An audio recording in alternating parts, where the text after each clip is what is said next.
is for the way you look at me. O is for the only one I see. V is very, very extraordinary. Welcome to the opening day. Oh, that is a wonderful shot.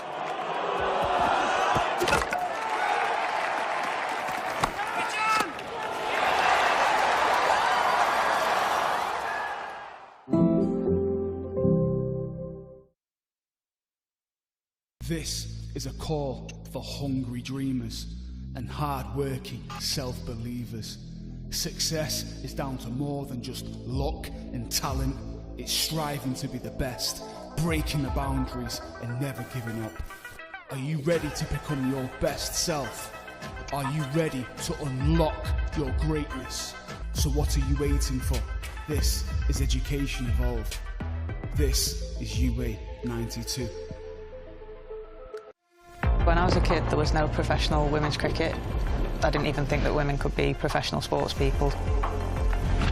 Especially early on, it just didn't really seem like there was a career in it. To support myself around cricket, I had to work at the petrol garage. I was the only girl, so I stood out. I'd love for young girls to be able to dream about being an athlete and it to be achievable. Thanks to the Hilton funding my contract, it's allowed me to play the game that I love all day, every day. We're like an engine and we need to be fuelled with the right gas. Without funding, we can't be visible. You can't be what you can't see. As a team, it feels like we're breaking boundaries. Thunder and Lancashire always want to put women's cricket at the forefront, and now I think that's really shining through. It's mad to think that without the Hilton funding, like, we wouldn't be playing cricket every day, training. Well, we could be, but we wouldn't have any money. Yeah, true.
Life can be extraordinary, unforgettable, amazing. Life is about the joy of being together. It's sharing every moment, indulging your passions, and making memories that stay with you forever.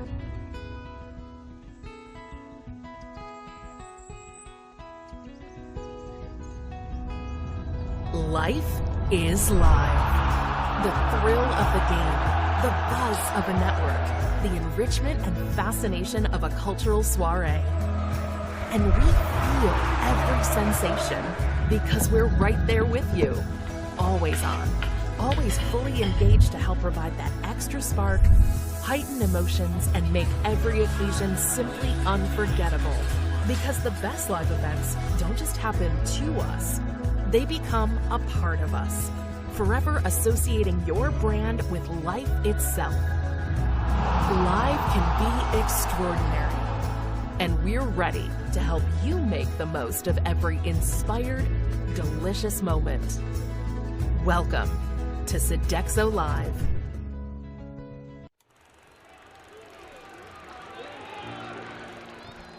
(1864). We were first class then, and we're first class now. With a dream to spread cricket through Lancashire's towns, where girls and boys, with willow and leather, become more than a badge, but the red rose together.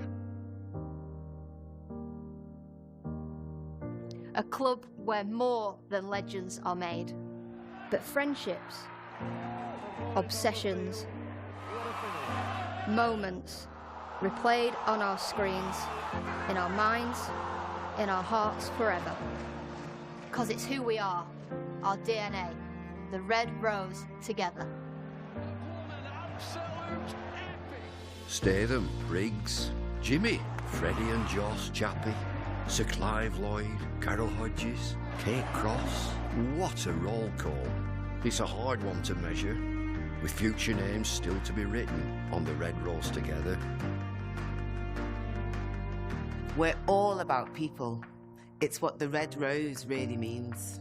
Yeah, the ones signing autographs, but the ones behind the scenes.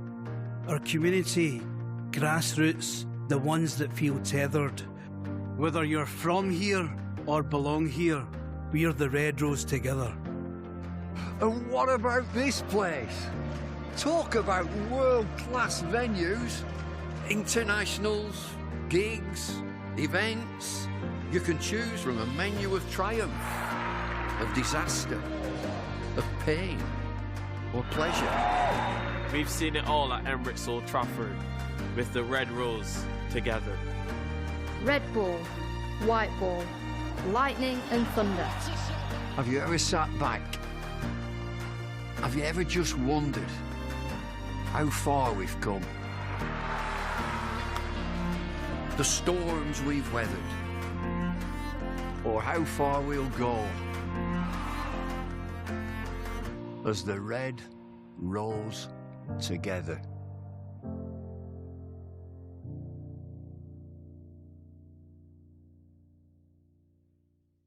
The wait is over. The season is here with an all-new Lancs TV experience. Watch every six, every wicket, every lightning-fast delivery. Streamed, live, all in one place. With expert commentary, exclusive behind-the-scenes access, and no paywalls. This is the Red Rose.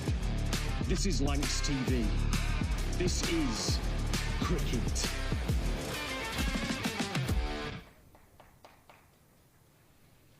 Good morning and a warm welcome for the final time this season from Emirates Old Trafford. The final day of this penultimate county championship game of the campaign. The final game here in Manchester this year. And the sun is out, just about.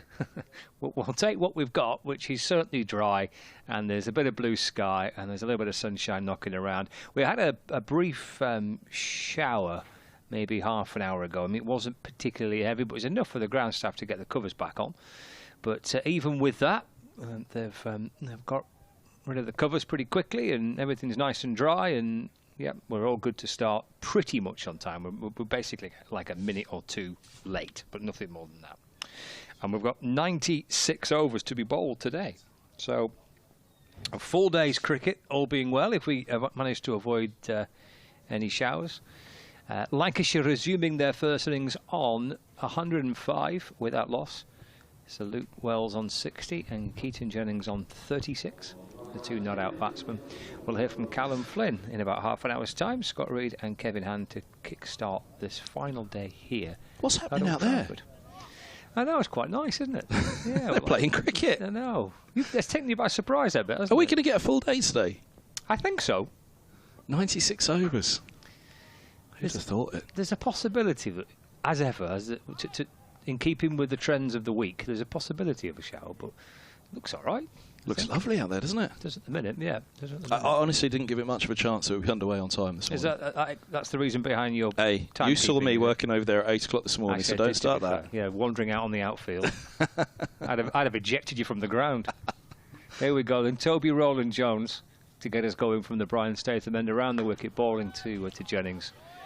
Drives to mid-off and there's no one. What were you doing out there? Well, it was the first. We're taking pictures and all the things that we do around the game, the other bits we do. But it caught me by surprise this morning. There was no rain. It wasn't windy. I thought you could actually. It was the first morning we were actually able to get out there, wasn't it? Yeah. So I thought it'll be raining soon enough, and the wind will start up. So I better get out there now and do it. So yeah, bright start, early start this morning. Could be a long day though, because if we're not having this rain this morning that was forecast for pretty much now, then we're clear from here on. Roland Jones to Jennings, defender to middle. Yeah, it was. You're quite right. It was forecast for a little bit of showers this morning, wasn't it? But well, looks like we've managed to avoid it. There's a funny feel out there, isn't there? I think even there's not that many in yet. No. And whether they do come in over the next couple of hours as they hear this play, but yeah, there's a very strange feel about it this morning. Yeah, there's barely. I mean, there's not really anybody in, is there? Maybe 20 or something. There's Roland Jones to Jennings, into the pad of Keaton Jennings, but from around the wicket to the left-hander. Ball deflects away to the leg side. In which case, Middlesex needs to be a little bit careful here, don't they? What, if we get a full day? Yeah. Yeah, because a couple of sessions batting, and then tonight, just they'll have to mind their work, won't they? They'll have to be. I think so. Yeah, potentially. I suppose it depends how quickly Lancashire can score. It's been put to me that day 2 is the best day to bat, always at Old Trafford, and effectively yesterday was day 2. Yesterday was day 2. Yeah, true. So. It is. No, it definitely is. Yeah, it's been the even when you look at the conditions and the pitch. You know, if it's a nice sunny day and the pitch looks flat, you still probably want to bowl first and bat day 2. It tends to be the best option. Over the wicket to Wells, fires one in full and straight, and Wells defends to middle. And there's no run. See, I suppose so. Yeah, I suppose they need to be a little bit. Well, let's hope there's something on it, and we get some. Otherwise, it's going to be a pretty long, boring day, isn't it? So let's hope we. Well, yeah, I mean, decent cricket. There's obviously bonus points, but that only matters so much at this stage of the season, doesn't it? For Middlesex now, I can't see really that there's anything left other than they're not going to win today. So mathematically, I think it's gone, hasn't it? Well, Wells waits. It's turned out towards the leg side. He'll get his first run of the morning. Just nudged away to mid-wicket for a single. A draw for Glamorgan, a draw here. It's still going to be a 30-odd point gap, so that's it done, isn't it? It's not done, is it? Right. Heading to the final round, which is a shame, but that's been the weather for the last couple of weeks. I think Middlesex would have fancied it last week. This one, obviously, Lancashire have had a very good start to this innings. Middlesex will admit they probably weren't. I mean, the Higgins spell yesterday, I think the summary of yesterday was the Higgins spell was incredible, how he didn't get a wicket, but perhaps everybody else did okay but didn't do enough. It's Roland Jones to complete the first over of the day. Off the front foot goes Jennings. Yeah, so there's a delay to the Derbyshire Glamorgan game. They're in the. Well, Derbyshire only had 5 overs of their first innings in that match, so there've been loads of rain around. And they desperately needed to win that one as well, didn't they? Yep. Oh, it's a shame. So it looks as though it'll all be tied up by. And if Notts beat Surrey, does that mean it's all done? Relegation. You mean if Surrey beat Notts? I don't think Notts going to beat Surrey, are they? What's the score there now? They're 70 without loss, need 250. Well, it's a good finish. 250 more, is it? 250 more, yeah. They might do. Well, whoever. Yeah. Whoever wins that wins it. Yeah, basically. I think that's pretty much the assumption, isn't it? Yeah, I think so. So the title's done. Relegation from Division 1, if there is to be one. Well, yeah. That's not yet. I think Worcestershire are down, aren't they? But the other spot, if there is to be one, is not resolved. I think Hampshire could get themselves into. Well, they are in a bit of bother, aren't they? With that points deduction. I think if they were to lose. Oh, JMO in Division 2. Actually, Hampshire, they could drop into the bottom 2. Hampshire. Do you know Kevin James doesn't read out the Division 2 scores? He will do next season.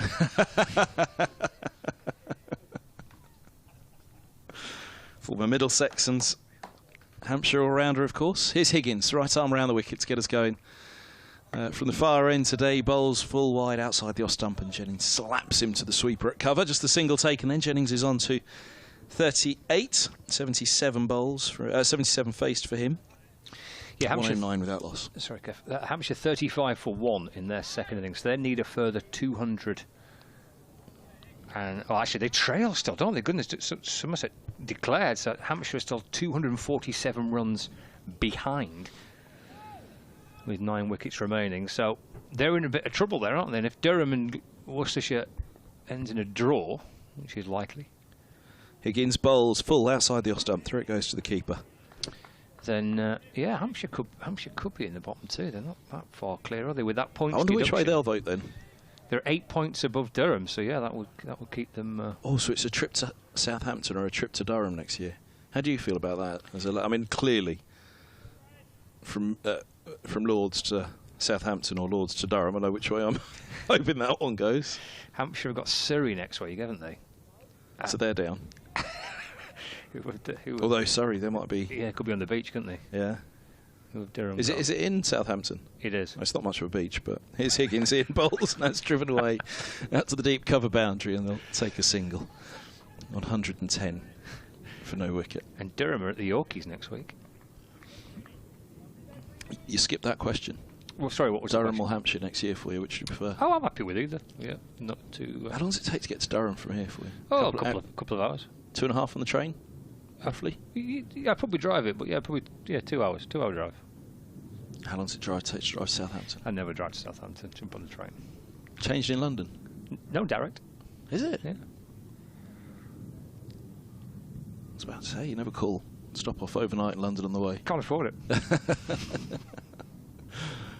it. Keeper standing up, Joe Cracknell, helmet on. There was a bit of bother yesterday, wasn't there, with Jennings coming down the track? Callum was identifying that they thought he was stepping into the danger zone. And so here's full ball from Higgins to Jennings, eased into the offside, fielded at cover. And a dot ball once more. But with Cracknell standing up, there'll be no more walking down the pitch from Jennings. I couldn't quite get my head around that one, that they thought he was coming so far down that he was getting into the danger zone. Is that... I mean, bearing in mind that at that stage of the game, potentially it was Lancashire batting last. Well, of course, there's not enough time now for Lancashire to be batting last in this one. It will be Middlesex. But I couldn't understand quite why it got Ryan Higgins so riled. But Callum was absolutely right, because I did ask, is that what had upset him? And it was. Excuse me, here's Higgins in, bowls, lovely line and length, and Jennings defends into the offside. And a dot ball, one more to come of the over. Just the one slip, which is perhaps a little bit of a surprise given how much movement Higgins was getting yesterday. And they really were. They did wax lyrical about that spell of Higgins. It's good, wasn't it? Yeah. How he went wicketless. He's none for 36 in his ninth, working hard on the ball now. And he turns again. Moving away from the old pavilion. Bowls now, and this ball's driven into the covers nicely by Jennings, but picks out the fielder positioned in there, which looks like Sam Robson to me, but I don't think it is. No, it's not. It's Ben Geddes. Got a similar frame about them. Similar size shoulders as well. Robson is indeed the slip, as you'd expect him to be. 110 without loss then, 27 overs bowls. So yeah, they're only 101 behinds. So that'll be close to, if not better than parity at lunch. That's where Middlesex just needs to be a little careful. Umpires are having a chat again. What's going on? Oh, they're waving for something now. What is it? They can't want drinks already, the umpires. I mean, a stiff drink, I wouldn't blame them, but... Not as cold out there today, though, is it? Didn't feel it, no. Umpire Pratt, what's he looking for? Hand to his mouth now. Now Jennings is signalling. Oh, cricket. We've finally got a game going. We're on time. Oh, look, come on. Who's going to work it out? All of us in the commentary box. What are they waving for out there? What is that signal for? Jennings is pointing at his pads and then pointing at the other end. Well, I don't think Keaton wants anything from Lancashire's dressing room, because that's the wrong dressing room he's pointing towards. As Roland Jones comes in and bowls to Wells. He's hit him on the pad. He likes it, and he's got it. Wells departs for 62. Roland Jones strikes in his second over of the morning, and Lancashire lose their first wicket of the day, ending a partnership worth 110 between Luke Wells and Keaton Jennings. So LBW 110 for 1. You'd have thought, unless Wells lined it up wrong, that pitched outside leg. Let's have a look. Ooh. I reckon it'd be umpire's call going upstairs, whether we get another look at it. It pitched and straightened and probably was hitting leg, but did it just pitch outside leg in the meantime? He's got quite an open stance as well, hasn't he, Wells? But first instinct was, that doesn't quite look right, but not too much disappointment from Wells as he walks off. Oh, they were calling for the ground staff to come out with this big hammer thing that they've got. It's not called a hammer, is it? But oh, what is it called? I don't know. It's big. What's it called, Callum? Any idea? No. There's the replay again. Of the dismissal still. I mean, again, I reckon if they went upstairs, it might have just been umpire's call, pitching in line. And the umpire's call, of course, was out, so he's out. Yeah, what do they call it? They bang it down into the ground, don't they? Big flat surface thing, isn't it? There it is. For those viewers on Lancashire, look at this. Look at that. It's a fair bit of kit, isn't it? So Jennings was pointing at height. I don't think was a problem. It was hitting now around knee roll. We're just seeing the Wells dismissal again from side on. Jennings was pointing at his pad and then pointing at the other end, wasn't he? So he was probably pointing at his toes, wasn't he, and saying the footing's a problem. Get out there and fix that. I was just look at this. Oh, they're digging with it. That was like me in the garden last week. I got lots of gardening. We did a bit of green fingered. Yeah. Well, not really, but I had to. It was getting a bit overgrown. Kevin House had this conversation with me on air. He lets it get all overgrown before he gives it a trim.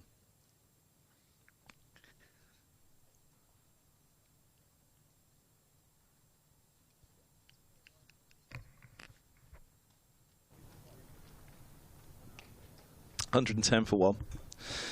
Ground staff out in the middle, digging away at the landing area. Go away, Scott.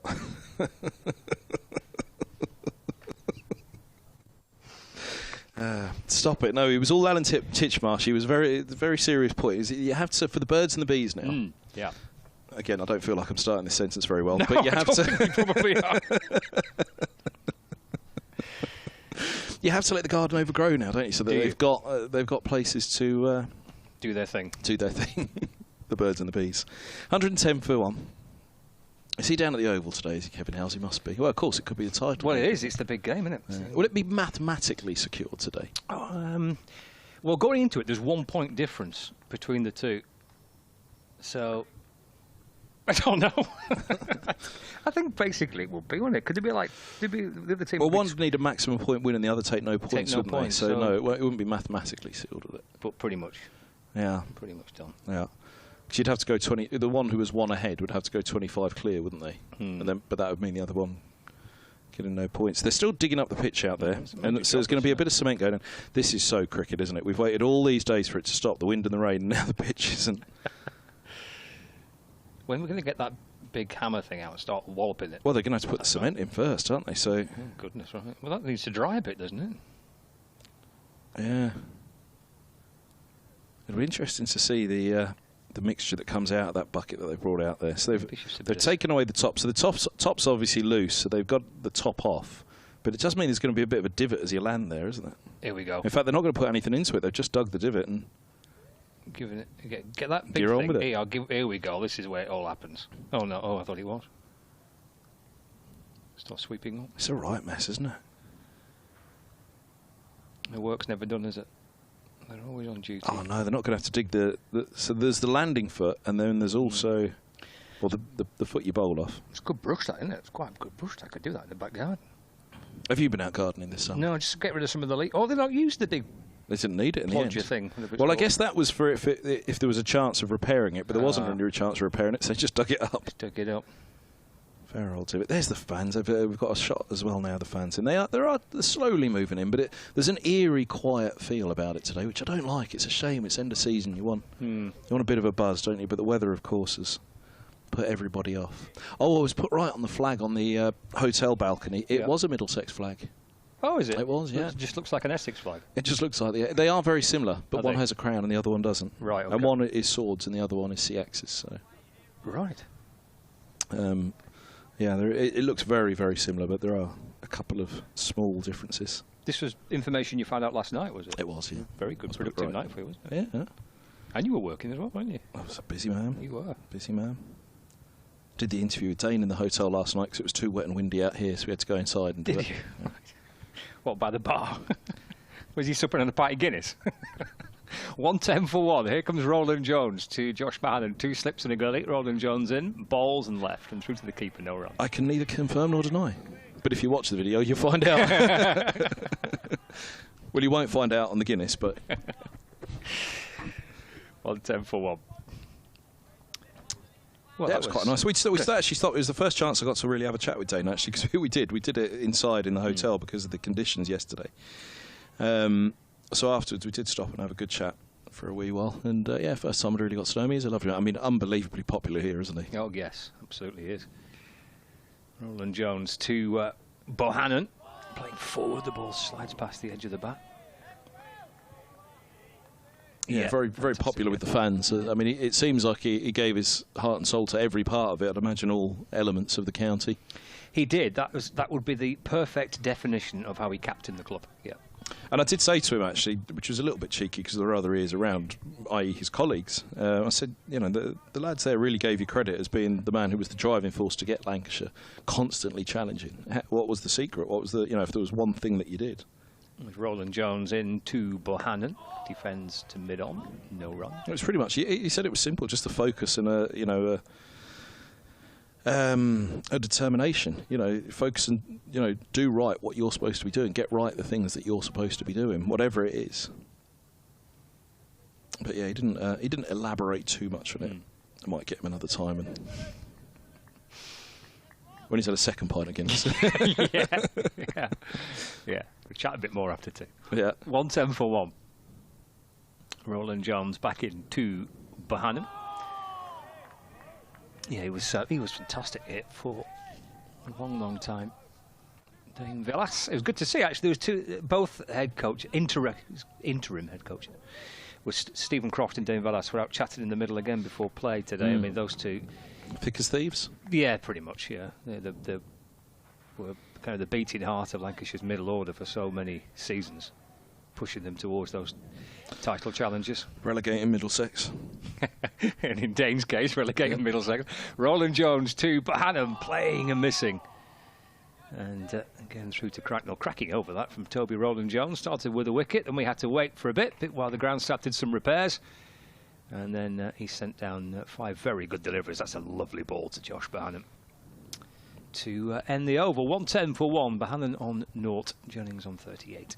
I think it was Dane, actually, that told me it wasn't the Essex flag, because they knew which member it was of Middlesex who'd come along. Right. Super fan with their Middlesex flag up there, so well done them. It just took us by surprise. It genuinely looked, for the colours about it. You just associate Middlesex more with the blue, don't you? But the red was what threw us, the red around the flag. Here's Higgins. 9 overs, none for 36. He's around the wicket, bowling to Jennings, a forward defence, rolling back up the track, and there's no run. Surrey have lost their first wicket. Rory Burns has gone, LBW. So the 77 for 1, Surrey, target of 315. Could be a cracking finish there, couldn't it, today? Well, it could. Well, we'd be on this one, we'd still be battling for bonus points at the end here, as here's Higgins in, bowls, and slapping hard at that. Jennings outside of the off stump. He makes no contact, I don't think, unless there was a bottom edge. De Carey's from slip comes around to gather it. Cracknell's now got his glove off, looking at his right fingertips. He's in pain.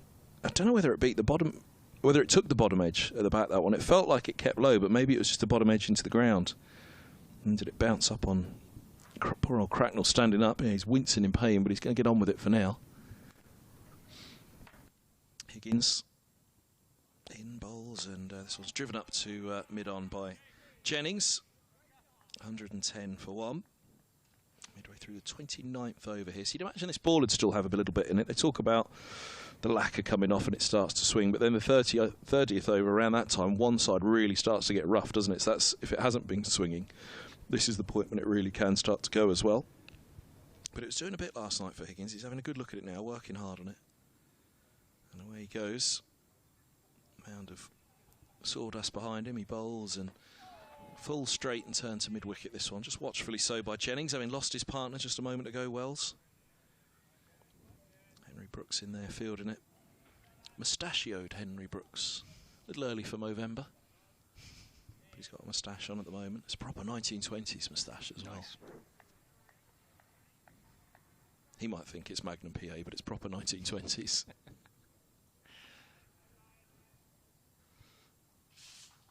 Higgins, he's around the wicket. Bowls now, and forward goes Jennings. He's beaten by that one, just pushing forward and through to the gloves of Cracknell, who doesn't seem too... does he? I don't know. He's not taking off his gloves. We'll see how that pain was for the right hand of Cracknell. But yeah, I think still, we talk about battle for bonus points later. It is mainly Middlesex, isn't it? What would you wouldn't... I suppose there's a lot of runs before Lancashire could really put pressure on Middlesex. I mean, if you've only got a bad out of session and you're 100 behind, you'd fancy your chances, wouldn't you? It's Higgins bowls. This is cut to backward point and there's no run. 110 for 1. You know, and that's assuming 100 this morning and 100 in the afternoon for Lancs. Should be all right. 110 for 1. Is there another one down? What have you found? No, I don't think so. It's just one down. So what did you get up to last night? Theatre, cinema? Oh, no, I'm like Callum. Just went home, chilled out. Kitchen in the lounge? Yep. That was good, that, wasn't it? That was a good line of the season, that, wasn't it? Where do you go in Manchester? Nowhere, in my front room. Well, it's kind of like, yeah, nothing much to last night, really. Well, by the time we got away from here, it was quite late, wasn't it? Yeah, it was pretty much. 3 slips in place. Sent down 5 cracking deliveries to Bohannan, who goes after this one from Roland Jones, scoops it high, kind of chipping it over where kind of an orthodox mid-off would be, and comes back for a couple. Oh, look at Roland Jones. Can we get a close-up of his face right now? He's looked in utter disbelief and disgust at what Bohannan's just done to him. Lofted him back over the head with a chip, as you say. Double teapot. He's had a good chat with him, back and forth as he's gone either way. He wasn't impressed by that, was he? We've got a close-up of him now, eyebrows raised. He's saying something to his skipper, deploy it, mid-off. Continuing disbelief, it appears. Just chuntering away there, wasn't he? Yeah. What's he going to deliver in reply? Back in past the umpire. Oh, it's a beauty. Does it take the edge or go past the edge? Goes past the edge. He deserved a wicket, really. The slips were up, the keeper were up. It's a terrific piece of bowling from Toby Rowland-Jones. Oh, that was an absolute corker, that, wasn't it? Now, that's the Rowland-Jones of old. If he could still push that through, because I reckon he bent his back on that one, didn't he? He really did. That was his effort ball. Well, he was chirping away, wasn't he? He didn't like the previous shot from Bartons. Well, like all cricketers, you get to the end of your career, you're not bowling it as quick as you used to. 112 for 1. Drops it into the offside this time. There's no run. But if you want to get one through quickly, you can, can't you? And I think you did on that last one. That was probably the stock ball of old for Roland Jones, I'd say. You know, he probably still had a little bit more in reserve a few years back to push one through quicker, but that was what he'd be producing 5 or 6 balls and over. I wouldn't say he's producing it at that pace and effort, 5 or 6 balls and over now. But he's probably sent down 4 or 5 to Bartons that have been superb since Bartons got out there. That was probably the pick of the bunch, wasn't it? But but he's, it's just age, isn't it? He's not the bowler of 5 years ago.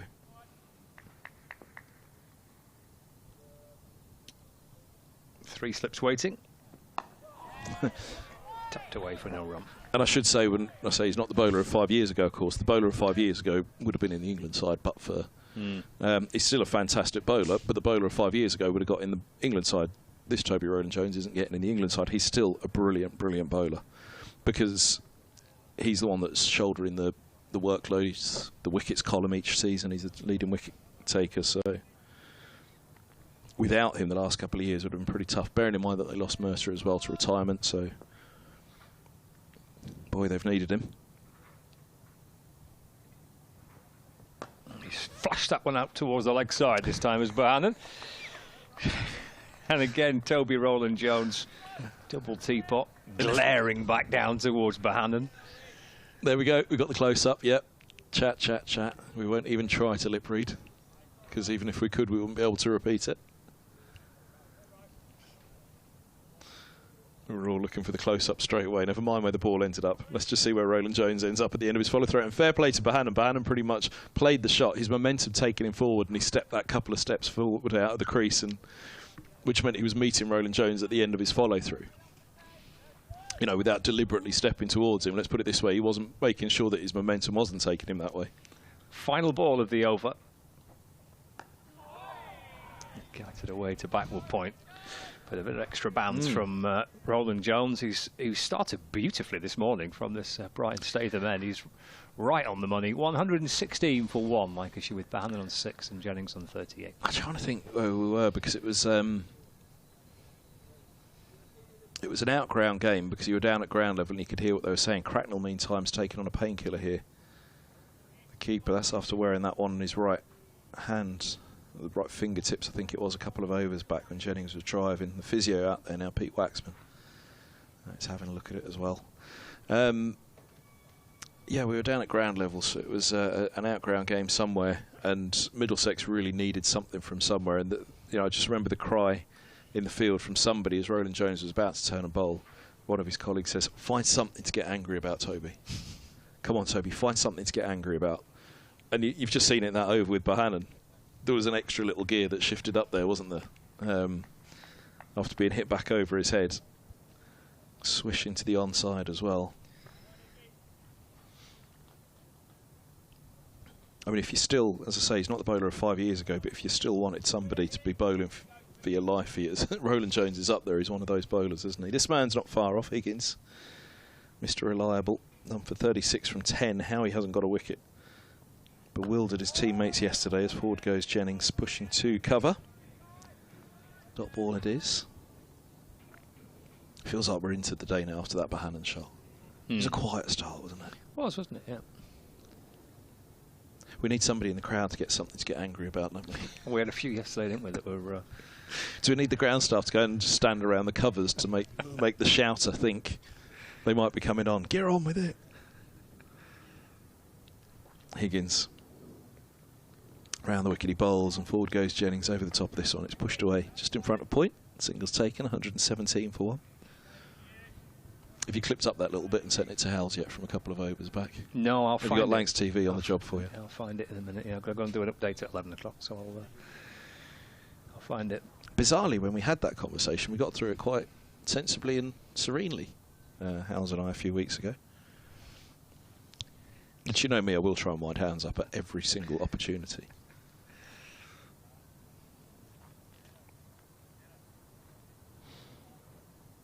Two slips in place for Bohannan. I think this is the first ball, isn't it, Higgins to Bohannan, since he replaced Wells? I think that's right, isn't it? It is.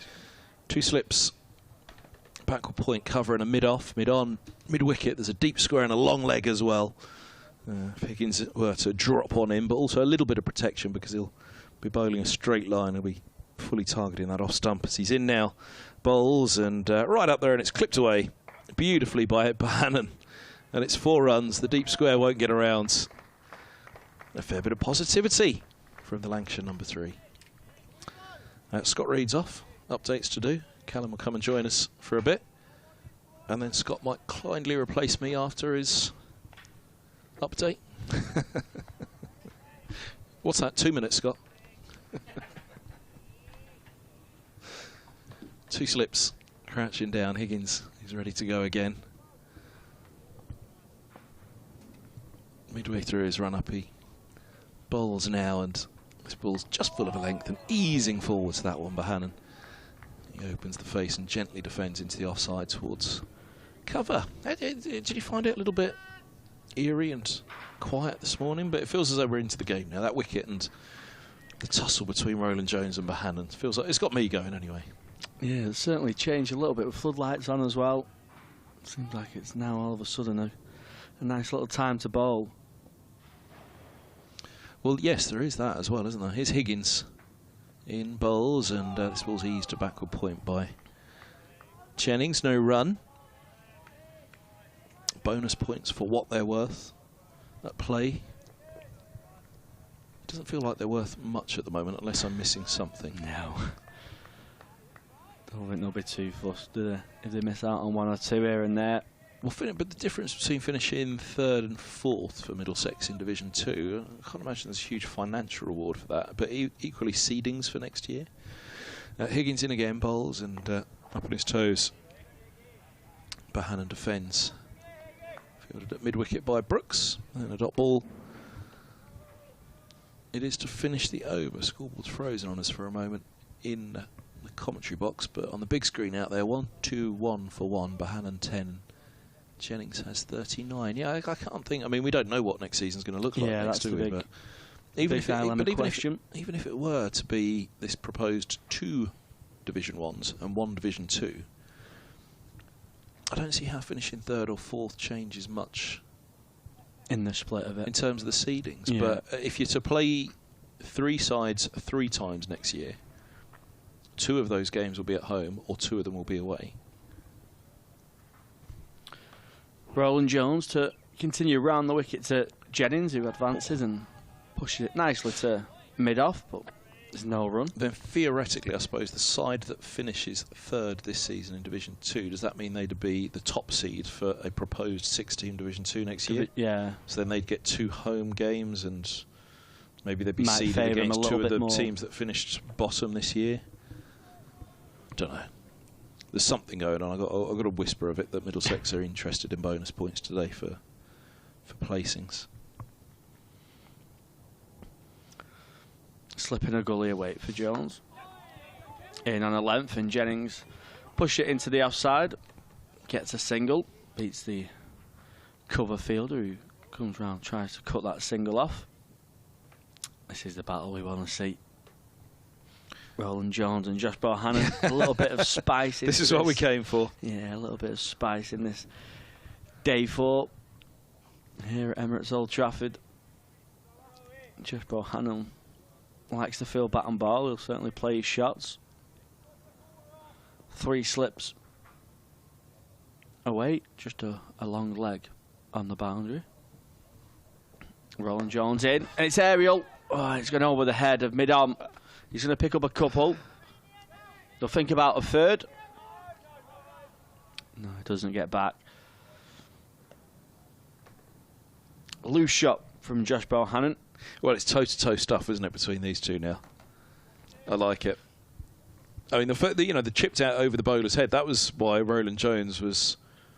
That's what really got him going, because it was almost double teapot, wasn't it? Well, it was, but it was almost disrespectful, because it wasn't a great shot, was it? No. But to play that against Roland Jones... Very much landed, but just probably on the 30-yard ring. Yeah, I mean, he knew what he was doing. He knew what he was doing. He wasn't looking to clear clear us with it. Roland Jones in again, full over length. Bohannan driving back towards the bowler. Mistimes that one. Toe into the bat, he's having a look at it now, isn't he? But yeah, he knew, right, mid-off and mid-on or up, I'm just going to give it a bit of a loft. It was almost a one-day cup game shot as opposed to T20. Still game, felt safe, didn't it? Yeah, Safe he knew what he was shot. doing, but the point was Roland Jones felt it was disrespectful. Yeah. He was like, you're doing that to me. So, yeah, that set the ball in motion. So, and like you say, the shots he's played now, it's almost as though they are a little bit toe-to-toe, and he's working the percentages, I'd say, on those shots, the risk level. Roland Jones in. Back of a length. That one's played into the leg side. It's going to be safe. Oh! And it just goes over the boundary rope. I think is it Brooks? Yeah. Brooks at fine leg, tries to sweep round. It doesn't take a heavy bounce off this soft Old Trafford outfield. Was that the first bounce? It was only about a foot short of the boundary rope if it was. Like it's a big boundary. Probably does him. But is that the first bounce? It was what? Yeah, it was. It was only about 2 feet short of the ropes. Yeah, it wasn't quite that short from Roland Jones there. This is in again. In swinger from the Middlesex seamer. Played nicely down the ground. Takes deflection off the stumps, and Josh Bohannan gets through for a single. They're next to each other now. Oh, look at this. It hit the stump, so Roland Jones puts the bail back on for the umpire, at which point Bohannan decides just to go and mark the crease right next to Roland Jones. I love it. Oh, I love it. I hope Deploy doesn't take Roland Jones off here, because this is brewing into a nice battle. I mean, Bohannan may well come out on top, and from that point of view, you kind of hope he does take him off, because you don't want to see Roland Jones being hit around. But Bohannan is clearly ready for the fight with Roland Jones here, so it'll be a good watch, that. He's got the strike now, because that was the end of the over. 116 for 1. What is going on with this scoreboard now? We're frozen down there, aren't we? 129 for 1. Because it's showing that Higgins has already bowled a ball of it. 129 for 1 after 32. Higgins is in. Bowls. Bohannan goes after Higgins through to the keeper. Now that was T20. He was looking to launch that top tier of the pavilion over there, wasn't he? Yeah, he wasn't looking to punch that one. Like I say, I think he was aiming for the seats in the pavilion with that one. Just a little bit of shape away still from Higgins. Josh Bohannan. I think he's going to play one way and one way only.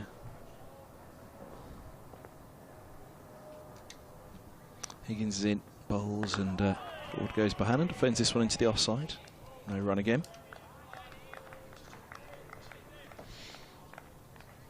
Yeah, very similar length delivery to the previous ball from Higgins. This time Josh Bohannan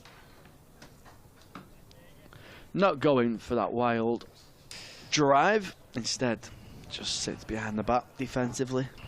Nice looking shot. Nice little battle going on here with Josh Bohannan and Scott. Higgins in, hits the pads. There's a little bit of a shout from the slip cordon, but there's nothing really taking the fancy of the umpire.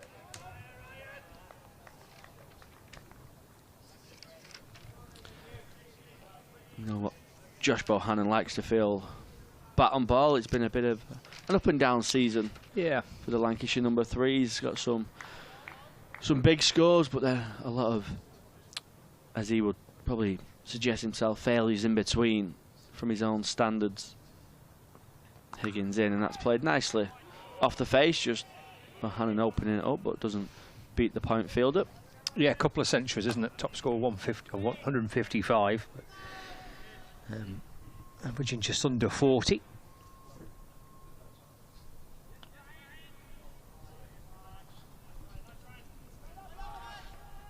Yeah, he's had some brilliant years. More or less 3 seasons in a row for Lancashire, where he's been the standout performer along with Jennings. Higgins in, back of a length, and Bohannan plays that into the offside for no run. Yeah, culminated probably in that 2023 season.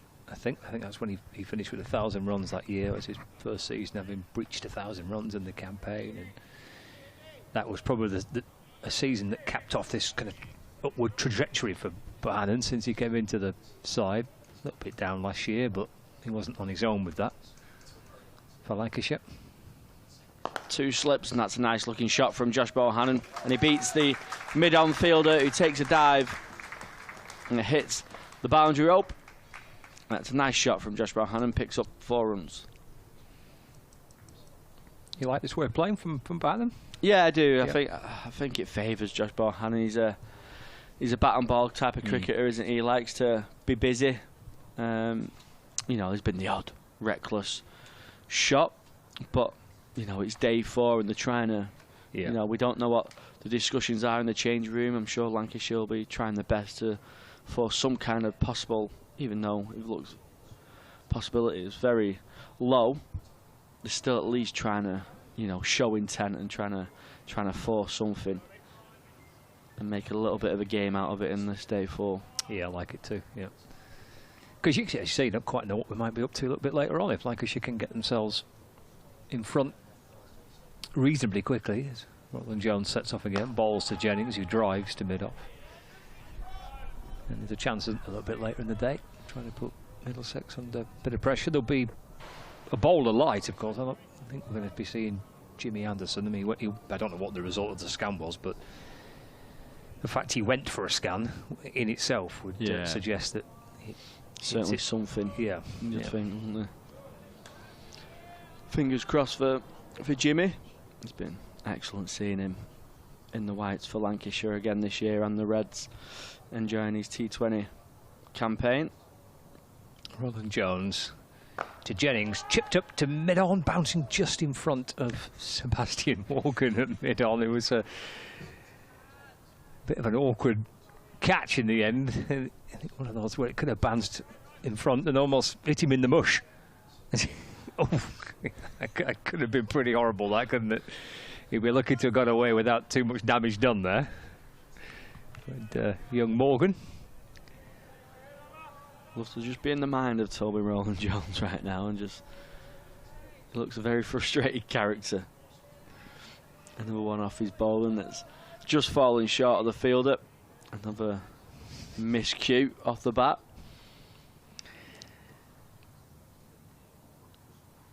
Into Jennings again. Pushed away into the offside for no run. Yeah, there's been a few charmed lives, hasn't there, from Lancashire this morning.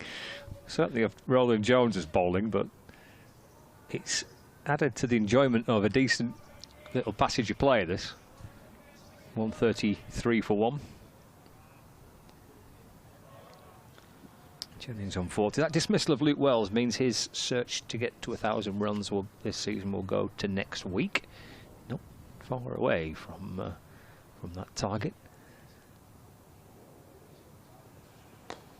Clipped away to square leg for a single this time by Jennings. I think he's 23 away now, Luke Wells, from reaching 1,000 runs this season. Jennings could do it in this innings. I think he's about 70 away, something like that, coming into it today. So that mentioned yesterday, there's a little kind of personal milestones for players to try and reach. Toby Roland Jones doing his best to try and smile his way through this. What's he into here? It's his 5th over. It took 1 for 16 from 4.4 overs so far. In from the state of men is over the wicket to Bohannan. That's clipped in the air, bouncing in front of mid-on. And we've seen that look from Toby Roland Jones a few times this morning, the old double teapot. And the bewildered look back to a batter.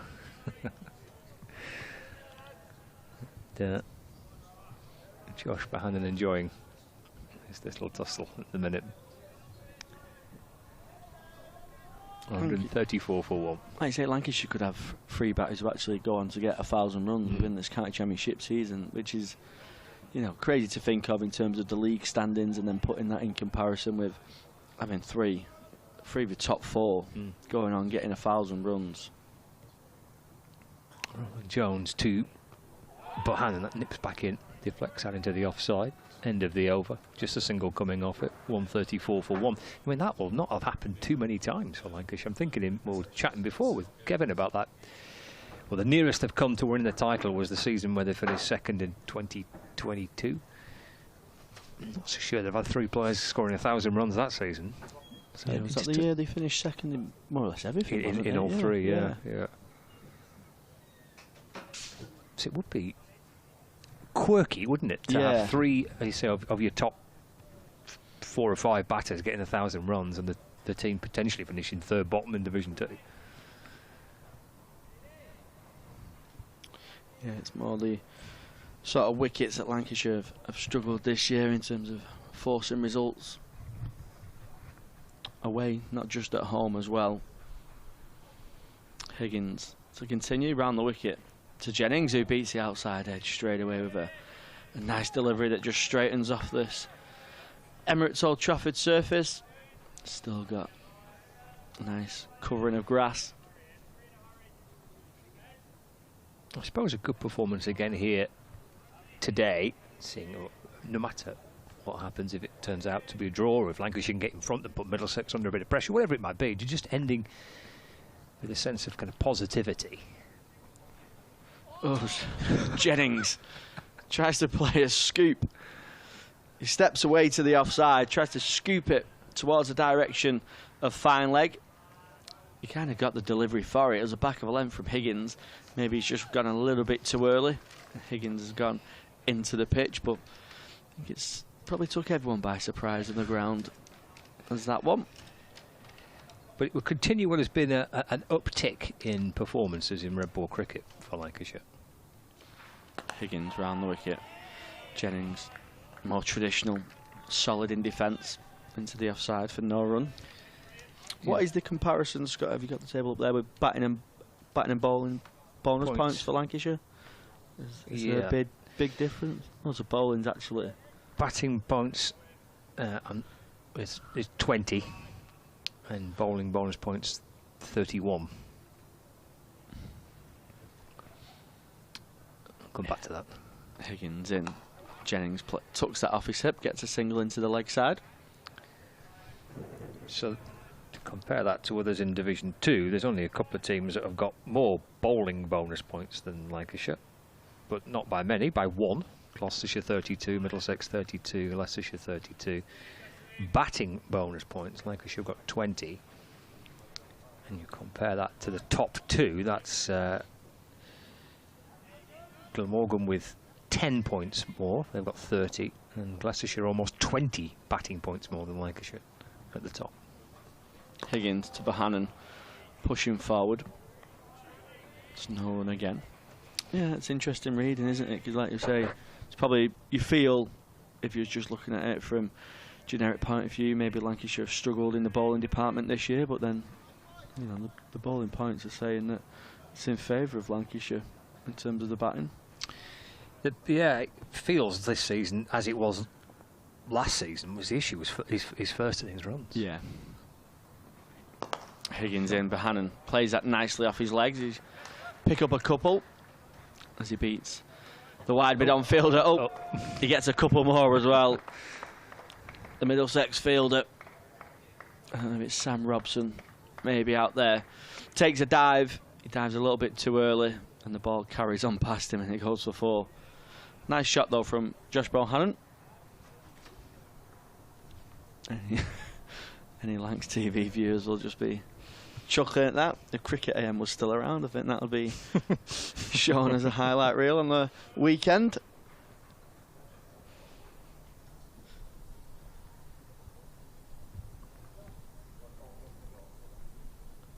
Get that 4 taking Bohannan to 25. It's 5 runs coming off that over.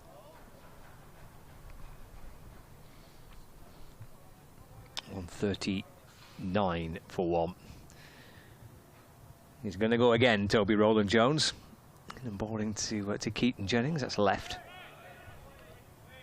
And through to Cracknell.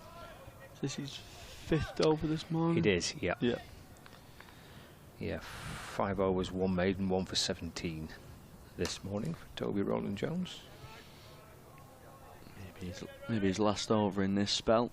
It's been another frustrating spell, similar to the story of yesterday for the 2 Middlesex openers. Around the wicket, bowling forward again, pushed away by Jennings, takes a single, chucks through for 1. 140 for 1.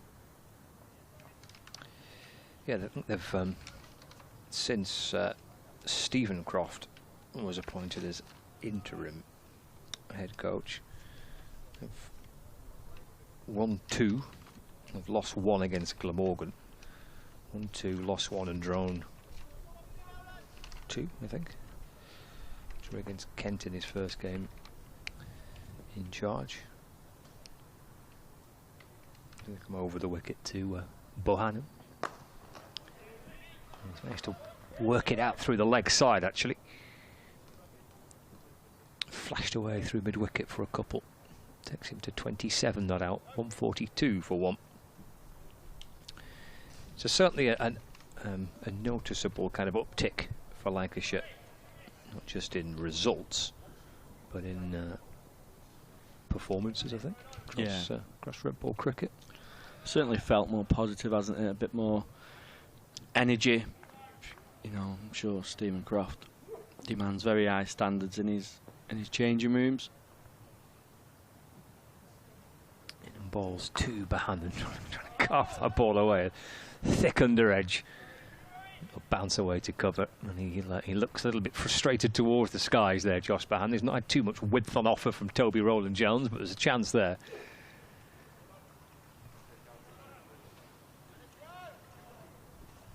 First time Rowland-Jones offered up, like you say, any kind of width. Josh Bohannan probably tries to hit it a little bit too hard, mistiming it under edge.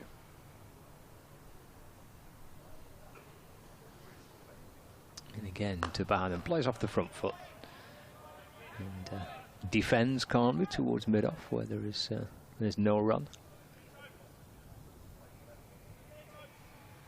142 for 1.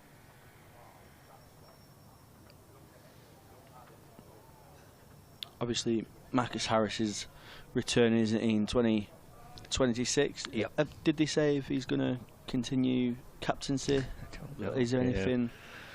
Could Josh Bohannan maybe next year be the new Lancashire captain? Into Bohannan.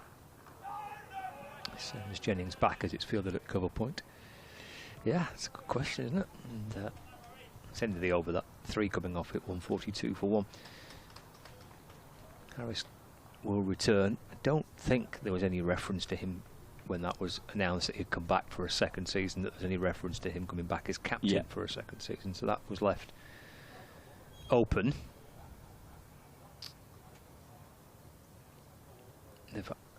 Obviously James Anderson's captained the side when Harris was away, and when he went back to Australia. Bohannan is the club's vice captain. If Anderson isn't fit for next week, does that then give Bohannan a chance to captain the side in the final game of the season in Cardiff next week against Glamorgan? Because obviously Marcus Harris isn't here. If Anderson's not fit, I suppose there's the chance, isn't it, for Bohannan to skip at the side potentially next week. There's a few kind of uncertain parts, aren't there? Obviously, because club's interim head coach role with Stephen Croft. Yeah, I suppose that needs to be made before any decision on captain, whether they're sticking with Croft or as Higgins. Middlesex are certainly sticking with him. He's coming round the wicket. Jennings plays that into the offside. He gets a single. Might just be, again, the last over for Higgins in this spell, potentially. He's done well to be wicketless, hasn't he, Higgins? Yeah. The way he bowled yesterday and the way he started again today, but especially last night. Was it? Did you have a stat last night around player misses? Was it something? Was it? Yeah, there was something about the most player misses. Was it? Let's have a look. I read something. Just the one slip for Bohannan. He's positioning like a second slip as he plays that aerially over the 2 mid wickets. Should get a couple. It should be cut off, and it is safely this time. Not convincing from Bohannan. Mistimed a little bit, but safe enough. Got a catching mid-wicket and a regular mid-wicket into him. Looks like Higgins maybe just targeting the stumps and see if he can get a false shot from Bohannan. He knows he's coming hard at the ball.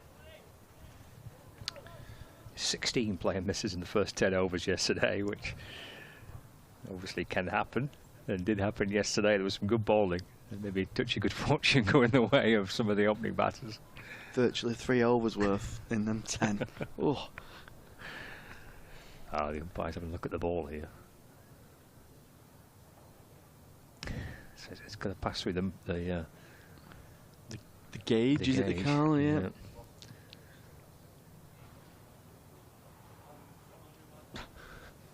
It's given straight back to the other umpire. It was, wasn't it? Yeah. Only one of them carry the gauge, don't they, in each game?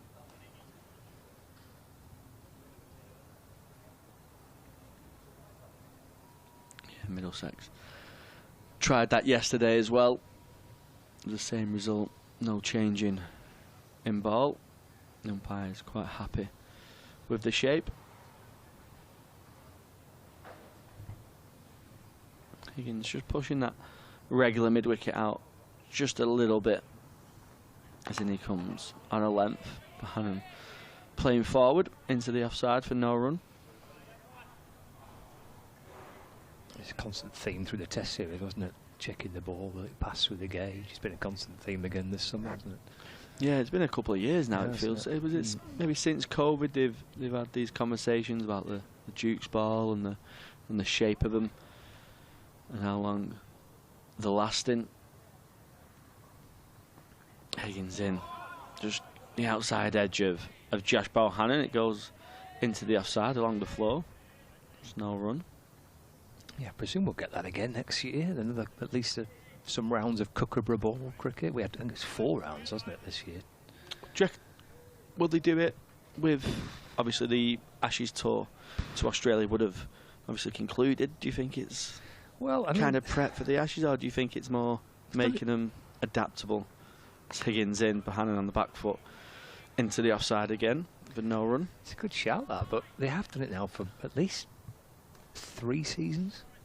At least a round of Kookaburra balls, I think. Well, I mean, it's not been massively popular, has it? So whether they discard it because there's... But, I mean, you look at the players that will be in that England Test squad for the Ashes tour. Higgins in. Bohannan thinks about a single as he pushes that into the offside, but decides against. That's the end of a good over from Higgins. Just a couple coming off it. There won't have been many that would have played county cricket with a Kookaburra ball this summer anyway, would they? And most will have faced it anyway, either in previous tours abroad or in previous years. Nets and training. Exactly, yeah. So I don't know. I don't know whether there's going to be Kookaburra ball cricket again next year or not. I mean, there's elements of it which I thought were pretty good. I mean, Lancashire's games through the course of that period were all quite good games of cricket. Yeah, was it the Gloucestershire one was a Kookaburra ball? Was the Gloucestershire one a Kookaburra ball game? It was, yeah.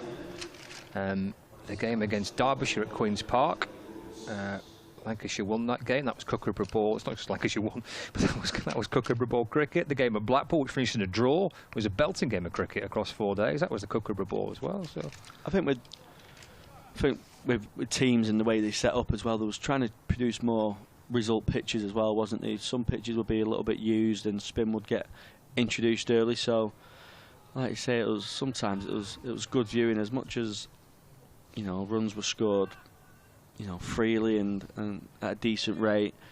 You know, it brought spin into the game quite early, and there was some different aspects that you don't often see too many times in the English summer. Bowling change. It's Brooks replaces Roland Jones. 6 overs, 1 maiden, 1 for 20 in the opening spell by Toby Roland Jones. He's gone for a breather, and Brooks comes in to replace him from the Brian Statham end. So yeah, I guess that's quite low down on the list of things that need to be resolved for next season. But it's on a reasonably lengthy list. Yeah. of things to get ticked off before April next year. The back foot by Jennings is clipped out to the leg side for no run. 1-5, 4 for 1. Be a novelty next season if they actually manage to find a structure that they agree on for, you know, let's say we agree on something for 4 or 5, there's talk of even maybe 6 years. Wow, what we're going to talk about next season? Maybe the cricket.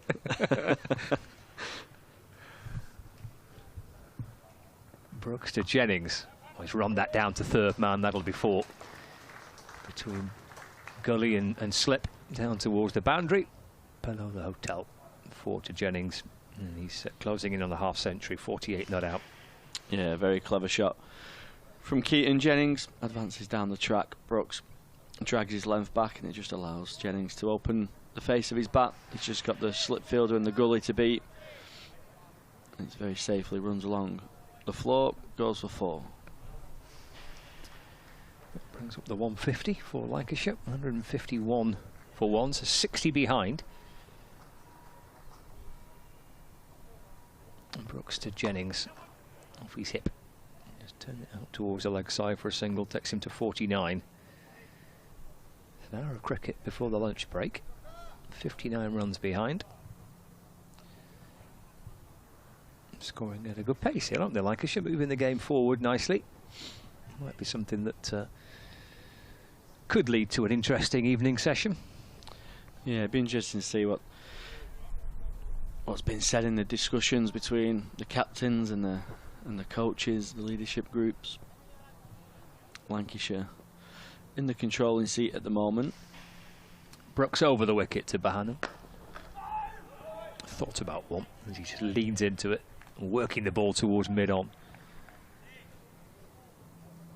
It's straight to mid-on, so there's no addition to the score. Well, there's plenty of chat downstairs in the media centre yesterday about will there be declarations and setting something up, or that type of thing, but just play the game normally and see what. Yeah, see what I'm happens. just trying to think that now. Obviously, Lancashire's 59 behind. It's Brooks. Ball's a bouncer to Bohannan. It's a lively delivery that loops up, and it gives Cracknell a bit of work to do with the gloves. In fact, it's a wide. It was banged in and looped high above Bohannan, and had the keeper leaping off, both feet off the ground, trying to stop the ball. Yeah, Josh Bohannan on Josh Bohannan's shoulders. I think it's not quite getting that one. Yeah, just toying with that idea. Do Lancashire probably need to declare when they're around level to keep Middlesex interested in a positive result? Brooks to Bohannan. Let's say Lancashire get 150, 200 ahead, which they still have to score very quickly to then kind of ball Middlesex out. Middlesex could just say, you know what, we'll just shut up shop. We're not interested. Lancashire have still got a bat again. We're never going to win it.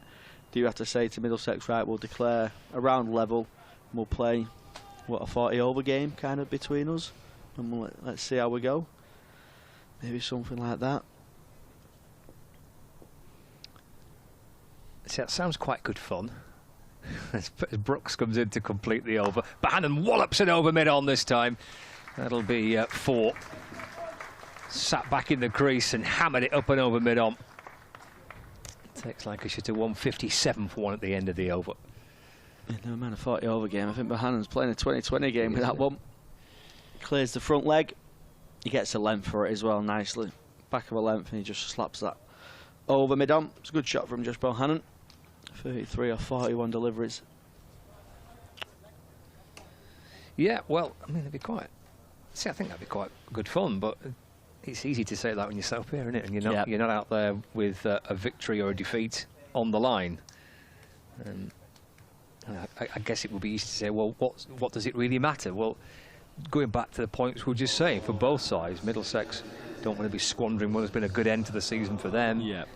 We've just gone through how Lancashire have shown big signs of an uptick in the last couple of months in red ball cricket. Again, you don't want to be chucking that away, do you? No. So it's easy to say, let's set something up and have a good game of cricket and see. It doesn't really matter who wins or loses in the big scheme of things, but it's kind of... Still got another game next week as well. You want to take momentum into that. So you can understand the potential reluctance to do that.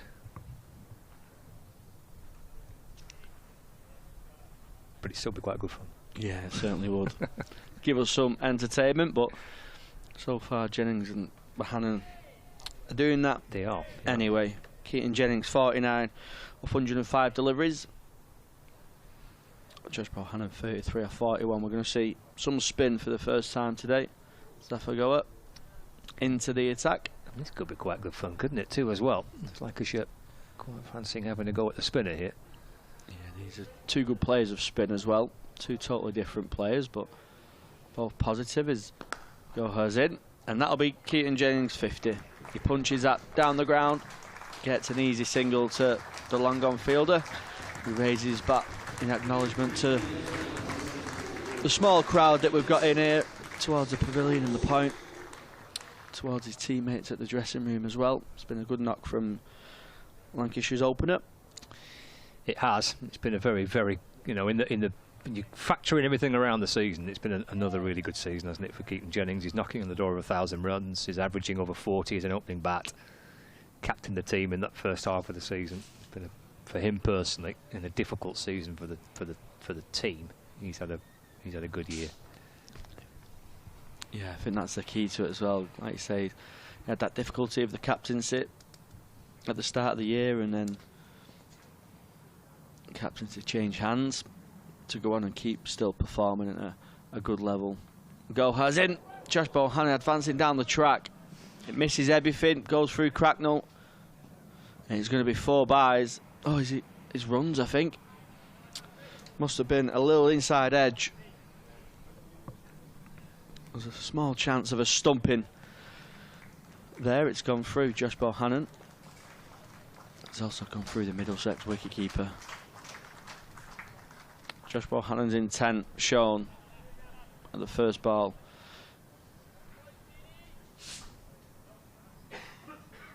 We're going to see some shots against the spin from the Lancashire number 3. That's the 50 partnership coming off 68 balls for these two. Bohannan plays that nicely off his hip. I think he should find another boundary. It'll just run away. It does. This time staying in his crease. Just dropping his length back a little bit. And Bohannan just gets enough bat on that, runs it down towards fine leg for 4. It has been good fun watching these two batters. It's been a really good contest for the way that these two have tried to play positive cricket, and Middlesex are in the game with that. There's wickets potentially here for bowlers because of the way that Lancashire are playing, but it's been a good hour of cricket this morning. Enjoyable to watch. There's half a go higher in. This time Bohannan playing it into the offside for no run. And it shows how good Keaton Jennings is at the other end. He's just allowed Bohannan to have the strike. 41 or 44 deliveries. He knows Bohannan's scoring well. He's happy to just get the singles. Bohannan rocking back, punching that back towards the bowler for no run. Yeah, they batted really well together. Have these two.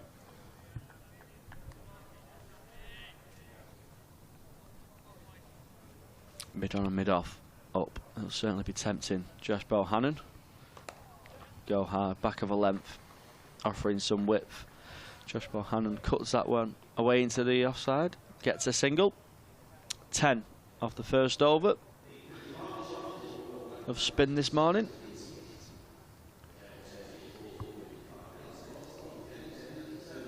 Partnership in the middle of all that. Both, well, Jennings has reached 50, Bohannan's 42 or 46, so he's come out with plenty of positivity and intent. It's been good fun to watch.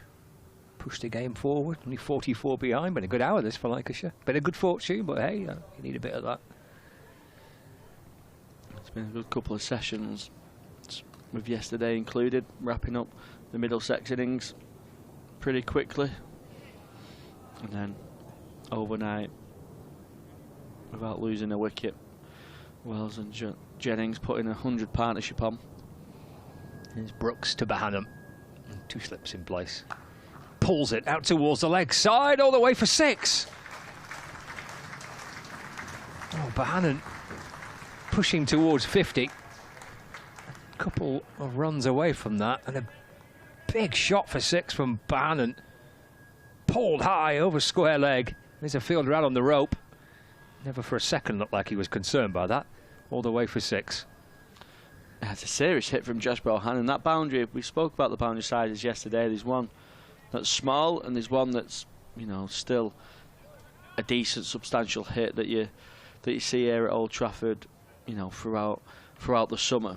Obviously, at the back end of the summer, we're playing a bit more over towards the left as we're viewing it on the square, but it's sailed way over the head of deep square.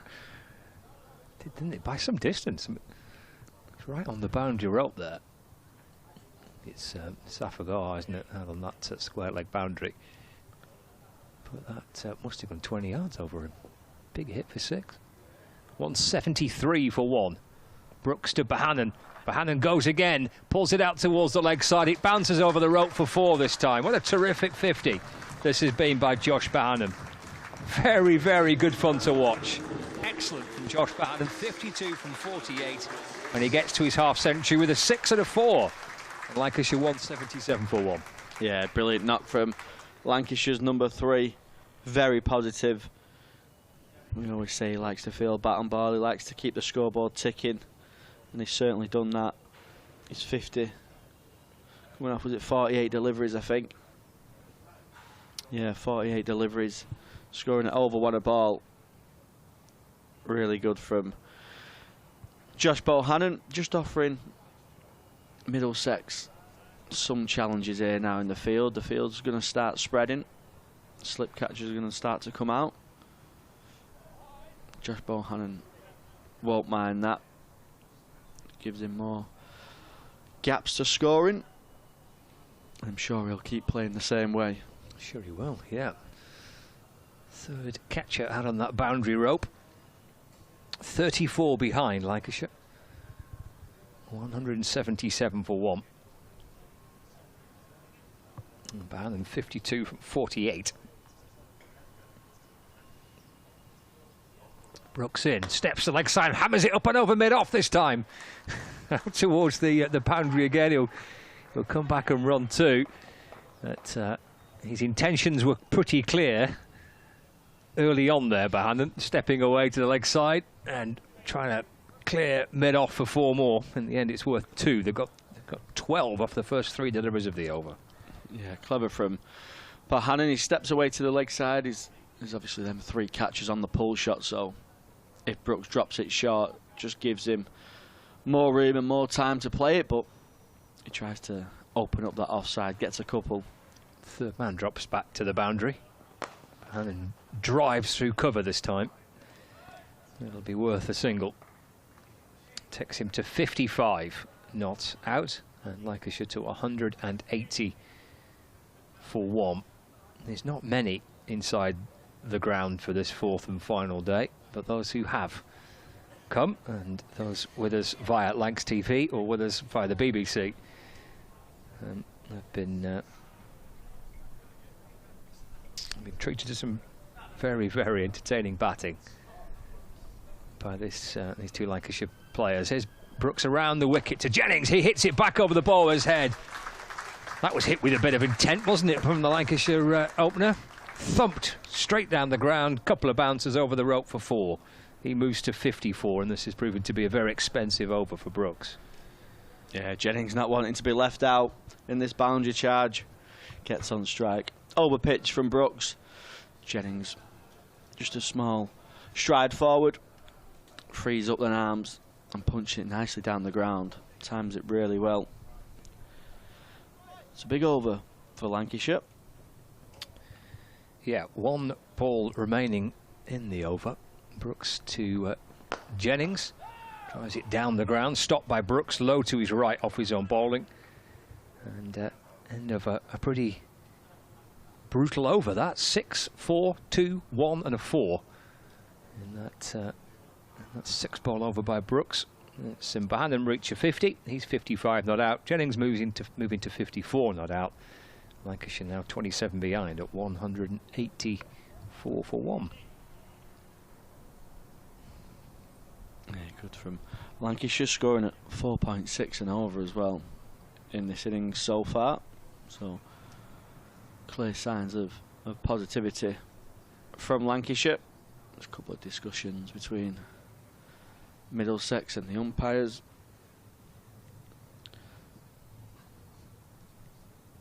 Spin's going to continue. Zafar Goar is coming into Josh Bohannan, who advances and hits it nicely past the diving mid-on and mid-off, are both up still to Josh Bohannan, even though he's playing very positively. He's trying to use his feet, so it's giving Bohannan the opportunity to score down the ground. This time he doesn't get it over the top, he keeps it on the floor. But it's another boundary for the Lancashire number 3. And it's just getting a little bit messy out there for Middlesex at the minute. Mid-off pushes back. Go higher in, a little bit slower. Flighted outside off. Bohannan takes advantage of mid-off being pushed back on the fence, gets a single. Brings Keaton Jennings on strike.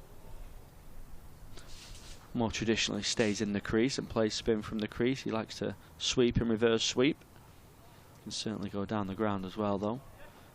He just turns that one off his hip. Gets a single into the leg side. Left hand, right hand combination as well, helping this onslaught from Lancashire. Always tricky to settle as a bowler when you've got a left hand and right hand combination in. Yeah, they've used that to great effect, haven't they? Left hand, right hand, one's tall, one's short. There's all sorts of challenges there, aren't there, for the bowlers? Yeah, you've had conversations like that in the past as well. You've got to change your length to both of them. You know, a length delivery to Keaton Jennings is kind of back of a length to someone like Josh Bohannan. You can play on the back foot more to It's them kind of deliveries that would be for Keaton Jennings, so you've certainly got to change your length. You obviously got to change your line. Just a couple of field changes. Slip comes out into a catching mid-off. Bohannan tries to find the gap. He does, due to a misfield. He gets a single to that long off fielder.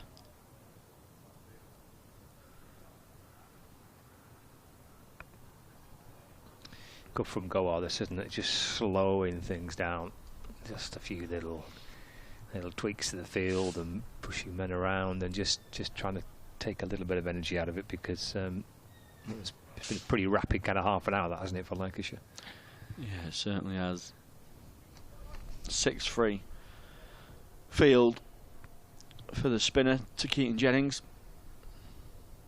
Looking round the wicket as well, targeting them pads, and Jennings does well still to find the gap. Gets a single out to the deep mid-wicket boundary. Just some details on that Bohannan 50. It's the second quickest 50 by a Lancashire number 3 batting here at Emirates Old Trafford.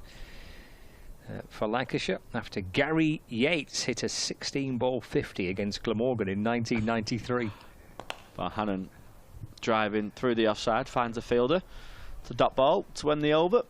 8 coming off it. That's a decent strike rate, isn't it? Yeah. Gee, Yates, 16-ball 50 against Glamorgan back in 1993. So the second quickest 50 by a Lancashire number 3 here at Old Trafford. It's also Bohannan's quickest 50. His previous quickest coming off 49 deliveries against Notts back in 2023. Gary Yates swinging the bat, wasn't he, back in 1993? 16-ball 50. That'd have been entertaining. It would have been, wouldn't it? Yeah, definitely. He's not far away from 6,000 first-class career runs as well, Josh Bohannan. That is kind of in his region. Well, it's been a pretty breathless half an hour, 40 minutes of cricket by Lancashire. Middlesex rightly and understandably just trying to slow things down. That previous over from Zafar Goa helping that out. And Brooks, who got a bit of treatment in his last over, he's coming back to try and get some revenge here. Bowling to Jennings, angled in full and straight to Jennings, who just tucks it away to the leg side up towards mid-on for a single. Takes him to 57, and it's 193 for 1. And Kevin Hand is back alongside me. So Lancashire are up for it. Been a very good hour and 20 minutes, hasn't it? Yeah, never mind bonus points or setting something up. Lancashire are setting something up themselves, aren't they? Just 18 behind. Which to some extent you almost declare behind, you know. So, and I'm not suggesting they do or will. Brooks in, balls to Bohannan. That kind of just pops a little bit on Bohannan. Steers it away to the offside for 1. But it'd be a punchy thing to do, wouldn't it? Have 10 minutes at lunch before Middlesex. Have 10 minutes at Middlesex before lunch, get them in a mess, and then if there is something to come out and knock off tonight, because you're saying to Middlesex then you're going to have to bat till pretty much the final hour. And if they get themselves into a spot of bother, what are we, 42 overs into this innings now? First innings lasted about 45 or so. Yeah, Callum was suggesting that. Can I get level and then pull out? Pull out. I suppose the other thing to factor in is that Brooks is into Jennings on the move. Jennings drives it to mid-on, and there's no run, is there? I'm not sure that Anderson's going to bowl. Yeah. But then equally, there's nothing riding on the game in that sense, Absolutely. though, is there? I mean, how many bowlers without Anderson does that leave Lancashire with? 4, 5? There's always a 5th somewhere, isn't there? No, okay, so a 6th, I should say. So if you're one down, a 5th. Yeah, Bailey, Aspinwall, Balderson, and of course Bohannan. Yeah. You know, after his first wicket in 5 years. 194 for 1. That's punched to mid-on for a single. I want to see Bohannan bowling to Roland Jones. That's what I want to see. That would be terrific fun, wouldn't it? On the back of the first half an hour this morning. Yeah. It would. Well, there's 16 behind, and there's 40 minutes remaining of the morning session. Bohannan 62 from 55 deliveries. Been very good fun to watch from Lancashire's point of view. There's Brooks. And ball short to Bohannan and takes it on down towards the fine leg boundary. Just be a single this time for Josh Bohannan. What's your hunch then? What will they do? Will they try and get 100 lead and then put the pressure on that way, and all of a sudden Middlesex are, I don't know, 50 for 3, and they're thinking, right, well, you've got about the rest of the day now, you're still 50 behind. Or do they pull out at parity? Or do they go on 200 ahead and then... Because it could probably be 200 ahead if things went well midway through the afternoon, couldn't they? Yep. I think that's possibly the more likely option.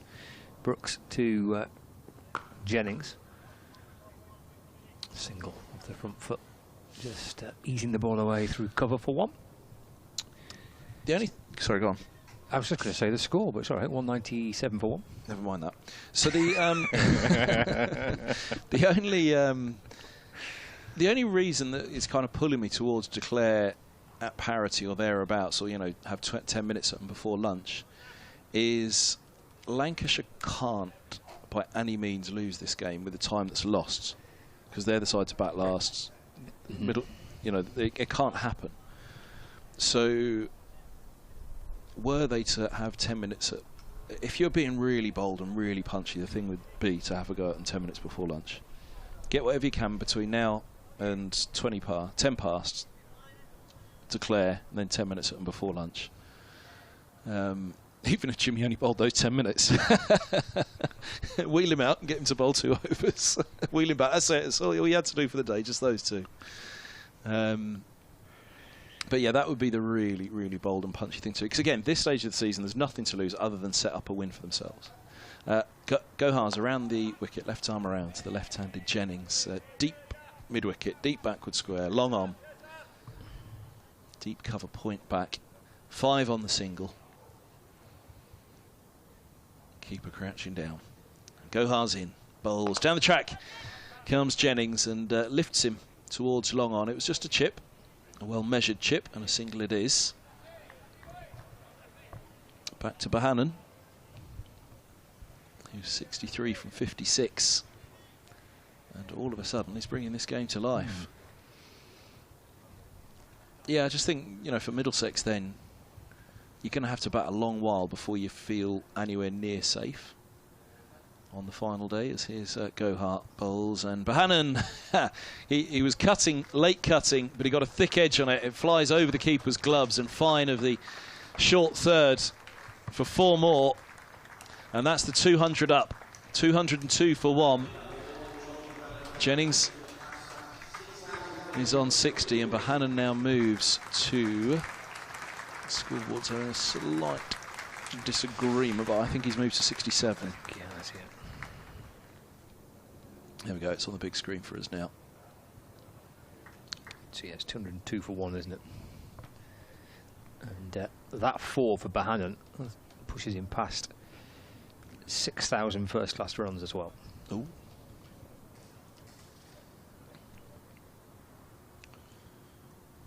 Gohar. It's a shortish extra coverage, quite straight. That's Higgins. This is pushed back by Bohannan, no run. Shortish mid-wicket, that's Robson. Higgins is the short extra cover. You'd almost call him a wide silly mid-off, wouldn't you? And then there's a very wide long-off. Bohannan awaits. Gohar bowls. Forward goes the right-hander, pushing to Higgins. Oh, this is a fair old change from the first 5-10 minutes when it all felt a little lethargic out there. As here's Gohar bowls, and Bohannan heaves him over long on. Oh, that's gone a long way back. They're ducking for cover below the point. And that is 208 for 1, and the lead, in fact the deficit, my apologies, is now 3. There's drinks being run out to Bohannan and Jennings, and I wonder, is that a message? Because it looks like, well, it seems an odd time to have drinks, 35 minutes before lunch. I wonder, are they saying to them, get going, keep going for another 15 minutes and we'll have a go? I could be miles off, but I'm just trying to think, if you were really trying to put Middlesex under the pump today and say, right, go on, deal with this, then get to parity, get a little bit of a lead, get something, or however many minutes they want before lunch, and go. Do you think there's any message being run out with this drink and this towel? And indeed, there's a drink being run out to Henry Brooks now. Would that be a message via Noah Cornwall as well, just to say, you lot, all back on the ropes now? Drink? Yeah, no, he's working away on his helmet there, isn't he, Bohannan? Drying it off inside. He's worked up a sweat on this September morning. Well, it's been terrific fun to watch, hasn't it? If you're not so much for Middlesex bowlers, I appreciate, or indeed Middlesex viewers and listeners, but for entertainment of the game. I was going to say, even from a Middlesex perspective, if you're a Middlesex fan, you don't want Middlesex to lose today. But what you probably would like is just a little bit of entertainment and fun, and the entertainment and fun is probably only going to come via the peril of whether Middlesex can save the draw or not. I mean, that could be miles off. You know, the Middlesex, they could pull out 10 minutes before lunch, and Middlesex are 300 for 1 at the stumps. You know, and that's it. Yeah. But that's the only way you can see that little bit of excitement today. It's Toby Rowland-Jones to Keaton Jennings. That's tucked away off his pads out towards square leg for a single. What's he move on to now, Jennings? 61. 209 for 1. I think it's, yeah. Well, there's half an hour left, and there's I think it's likely to be back to lunch and then have a chat. Also, I was saying, you know, running out a message or running out a drink, what are they doing? But actually, by the amount of time that took and the time that Bohannan took to work on his helmet, they clearly weren't in a rush, were they? No. So it isn't declared before lunch. No. But they can say the pace that they're going at here, they can be a decent lick in front of Middlesex, can't they? A little bit later on this afternoon. But there's Rowland-Jones to Bohannan. The back foot just drops it into the offside. And there's no run. Well, they might say grab a batting point and declare. 209 for 1. Grab 2 batting points. That could be in the mind as well. In terms of finishing positions in Division 2 this year, Lancashire 11 points behind Middlesex. The win sees them above Middlesex. Glamorgan are gone, but a chance to catch Derbyshire and finish 3rd this season potentially. So there is all that to play for. 209 for 1. There's Rowland-Jones to Bohannan. Steer away down to 3rd man for a single. I almost want to shout, get on with it now. 100 partnership between Josh Bohannan and Keaton Jennings. Off 99 balls, 78 minutes. Entertaining cricket from for Lancashire. I'm feeling cheated if Bohannan's not charging down the track to Rowland-Jones at the moment. It's been fun. Well done. Yeah, we wondered, didn't we? Oh dear, 10:30 start. What are they going to do with today? But it looks like it'll be fun now. Jennings waiting, clipping this full delivery off his toes out towards the leg side for no run. 2:10 for 1. So got half an hour remaining of the morning session. So you're back in half an hour, 40 minutes after lunch, having further thrash. It could be even 150 head by then, couldn't you? It's was it 10 overs, 8 overs left in the morning. Take another 10, 15 in the afternoon. Balls to Jennings, who's half a step forward and defends, just drops it into the offside, no run. The only reason, like I said, I think declare before lunch, whether it's declaring behind or as they would now declare with the lead, they're only 1 behind, is that length of time for Middlesex to bat that's what will cause the pressure. And if Lancashire had to come out and chase 70 off 10 at the end of the day, they'd do it. Final ball of the over. Rowland-Jones into Keaton Jennings, driven firmly. And a good tumbling stop at mid-off.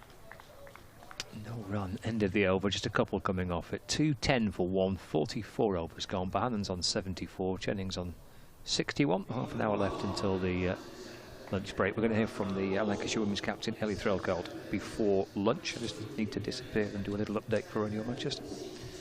Cheers, Scott. So 2:10 for 1 it is. Yeah, none of anything which we have just discussed may come to pass, but that is the fun of cricket. There's always something to discuss, something to mull over, something to chew over. 2:10 for 1. It's going to be young Sebastian Morgan, who is impressing pretty much everybody that sees him at the moment. He's got a job to do here with the ball under a bit of pressure. Middlesex taking a bit of tap this morning. And I'll look to go after the youngster, no doubt. Callum, how are you? Good, you? I was promised Ellie. Where are you? I've ended up with you. I know, sadly for you. Better than Scott.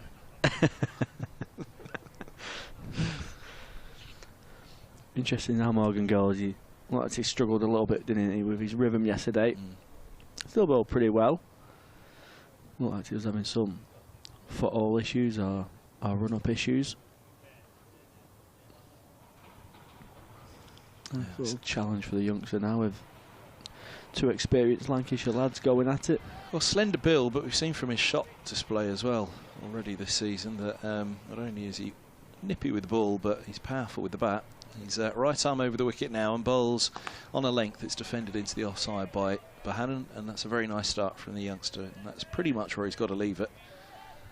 I don't think going toe-to-toe with Bohannan here would be the idea. I think proper line and length, first class, and if Bohannan tries to hit him off it, then so be it. Yeah, if he hits you off your best delivery, fair enough. Yeah, don't get drawn into his game. Because at the moment, Bohannan's in white ball mode, isn't he? Yeah, he certainly is. 74 off 63. Midway through his run-up, Morgan. Bowls now, and there you go. Fraction short of a length, and it's punished over mid-wicket for 4, the cry of catch. Deep square wasn't interested for a moment. Luke Coleman, he ambles around the ropes and collects the ball from a gutter over there somewhere. Hopefully it hasn't got too wet. He didn't really get hold of it. It was just a fraction short was all, and Bohannan was onto that length quickly. Yeah, he hasn't done too much wrong. Morgan ever so slightly back of a length. Josh Bohannan deep in his crease, just waiting for that. Deliver it. The deep square goes in front of square now. It's just ever so slightly behind square, so probably better placement if he's going to stick with that line and length. Morgan bowls, and Bohannan clips him in the air just fine of mid-wicket. Thought for a moment that he was lifting it close to the fielder, but fine enough of Robson, and it's a comfortable single to deep square. I think Robson was interested for a brief moment as well. Yeah, from our angle, it looked like he was going straight to him at one stage, but way clear of the mid-wicket fielder. Just Bohannan getting a single.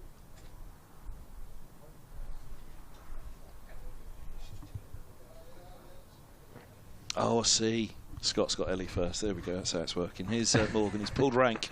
Morgan's in bowls, and forward goes Jennings, pushing the ball outside of the off stump. It beats him through to the keeper. Didn't quite get up that one.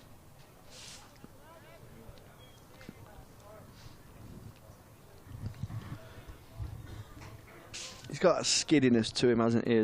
Scott Reed. As Morgan. He does when it comes to getting around him. Oh, is he gone now? He's skidded off over there. No, he is. He does. He's got an elasticity as well, hasn't he, Morgan? So here's a seamer around the wicket. Bowls past the edge and right on cue. Callum, he beats the edge of Jennings' forward defence. Yeah, you're spot on there. I thought he bowled well to the 2 left-handers as well yesterday. Came round the wicket pretty early on. I think it was because of his run-up and foothold issue that he had, but I thought when he came round the wicket to Jennings yesterday, he dotted him up quite well, and he's just trying to build some pressure through dot balls, and he's done the same too. Good deliveries so far. Morgan bowls outside the off stump. Jennings thought about dabbling, and he left it alone in the end. Good over from Morgan. 2:15 for 1, only that one ball dropping a fraction short. Yeah, good from the youngster. Some nice pace as well, carrying through to Cracknell with the gloves.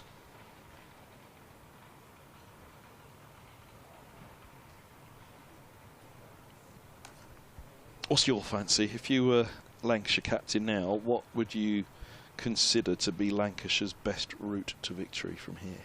I think declaring now.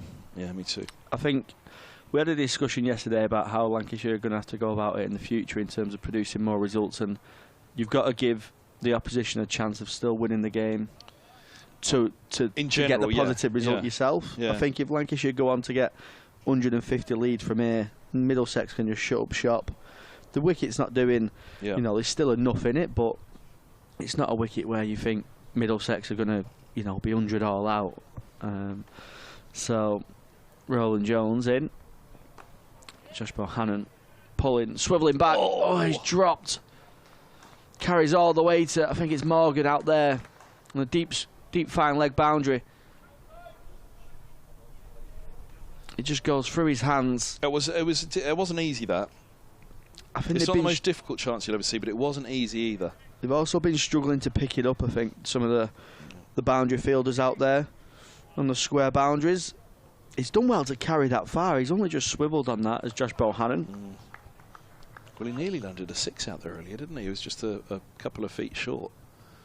But yeah, it was tough for Morgan, that. He was running at pace, fingers pointing to the sky, so he was kind of pushing his hands out in front of his left shoulder as he ran around the boundary rope from long leg. He's got a double teapot on. Shake it off, lad, don't worry. Yeah, there's always a boundary in the back of the mind as well. Roland Jones in. That's a lovely shot from Josh Bohannan. Just opens the face ever so slightly over pitch from Roland Jones. Josh Bohannan opening his hands up. He beats the cover and mid-off fielder. Splits the gap perfectly. And he finds a more convincing 4 that time from Bohannan. We had Dermot Reeve on commentary a couple of weeks back in a game between Leicestershire and Middlesex at Grace Road, and he was saying in his time as Warwickshire captain, if a catch went down, the onus was on the rest of the team to immediately, including the bowler, get right behind the fielder that had dropped the catch.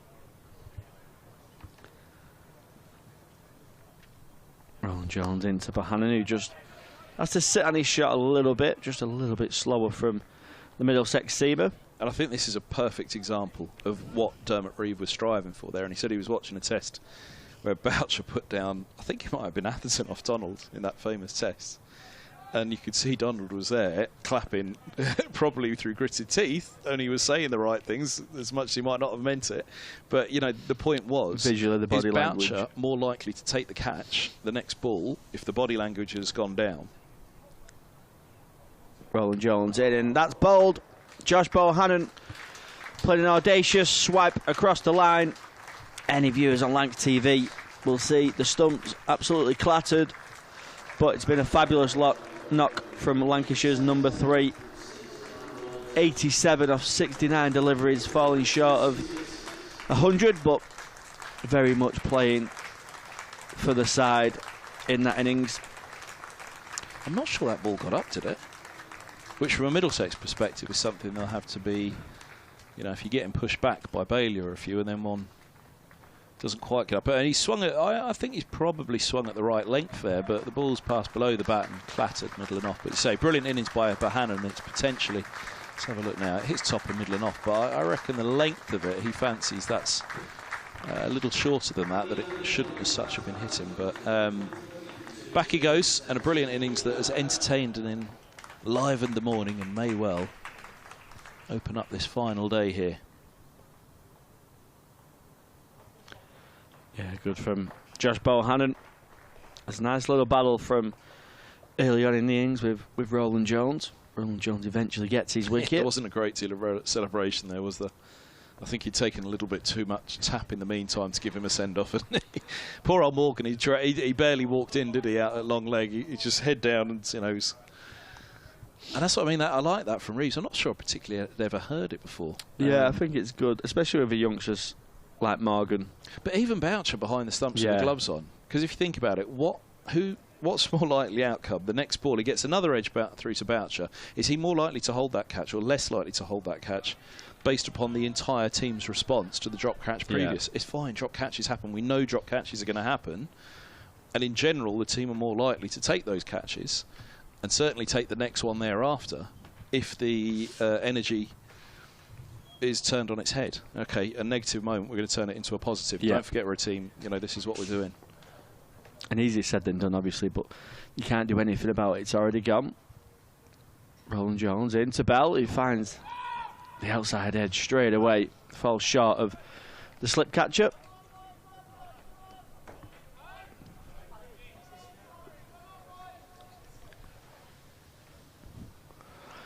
George Bell in at number 4 for Lancashire.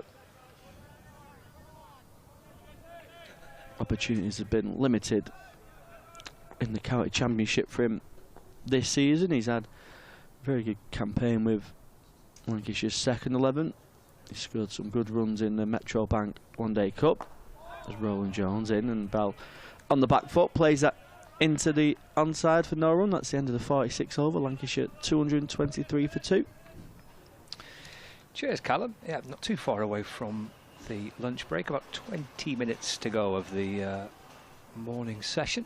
And it's been a pretty entertaining morning session. A little change around in the commentary box because I'm delighted that the captain of Lancashire Thunder, of Lancashire's women's side, Ellie Threlkeld, has joined us up in the commentary box, fresh from a fabulous trip to Trent Bridge in midweek. Ellie, good afternoon. Thank you for being with us. Congratulations. That must have been a pretty enjoyable day. Yeah, it was a really special day. Yeah, real good team effort to sort of get us over the line, and yeah, we're in another final at the weekend, so exciting. As Morgan gets one through to Jennings and gets his first-class wicket. Sebastian Morgan for Middlesex. So a memorable moment for him. And Jennings out for a very entertaining 61. Lancashire lose their third wicket, 223 for 3. And Jennings departs for 61. But a moment to remember for Sebastian Morgan, his first-class wicket. And a beauty to get rid of Keaton Jennings. You've joined us at a pretty eventful time because Bohannan's been bashing it around, Jennings has been bashing it around, and both have now gone. But 2-2-3 for 3. A good knock from Jennings. So yeah, go on, back to Tuesday then. So what was it like at Trent Bridge? Yeah, we sort of found ourselves in a bit of a sticky situation with the bat. I think we were 50 for 4, and then myself and Ailsa managed to put a bit of a partnership together and get up to 240, I think it was. So pretty pleased at the halfway point. And then yeah, credit to the way the group went out and bowled and fielded, and felt like we put them under some pressure. And despite a good partnership from Bryce and Elwes, it felt like we just stayed in the game for long enough. And yeah, to get over the line was really special, and felt like everyone played the part. So a very special day, and hopefully we can go and do it all again on Sunday. 166 run partnership, you and Ailsa. How much do you enjoy that? How much were we kind of working with each other? How much chat goes out there between you both to try and rebuild, to start the rebuilding work, and then to try and push on to a total? Yeah, I think credit to Ailsa for such a young player. She's obviously shown a sort of firepower in the short format of the game this year, but to go out and play a knock like that, so mature and sort of calculated, it was yeah, it was a really special innings. Matthew Hurst, the new batter. He's off the mark straight away, just nudging it down towards fine leg for a single. And were you pretty happy with that score, 241 for 6 from 50? Yeah, I think so. It was a really good pitch, and it probably felt like we did leave a few out there, but obviously from the situation we were in, we were really pleased to get to that total. Knew early wickets would be key, which we managed to do. And yeah, like that partnership between Bryce and Elwes, it felt like the game was potentially slipping at that point. But we knew if we opened up an end, we were right back in it, and that's exactly what we did. So, yeah, credit to the bowlers and the way we stuck at it in that period. 2-2-4 for 3 here. Down the leg side by Morgan, taken by the keeper. And there's no run. Anything kind of bittersweet about you both being out in the 90s? Probably both deserved centuries, but was it more the bigger picture that you're trying to get runs for the team rather than yourselves? Yeah, definitely. I think we just knew at that point we were in the last 10 and we were both set, and we knew we needed as many as we could. So, yeah, I guess again shows a lot about the character of the girls we've got in the room. It was a selfless sort of knock from Ailsa and getting us to a good total.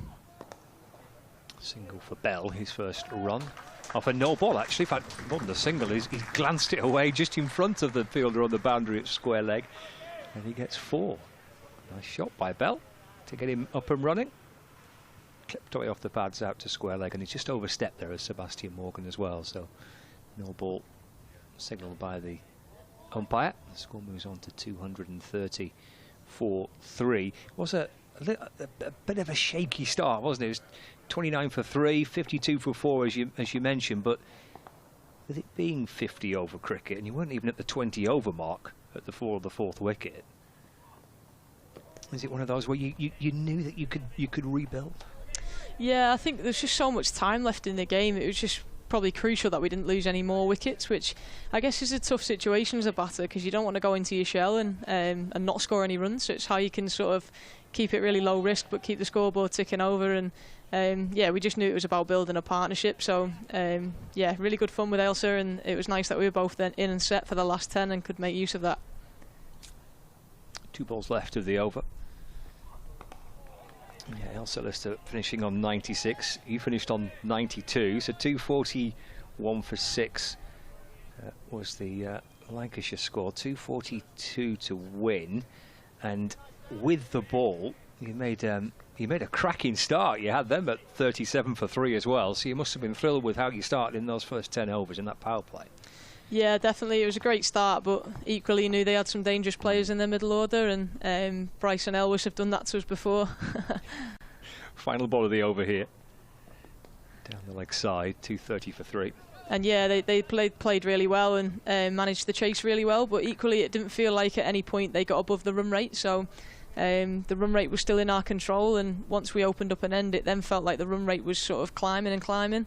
And what we found when we were batting was actually it didn't really get easier. It got harder once the ball got older, and it was quite hard to find boundaries at the end. So when the run rate crept above 7s, we sort of knew we were in with a shout anyway. And yeah, we consistently took wickets at the other end, and then it was sort of out of Bryce's control in the end because she ran out of partners a little bit. So credit to the way we sort of built pressure from that one end and kept Bryce off strike, really. It was some quite smart cricket and some great bowling.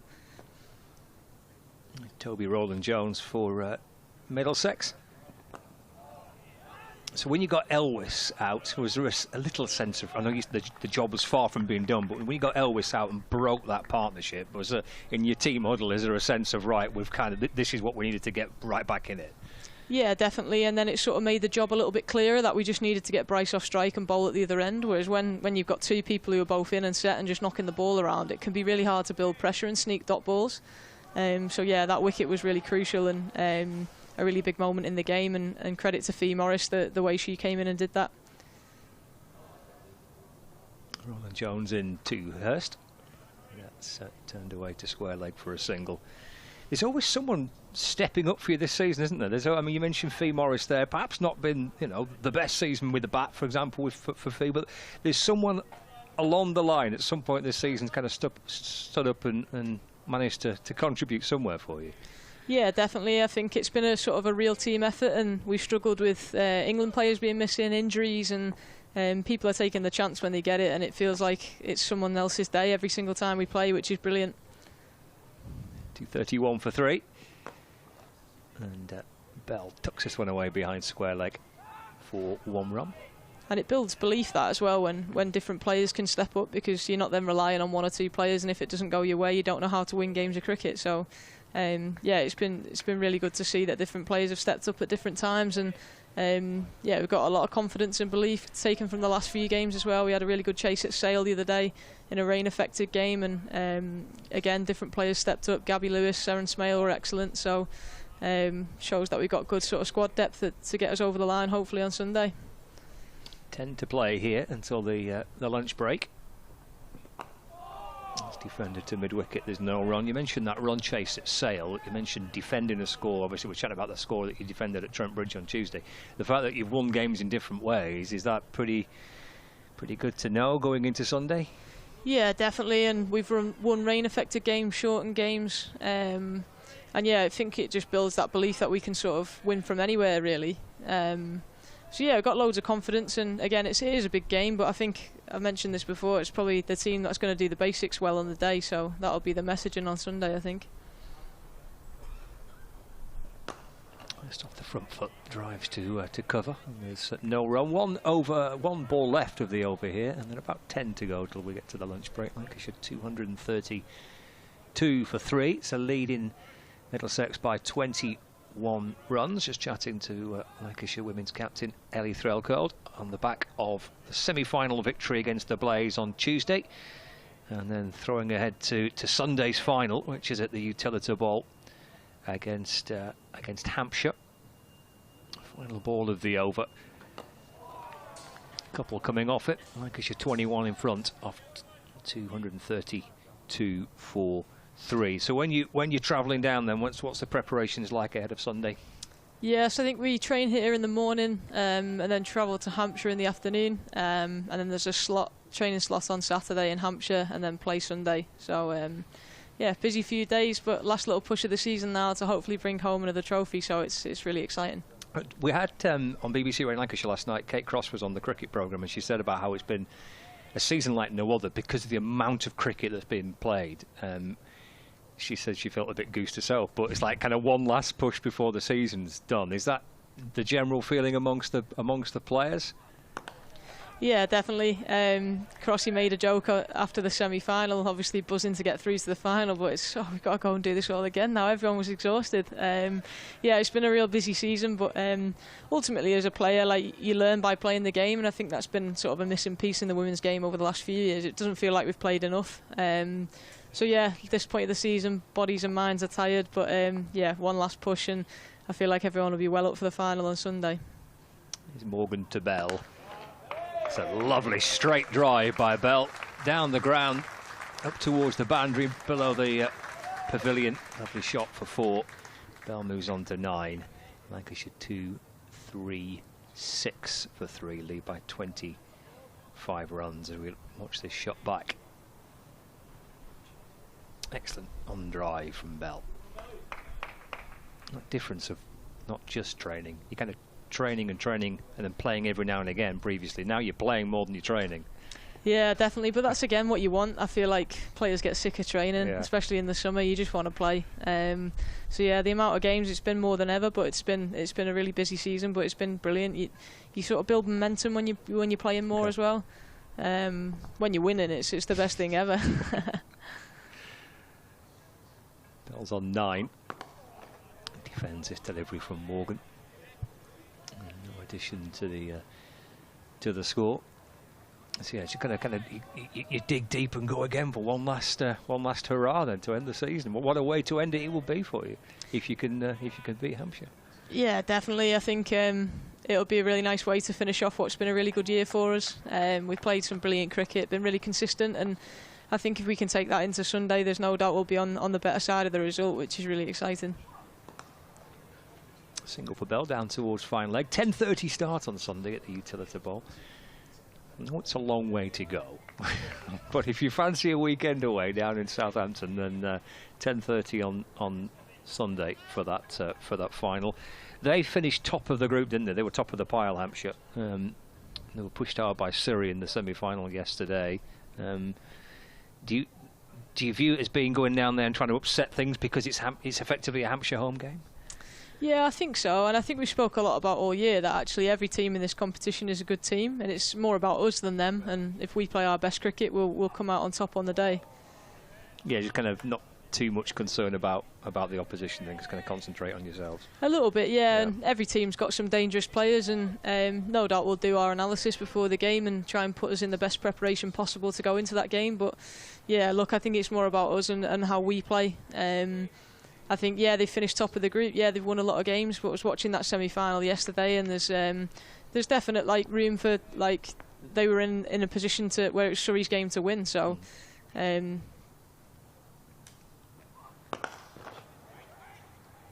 Drilled up towards mid-on by Hurst.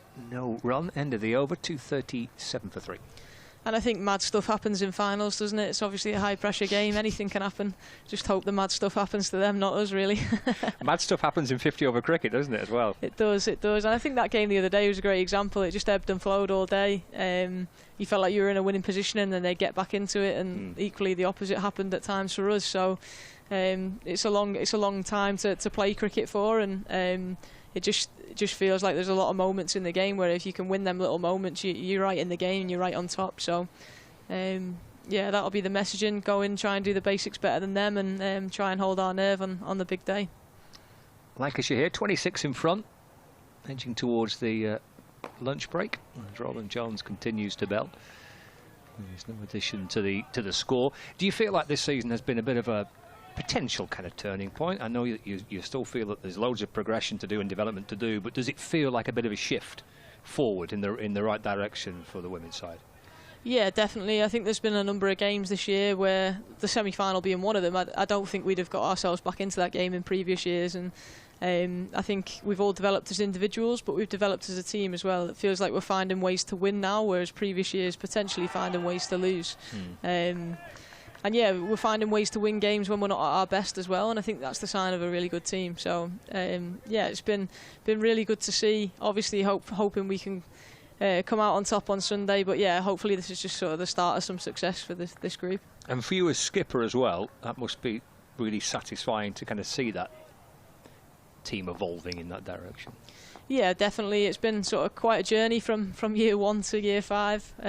Plenty of ups and downs, plenty of frustrations.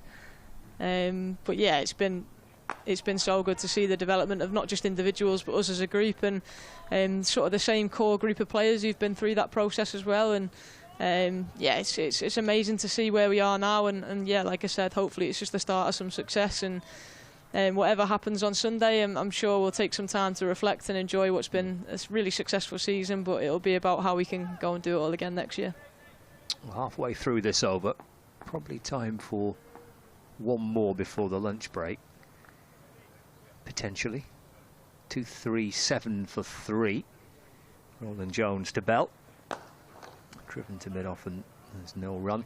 And on the kind of the broader context of the domestic women's game, Ellie, as well, kind of first year, full year where we've got full professional setups. I know here at Lancashire it's been different because you've basically been like that for some time. But has there been a general, has it felt different going around in the country playing different sides now that there's this new system in place, the new tiers, the professional game in kind of full swing? Does that feel different this season compared to previous ones?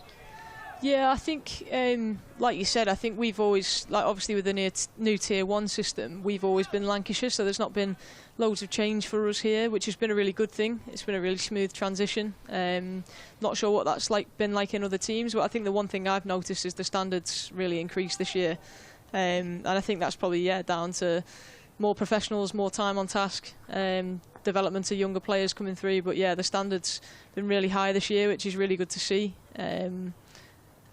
And yeah, the game's moving, and we spoke a little bit about what a successful year it's been. It's important that we don't stop, and yeah, ultimately we'll spend a bit of time reflecting and obviously resting and recovering in October. But there'll be, whatever happens on Sunday, there'll be no room to sort of stop what we're doing because the game's moving, other teams are moving, and we need to move with that. So yeah, it'll be another hard working winter to try and go and do it all again next year. And you mentioned some of the players you've been out with through either international call-ups or injury, but that kind of broader squad that you've got, that strength you've got in the squad now, is that as good as it's been since you've been here?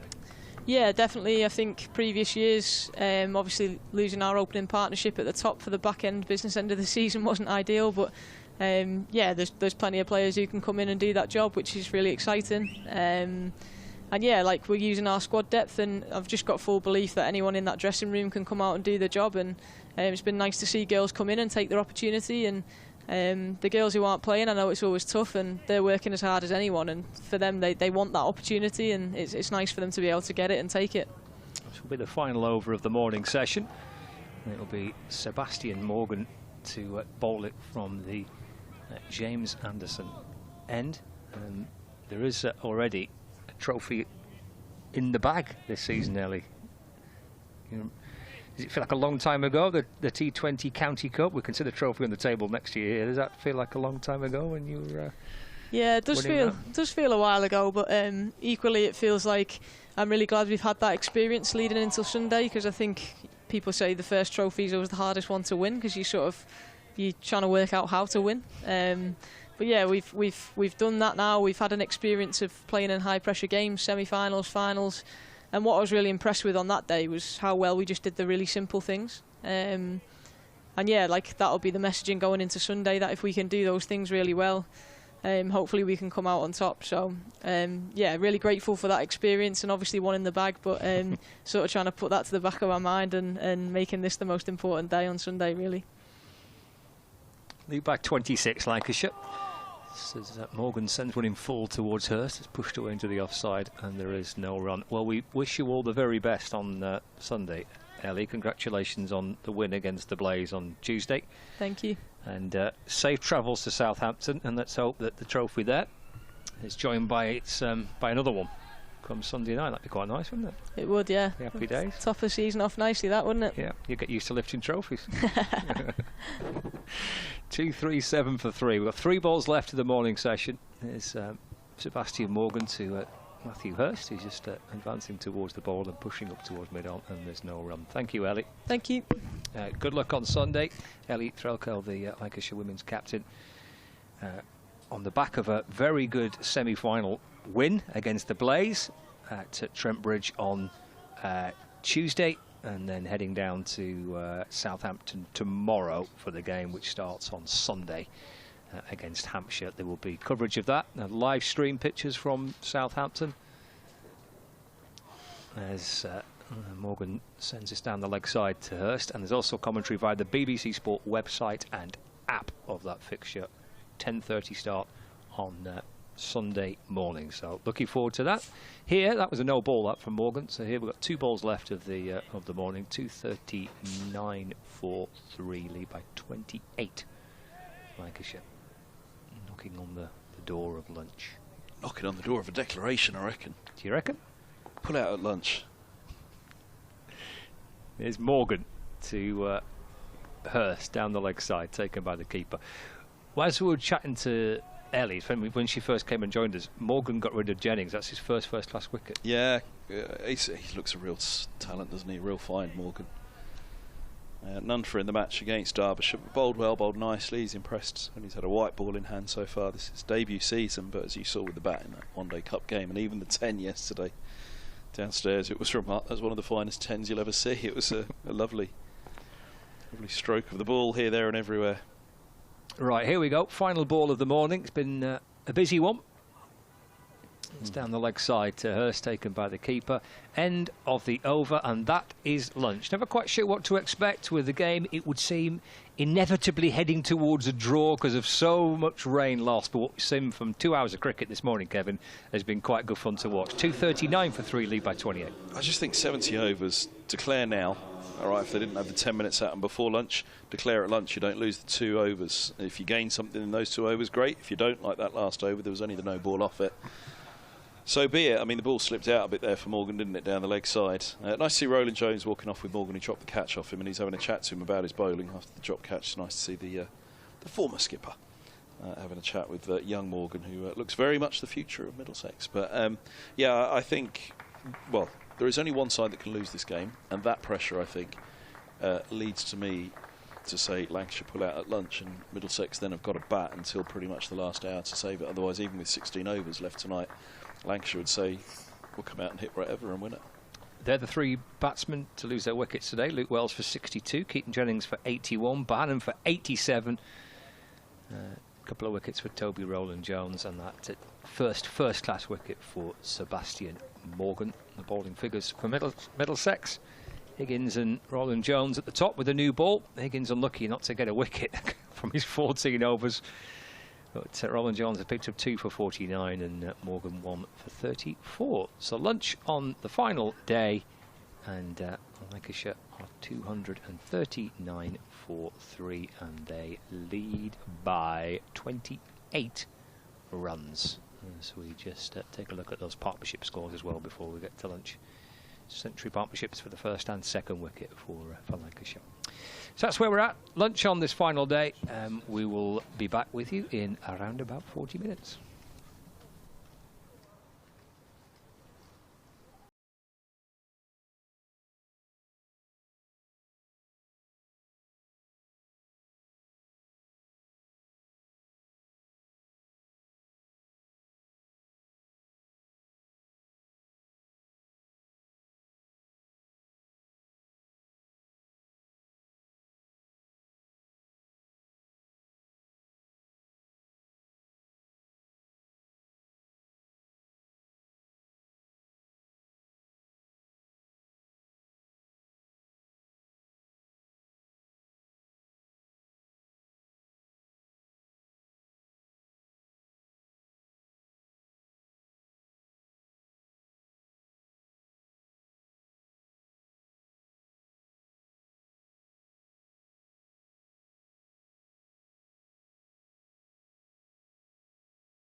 is for the way you look at me. O is for the only one I see. V is very, very extraordinary. Welcome to the opening day. Oh, that is a wonderful shot.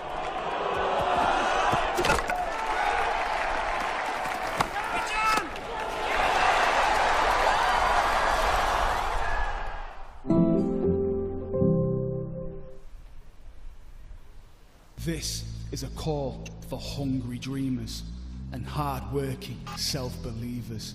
Success is down to more than just luck and talent. It's striving to be the best, breaking the boundaries and never giving up. Are you ready to become your best self? Are you ready to unlock your greatness? So what are you waiting for? This is Education Evolved. This is UA 92. When I was a kid, there was no professional women's cricket. I didn't even think that women could be professional sports people. Especially early on, it just didn't really seem like there was a career in it. To support myself around cricket, I had to work at the petrol garage. I was the only girl, so I stood out. I'd love for young girls to be able to dream about being an athlete and it to be achievable. Thanks to the Hilton funding my contract, it's allowed me to play the game that I love all day, every day. We're like an engine and we need to be fueled with the right gas. Without funding, we can't be visible. You can't be what you can't see. As a team, it feels like we're breaking boundaries. Thunder and Lancashire always want to put women's cricket at the forefront, and now I think that's really shining through. It's mad to think that without the Hilton funding, like, we wouldn't be playing cricket every day, training. Well, we could be, but we wouldn't have any money. We wouldn't, yeah, true.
Life can be extraordinary, unforgettable, amazing.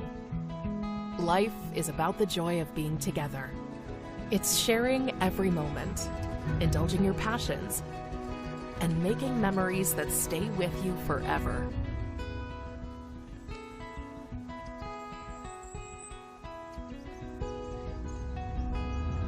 Life is live. The thrill of the game. The buzz of a network, the enrichment and fascination of a cultural soiree. And we feel every sensation because we're right there with you. Always on, always fully engaged to help provide that extra spark, heighten emotions, and make every occasion simply unforgettable. Because the best live events don't just happen to us, they become a part of us. Forever associating your brand with life itself. Live can be extraordinary, and we're ready to help you make the most of every inspired, delicious moment. Welcome to Sodexo Live.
is for the way you look at me. O is for the only one I see. V is very, very extraordinary. Welcome to the opening day. Oh, that is a wonderful shot.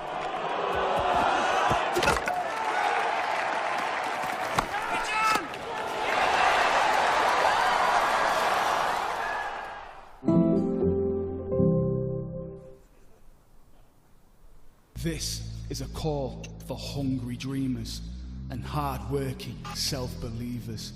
Success is down to more than just luck and talent. It's striving to be the best, breaking the boundaries and never giving up. Are you ready to become your best self? Are you ready to unlock your greatness? So what are you waiting for? This is Education Evolved. This is UA 92. When I was a kid, there was no professional women's cricket. I didn't even think that women could be professional sports people.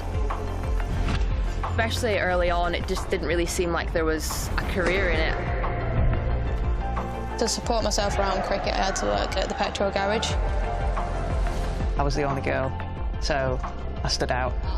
I'd love for young girls to be able to dream about being an athlete and it to be achievable. Thanks to the Hilton funding my contract, it's allowed me to play the game that I love all day, every day. We're like an engine and we need to be fueled with the right gas. Without funding, we can't be visible. You can't be what you can't see.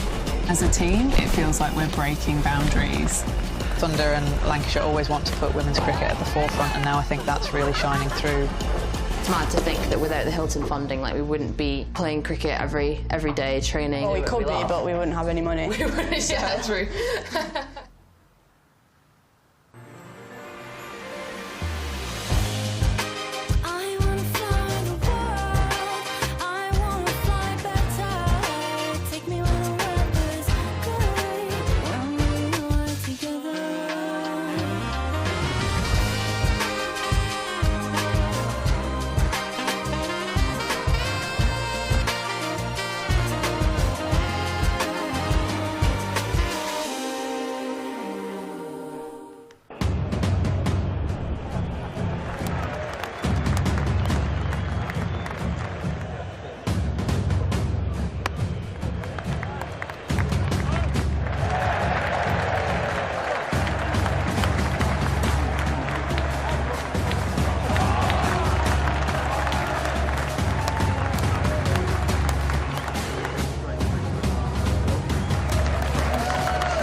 Life can be extraordinary, unforgettable, amazing.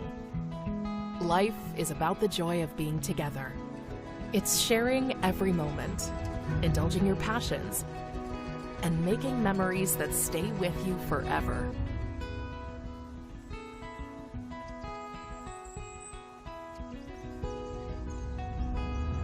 Life is live. The thrill of the game. The buzz of a network, the enrichment and fascination of a cultural soiree. And we feel every sensation because we're right there with you. Always on, always fully engaged to help provide that extra spark, heighten emotions, and make every occasion simply unforgettable. Because the best live events don't just happen to us, they become a part of us. Forever associating your brand with life itself. Live can be extraordinary, and we're ready to help you make the most of every inspired, delicious moment. Welcome to Sodexo Live.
is for the way you look at me. O is for the only one I see. V is very, very extraordinary. Welcome to the opening day. Oh, that is a wonderful shot.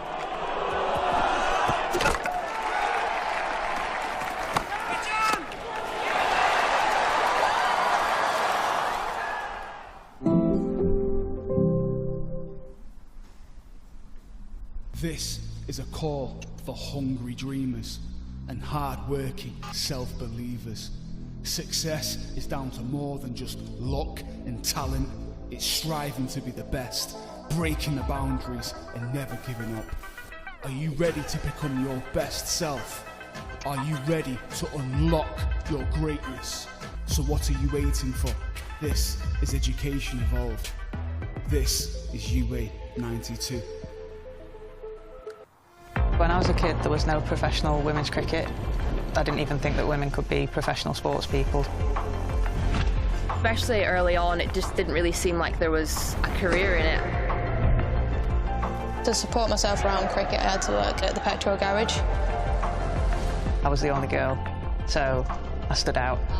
I'd love for young girls to be able to dream about being an athlete and it to be achievable. Thanks to the Hilton funding my contract, it's allowed me to play the game that I love all day, every day. We're like an engine and we need to be fueled with the right gas. Without funding, we can't be visible. You can't be what you can't see. As a team, it feels like we're breaking boundaries.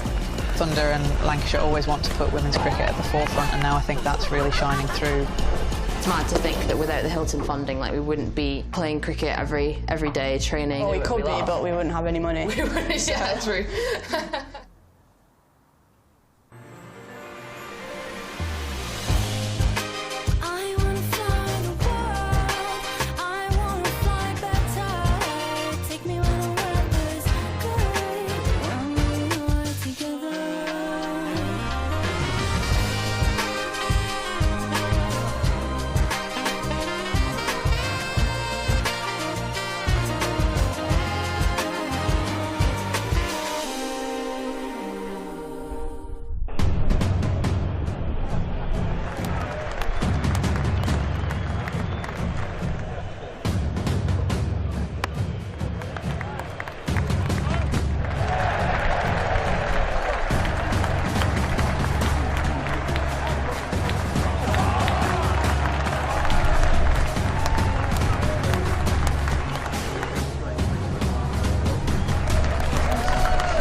Life can be extraordinary, unforgettable, amazing.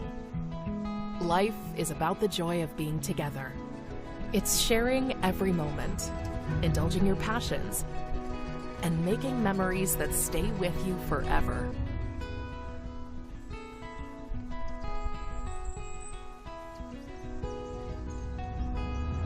Life is live. The thrill of the game. The buzz of a network, the enrichment and fascination of a cultural soiree.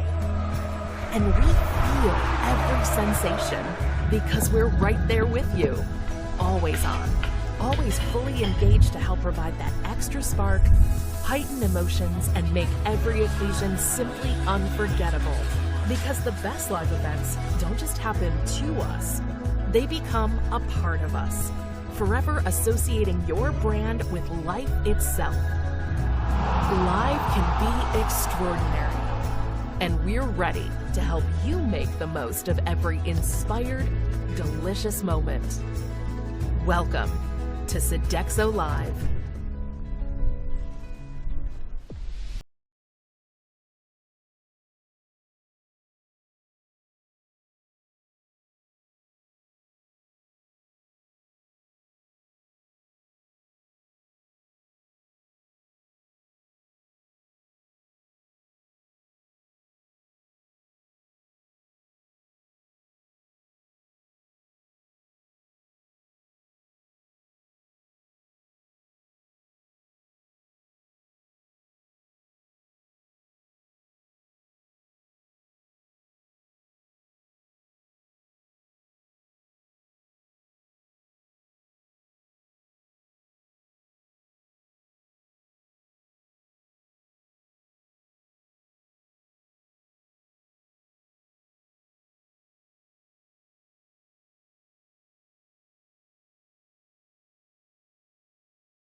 is for the way you look at me. O is for the only one I see. V is very, very extraordinary. Welcome to the opening day. Oh, that is a wonderful shot.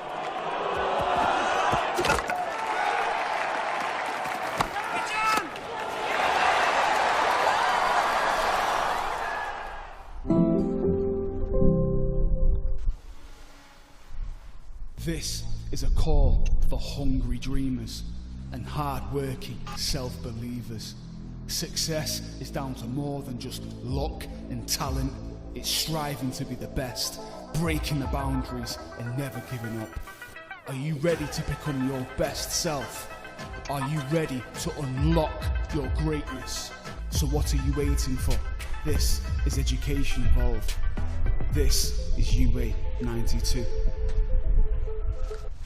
When I was a kid, there was no professional women's cricket. I didn't even think that women could be professional sports people. Especially early on, it just didn't really seem like there was a career in it. To support myself around cricket, I had to work at the petrol garage. I was the only girl, so I stood out.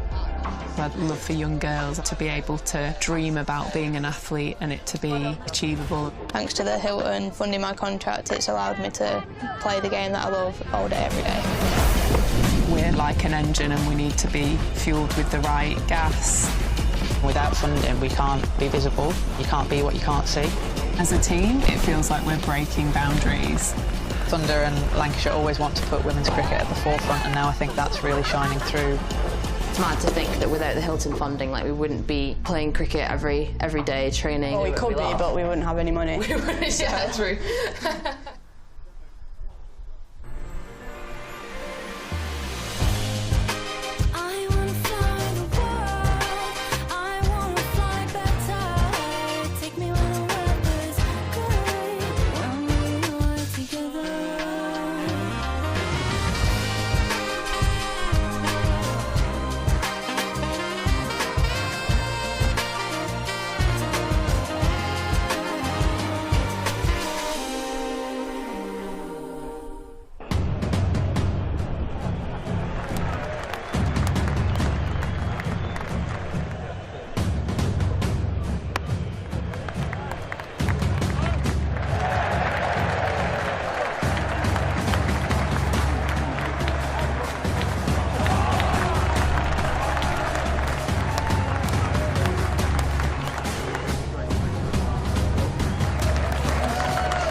Life can be extraordinary, unforgettable, amazing.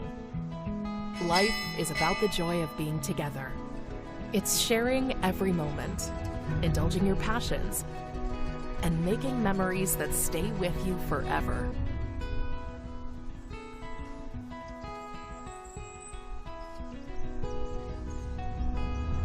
Life is live. The thrill of the game. The buzz of a network, the enrichment and fascination of a cultural soiree. And we feel every sensation because we're right there with you, always on, always fully engaged to help provide that extra spark, heighten emotions, and make every occasion simply unforgettable.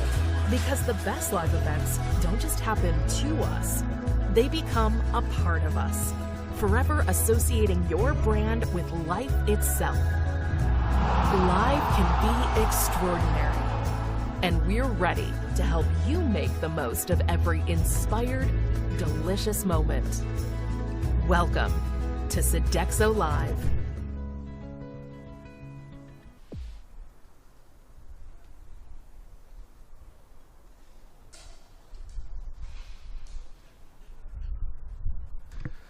Well, good afternoon, everybody, and welcome back to Old Trafford, where Lancashire are batting on 239 for 3. Middlesex all out for 211 in this heavily rain-affected match, having been put in, excuse me, with first 3 days that were limited, shall we say, in the number of overs that we saw. But 51 overs into the first innings of the Lancashire innings. They're 11 shy of a first batting point. Middlesex have a first bowling point.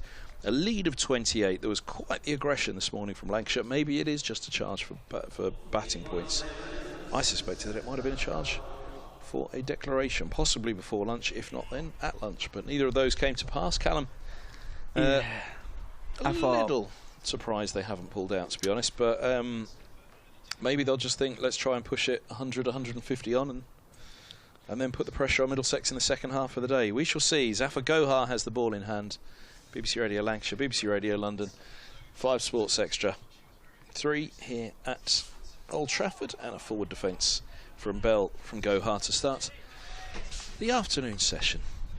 Yeah, we had them conversations whether Lancashire might... They clearly weren't listening, were they? Declare when they got level just to keep Middlesex in with a chance as well.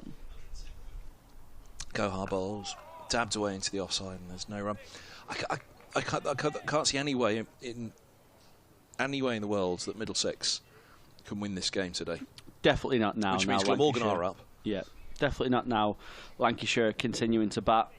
They're only 3 down. But even if they pulled out 10-20 behind at that point, seems that Gohar, this is punched into the offside and there's no run. However, you did make the point though that perhaps the captains could come together, so that is potentially a scenario that could have happened at lunch. Yeah, maybe there was a discussion at lunch and one of the skippers maybe just said no. Gohar bowls. This is slapped back over the bowler's heads by Hurst. A sweet pickup and 6 more runs. Hurst on to 8 from 17, and Lancashire 246 for 3. Yeah, lovely shot from Matty Hurst. It's given some flight, quite slow as well. Gives him the chance to just advance down the track, punch it down the ground, and it's a beautiful shot for 6. Mid-off's just dropped a little deeper, long off back now, and on the back foot. Hurst turns a single, fine and mid-wicket. 247 for 3. Lead is 36. Both 2 natural shot players. George Bell and Matty Hurst are low in height, so it's both good players of spin. Both sweep well. On the back foot again. Bell pushing back into the offside, and there's no run.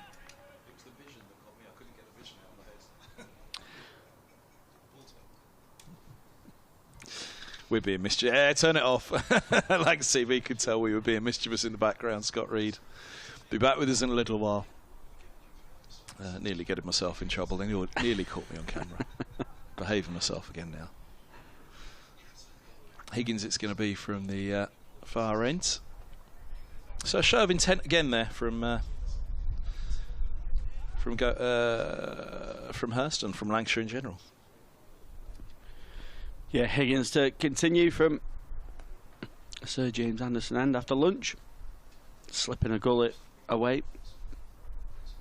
He's into Matty Hurst, who just tucks it away into the onside, but finds the fielder. Got a deep square. Fine leg and a deep backward point of the 3 men covering the boundary.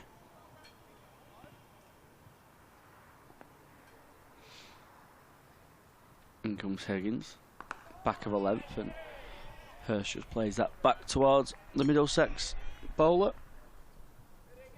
He's bowled very well throughout this game. It's one of them games where his figures doesn't quite show how well he has bowled. 9 for 53 into his 15th over.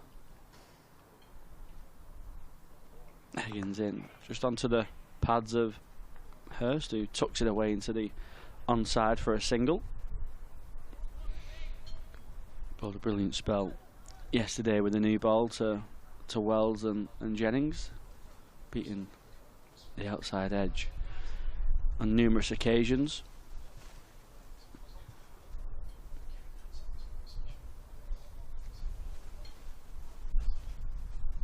Higgins to Bell. Again, similar line onto the pads. Bell just comes inside the line, tucks it off his hip for a single.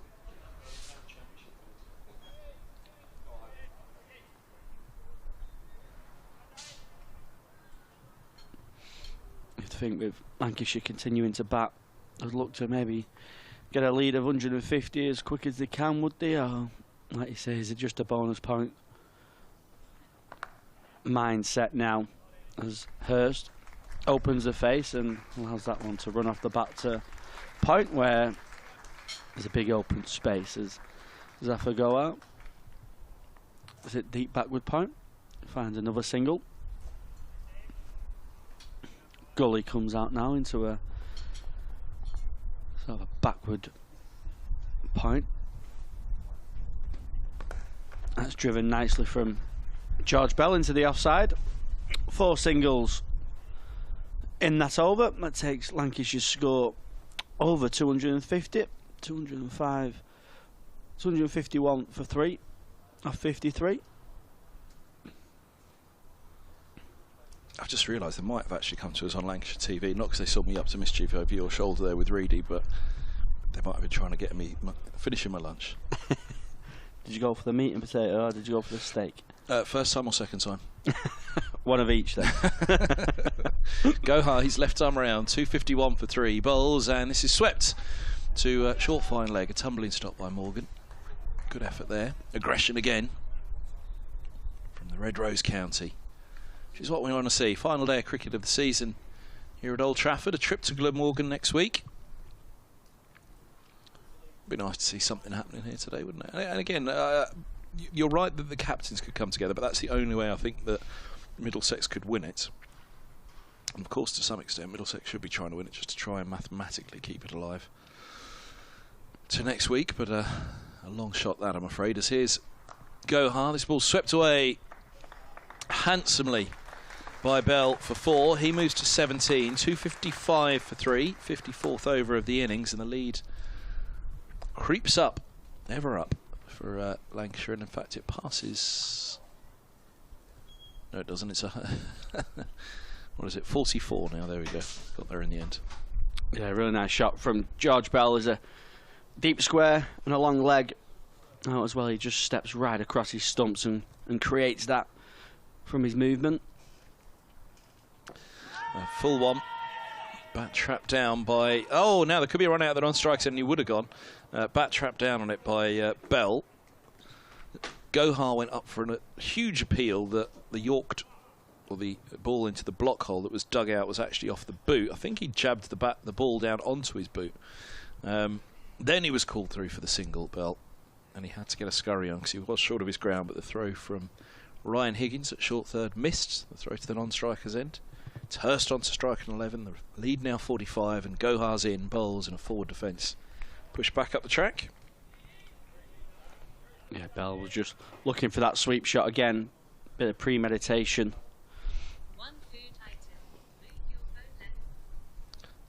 Thanks, AI. Here's Gohar bowls, and this is pushed back up the track. If Lancs TV didn't try to tell the listeners that I was still eating my lunch, then the AI on my phone did. Was it worried for me that it could only see one food item? Here's Gohar bowls, and this is cut to the short third. 256 for 3. The perils of live broadcasting in the day and age of AI technology, eh?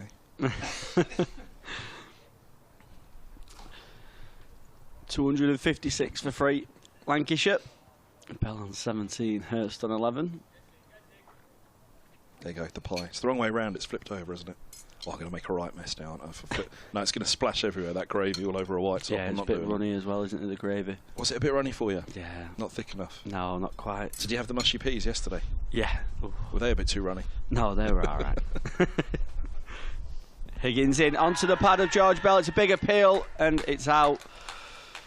Look pretty adjacent. Bell stepping across the stumps, hitting the pads.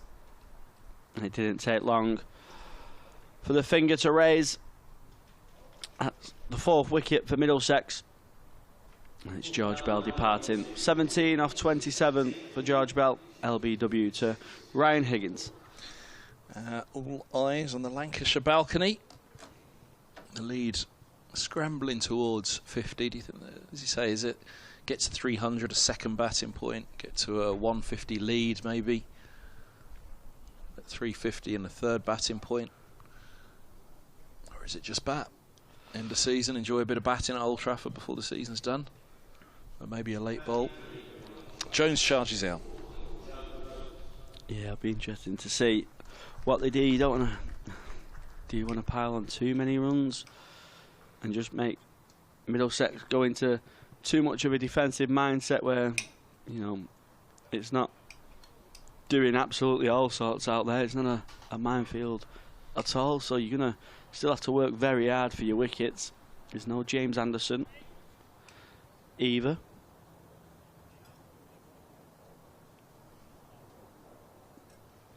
Michael Jones at the crease now for Lancashire.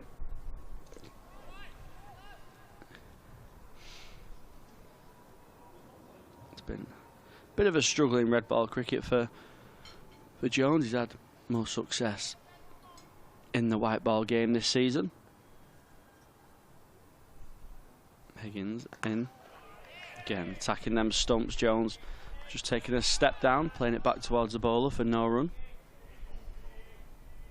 He's a much better player when he's aggressive and positive. You need a wound-up Higgins and a wound-up Roland Jones at either end, don't you? Yeah. You want to be in the middle of that, would you? Yeah, he got feisty before with Josh Bohannan. It was a good watch as Higgins finds the outside edge of Michael Jones. It runs along the floor to the gully region. Higgins' first wicket in the innings. Very much well deserved.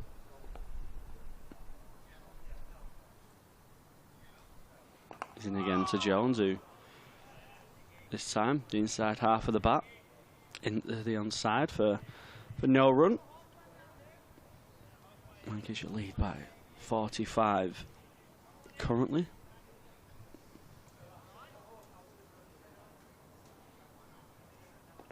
Just the one catcher in slips.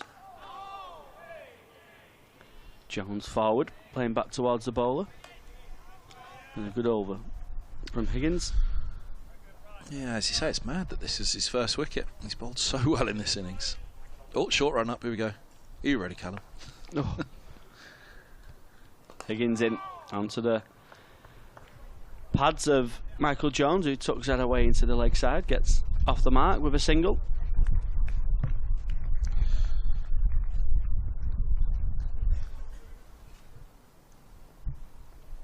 So 257 for 4 it is. Jones has 1, Hurst has 11. BBC's Radio Lancashire and Radio London together here at Old Trafford on 5 Sports Extra 3.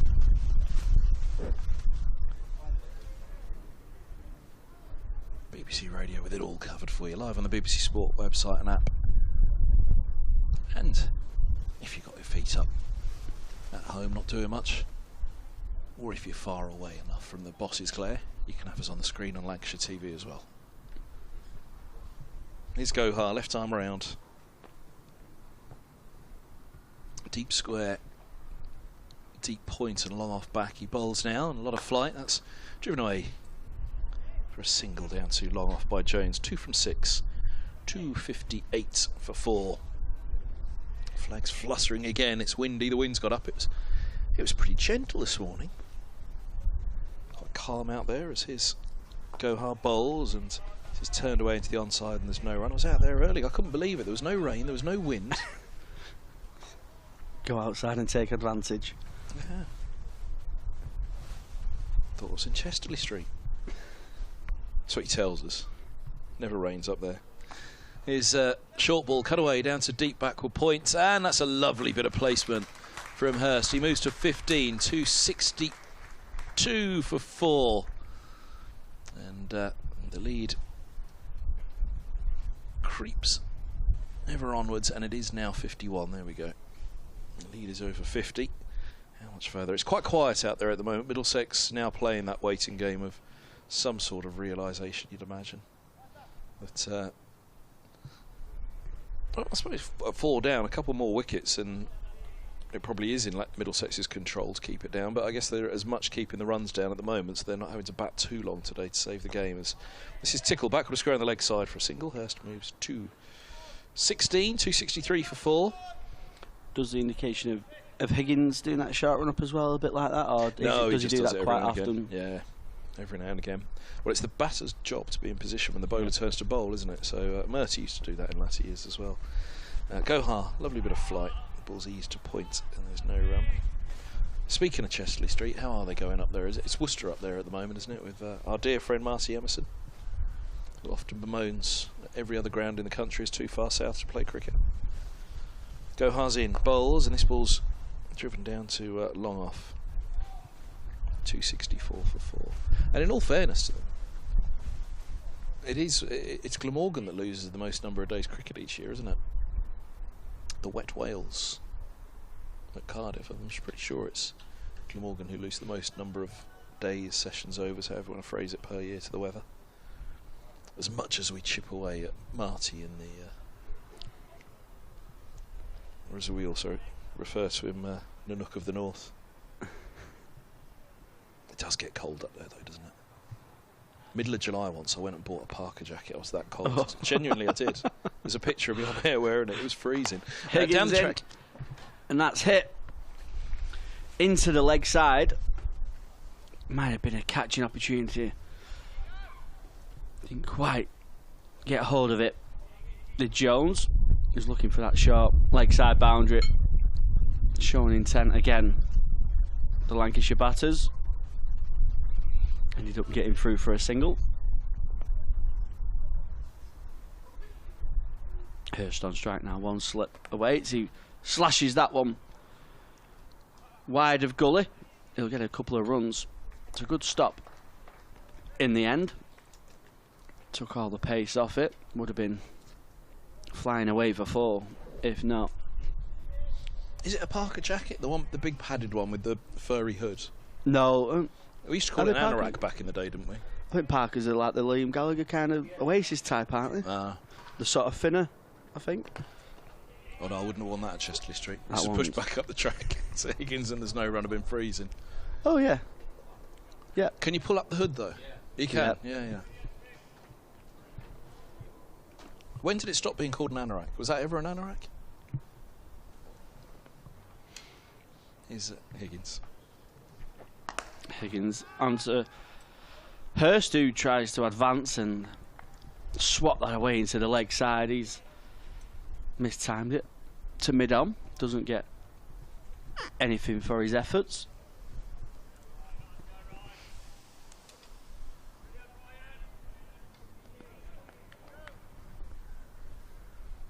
Higgins in again to Hurst. This time slashing through the offside. And it's dropped. Oh, wow. And it goes for 4.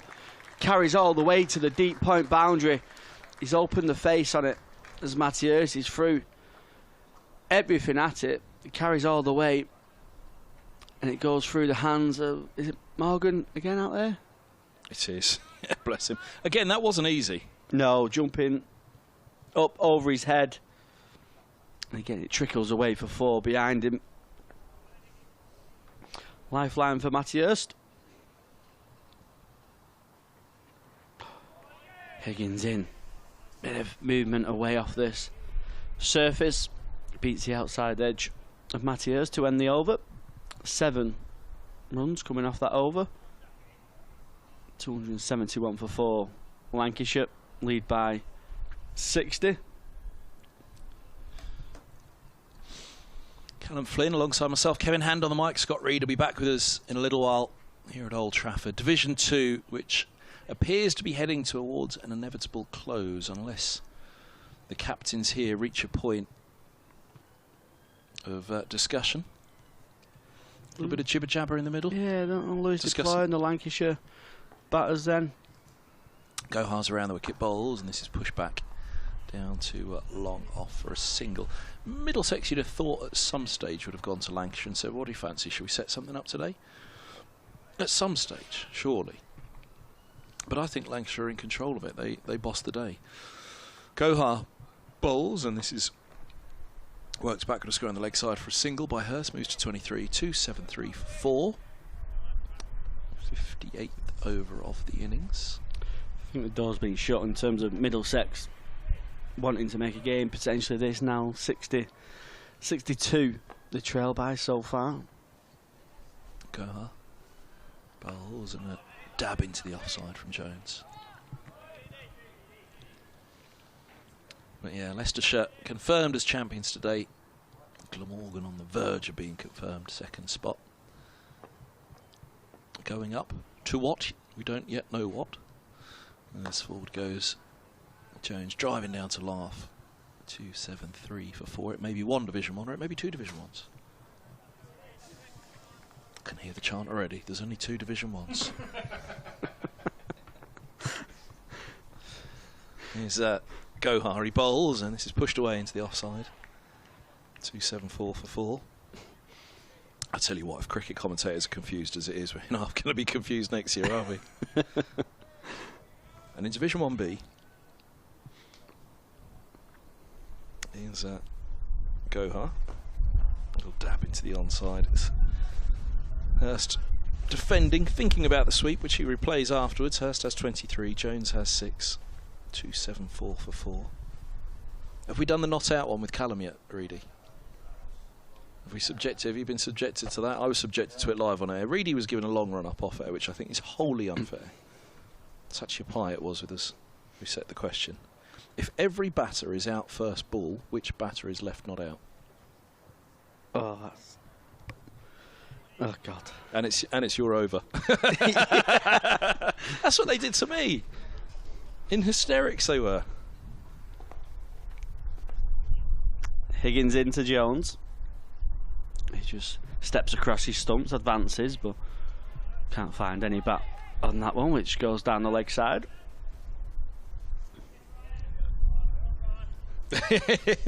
Come on, get him on Lancashire TV. The fingers are going for Callum now as well.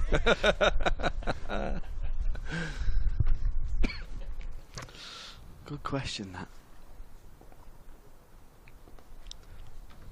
Higgins to Jones, who tucks that away into the onside for a single. I can't believe I've never heard it before. That's the great thing about that question. When you think, wait, nobody's ever posed that question to me before. I don't think all of us this week have asked it. It was an Uber driver the other day that posed it to Sachi Pie, and she passed it on to us. Go on, they caught me counting on my fingers as well. You're going to have to do the same. That one's hit Hurst above the 5. There's a shout for LBW, but no avail. Is it 7? No. For those the other day that weren't tuned in and those who just missed it again now repeating the question. If every batter in an innings is out first ball, which batter is left not out?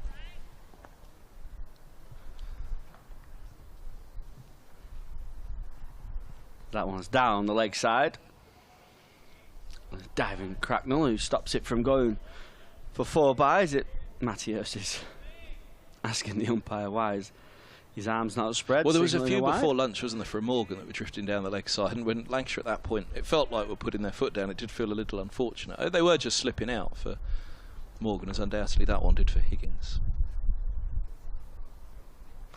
This one slashed through the offside from Hurst. Only a single. He's still got his shoes and socks on, folks. That's good news for us all.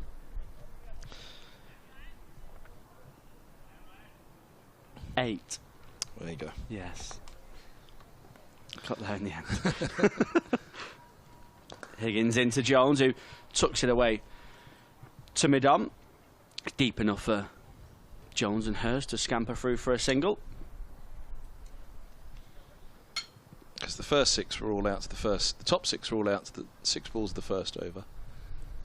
Then in came the number 8 to join the number 7, but he was at the other end, the over switches. And then the next lot go.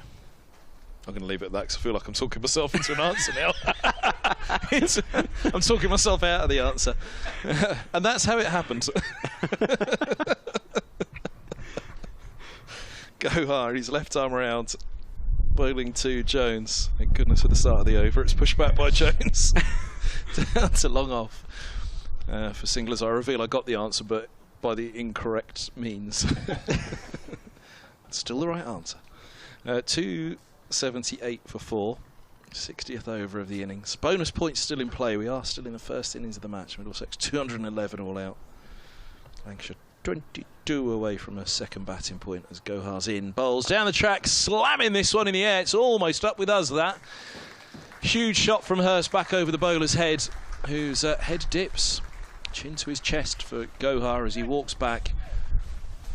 Hands on hips for Middlesex out there. And they're looking a little tired, shall we say. I'd say as much at this stage of the season as mind, as much body.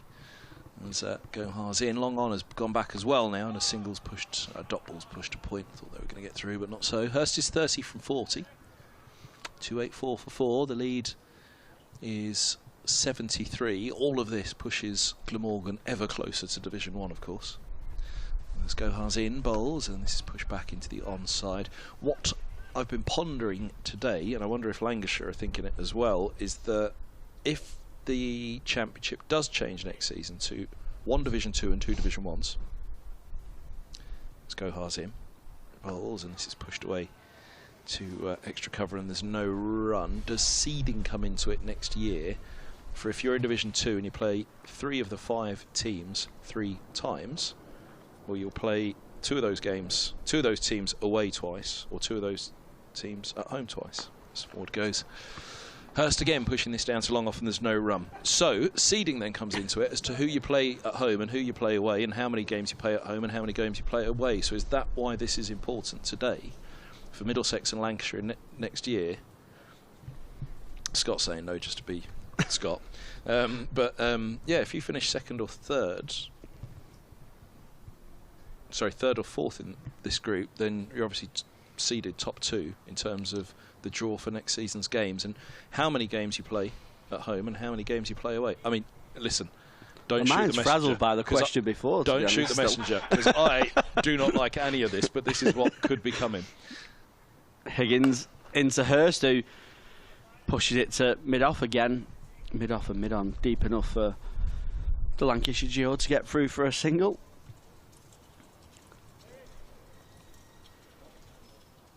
And just to remind everybody, all of this is to reduce the number of playing days next year by 2, but add to the number of motorway journeys that they'll have to do in the white ball games. Higgins into Jones, who soft hands, runs it off the face of the bat.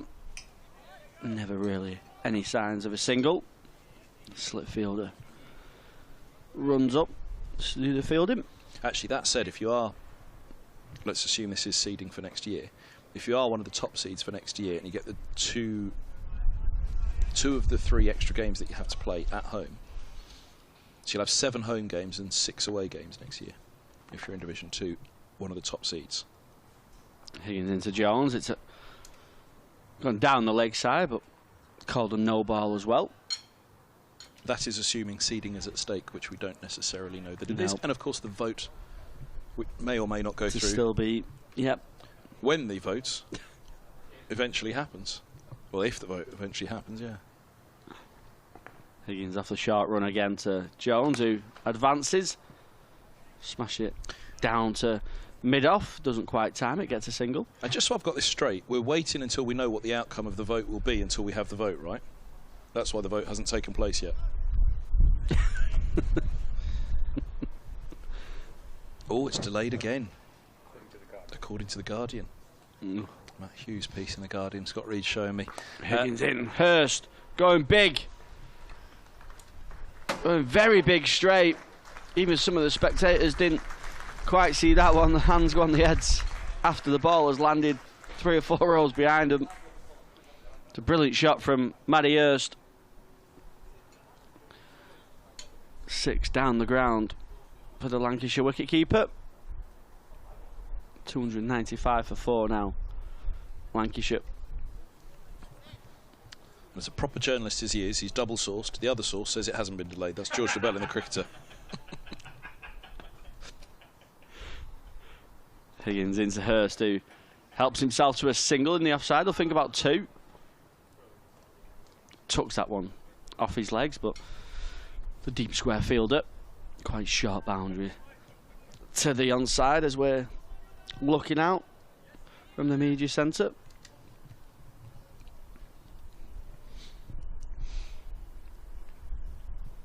Just think, 2 trips to Lords next season for Scott Reed, 2 trips to Old Trafford for me. Brilliant lunches. Jones pushes that into the offside, gets a single. It is for the players, not so much for the media. Don't get your hopes up, Callum. Oh, is it? If it's a T20, you get good lunch at Lords. Oh dear. What are we talking? Oh, it could be anything, a curry, all sorts. If it's a championship game, it's a soup of varying colours and sandwiches. The fruit's good. We do get a fresh fruit spread, which is very, very good. But yeah, it's been all the talk of the media centre this year. Ed Bevan went out. They were so bad, the sandwiches, he went out and bought his own. He went and got a club deal across the road. A meal deal. Oh, Luke Holman's into the attack. A bit of wrist spin. Down below us. Guy Swindles, who does the BBC home games. Middlesex home games for the BBC. He too brings his own lunch every day now. Can't stump the sandwiches anymore. All sandwiched out.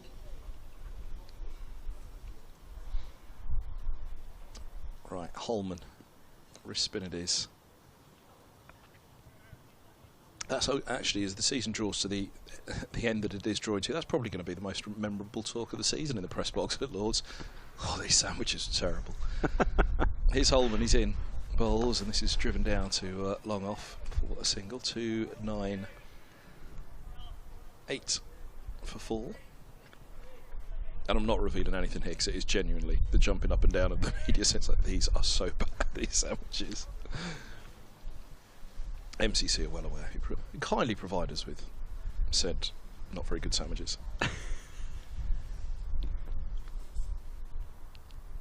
Holman flipping the ball hand to hand. He's in. Bowls. Ah, it's clever. A deft little dab down the. I want to call it a scoop, but it wasn't really. It was just a dab down the leg side. Very, very fine. And away it goes for 4. Nicely done indeed. By Hurst. Did he mean it to go that fine? I think he did. I think that was all in the plan. It was a scoop of sorts, wasn't it? But you think of a scoop more as kind of like a one knee. Yeah, and a real lift it up, scoop it up, but it was a dabbled scoop. 300 up, 302 on the board, 4 down. Holman's in. Sunshine at Old Trafford as on the back foot. Hurst pushes a single down to long on. And 1 more to the total it is. Oh, there's grey skies in the distance, fortunately. How's it to our left with it? Oh, that's all right. Looks nice, blue sky. Blue skies. Pretty grey heading over towards the city, isn't it? But that's all going to pass to the south of us. Holman, nice length ball, push back up the track. 303 for 4. I should add with the criticism of the sandwiches, as you can probably tell by my waistline, the cake is ever as fantastic at Lords. Here's Holman, bowls, and this is pushed into deep mid wicket for a single. Jones is on to 13, 304 for 4. In fact, I had 2 cakes that I've never had before, and they were the best cakes of the entire season at Lords. One was a red velvet cheesecake. Ooh. It was good. There's 3 cheesecakes at the back. Is there? Yep. Are any of them red velvet? No. Oh. I think there's a Holman bowls, and this is cut away out to deep. Point for a single. 305 for 4. It's like a lemon, a biscoff, cheesecake, and a Malteser one. Oh. Yeah. Rock, paper, scissors? Yeah. I'll have the last one, I don't mind. We all want the last one. That's the point. Rock, paper, scissors. Yeah, red velvet cheesecake, and what was the other one? You'll have to go with me on this. Lime and coconut cake. Oh, it was good. Wouldn't be for me, I don't think. Oh, it was good. It was really good. I mean, you know, the chocolate, the Victoria sponge. Yeah, the and they're all fantastic. Kind of. Yeah, but the thing is, there does come a point where you've had chocolate cake at Lords so many times. It is delicious, though. It's really good. But yeah, lime and coconut, very, very good. We was there this summer with the England mixed disability team. We had a nice. I think I went for chicken. Players' dining room, though, yeah. Yeah, chicken noodles. Chicken noodles, absolutely beautiful. Morgan's into Hurst on his hips straight away, and he gets just a feather on it, does Matty Hurst, which allows him to fight in the boundary. What was for starters, though? Chicken noodles for main. What was starters? You skipped Scar. No, I was doing some media duties, so all the other lads had eaten. And you still got to the players' dining room, even on media duties? Yeah, and me and... oh, no, so I was doing media duties before the game, doing the press for the ECB, and then all the other players had eaten, and me and one of the other lads were last, sadly. Hurst just on his toes, tucks that into the leg side. They're going to take 2 this time to the short boundary. And it could have been buzzers, but it's some good backing up from Zafagoa. What's the pudding? Chicken noodles for main, pudding. I went for the ice cream, which is the good tubs of ice cream. They're not the. Do you remember what the option was? I think I had chocolate fudge brownie. No, the other option as opposed to. Oh no, I think it might have been a cheesecake actually. Yeah, it might have been a cheesecake. Did have 40 overs to go and play, so I thought, you know what, best take it easy. Morgan into Hurst, who cuts that out into the offside, gets a single. A little bit of a do in the long room afterwards. Oh yeah, MCC. go on. Oh, it's getting better. Good. Yeah, it's getting good now. It was the first ever. Name names. No, the first ever international disability game held at Lords this summer. So the MCC were very kindly just put a little bit of a spread on as well.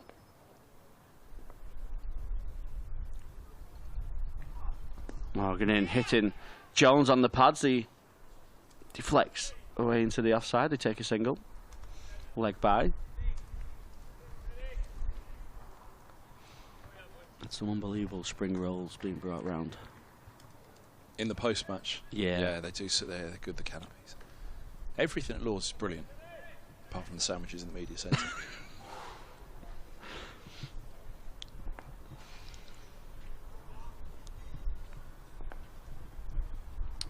Field spread.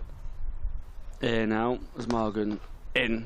Hurst drives it nicely down towards mid-off, who has to get on his skates and stop the boundaries, keeps it down to a couple. Yeah, got to that kind of nearing declaration, and that's Matty Hurst, 50 as well. 50 off 54 balls, 3 4s, 3 6s. It's been a good positive innings from the Lancashire wicket-keeper.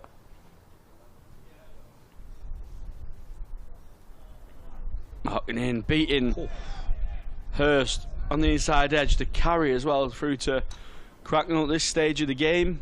63 overs gone. It's good pace from the youngster. He's 1 for 43 off his 10. He's bowled pretty well. He's been impressive as the young 18-year-old. That was really impressive, wasn't it? Really impressive indeed, that last ball. Yeah. I think Middlesex have found one there. In Holman they found one. At the moment, still not quite sure what he's best at, leg spin or batting. He's up at number 3 in this game, of course. And he may have a fair job to do with the bat today at some stage. There's still 58 overs to go of the game. Lancashire 315 for 4. They lead by 104. Deep point, deep mid-wicket and a long leg back, so too long off and long on. Holman's Jones, who backs up the right-hander and punches off the back foot down to long on. Nicely struck for 1. Wait, which one's the scoreboard going with now? That was Jones, wasn't it? Yeah, Jones on to 14, yeah. Deploy comes in to talk to Holman. And what do they want? Long leg is coming up to the short fine leg. This after the dabbed scoop of the last over. Deep square and deep mid wicket are the 2 push back. So, well, a touch mid wicket's the 1 push back, isn't he? Deep square's just gone a little finer as Holman's in bowls and Guess where Hurst has pushed it for 2 into that humongous gap there is now at mid-wicket. And a long, hard run for Roland Jones from long on. Gohar charging in from deep mid-wicket. Very good batting from Hurst. If you really want to irritate Middlesex, just drop the ball there where they've just moved the fielder from. Yeah, I think he might look to do that a few more times as well. Plenty of gaps, isn't there, in that leg side? Holman bowls, and this one's outside the off stump and pushed to deploy at cover. It's very quiet out there now, isn't it? We were saying how eerily quiet it was first thing this morning because the crowd was so quiet as well, but now the fielding side as well as Holman is in, bowls, and this is punched off the back foot once more by Hurst, a single down to Roland Jones at long on. He's on to 53. The crowd, I'd imagine, they're probably, well, much like us, wondering, well, how long does Lancashire go on for? 108 the lead. Say 350. Yeah, I think haven't got as far as they have now.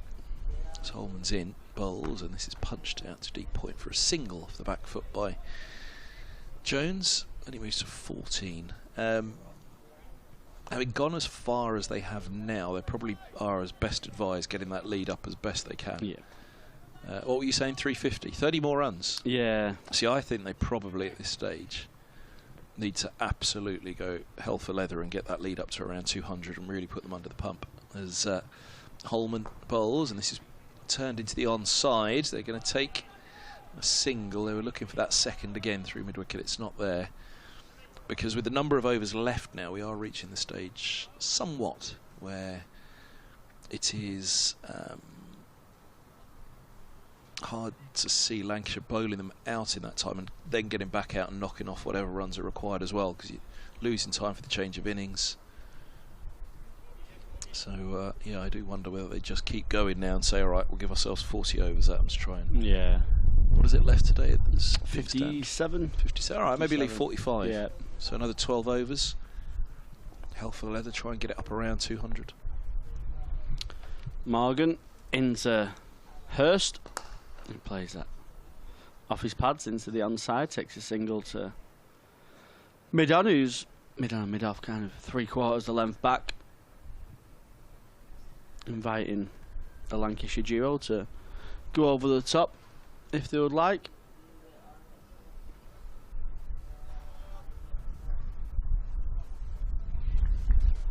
Will Jones target this small leg side boundary? Morgan in, and he does, and he hits it sweetly. It goes all the way for 6. It's a nice pick-up shot from Jones. Oh, it's gone into the gap as well. How's he managed to hit it there? Humongous party stand. The enormous lower tier of the point, and the tiny little slither between the two, and he's got it right through there. He couldn't have hit it there if he tried, could he? It's gone. So is the fielder. There's a spectator who alerted my eye line to it, who sat at the back of that tier. There he is, bending down. Don't bend too far over now.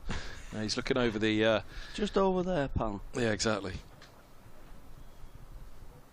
Fielder's on his own. There's nobody within a country mile of him to come and help, so he's on his own finding this ball. There we go. There's our spectator.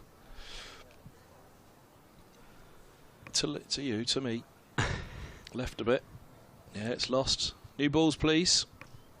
The outdoor nets are that kind of direction as well. It'll be the back of the outdoor nets. Oh, look, it's gone up there, isn't it? That spectator's doing his best at the top, looking around to see it. It's got to be under a car or something from up there, though, hasn't it? Fielder's back. No joy. Boxer balls, here we go. Nathan Fernandez running them on. No, given up. Fielder's back. Is it Ben Geddes was out there? He's emerged. Don't know where it's gone. So the boxer balls, here we go. Great moment in cricket, this, isn't it? The unlocking of the boxer balls by Illingworth and Pratt, making their way through the box. Which one looks closest to what we've just seen? You have good memory, haven't you? Well, yeah, I was just about to say that. A ball that looks roughly... How many overs are we into this innings now? 65 overs. There we go. Fielder's back. The old ball isn't. The new ball, the replacement ball, is in hand. Yeah, it's what we expected from Jones, targeting that small leg side pace on from Morgan. He's got to try and hit it there again now, hasn't he? After that, he's got to go. Try and pick the gap again. Yep. And he comes, the Middlesex seamer. That one's played nicely through the offside. Well weighted from Jones. That's Michael Jones at his best. Pure timing, full face of the bat.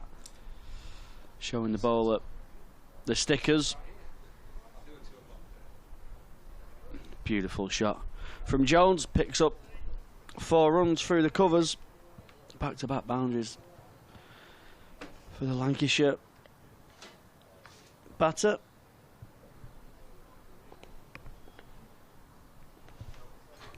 Are we on? I've just kicked something. Morgan in. Slower ball wider. Jones tries to play a bit funkily through the offside. Doesn't get enough bat on it.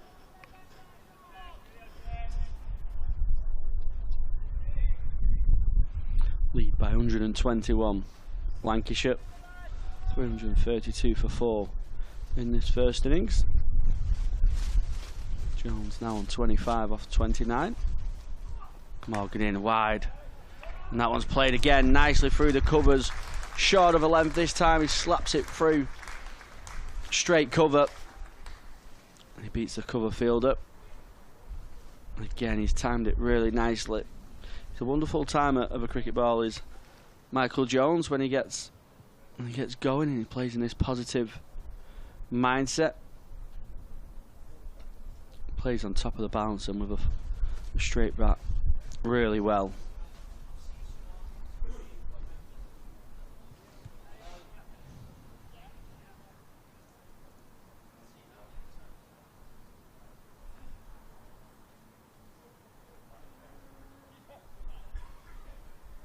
There's going to be a couple of changes to the field. From the indications, he's going to go wide outside, off stump, go deep point, deep backward point, mid off. Yeah, he goes slower and wider into the offside where Jones gets a single.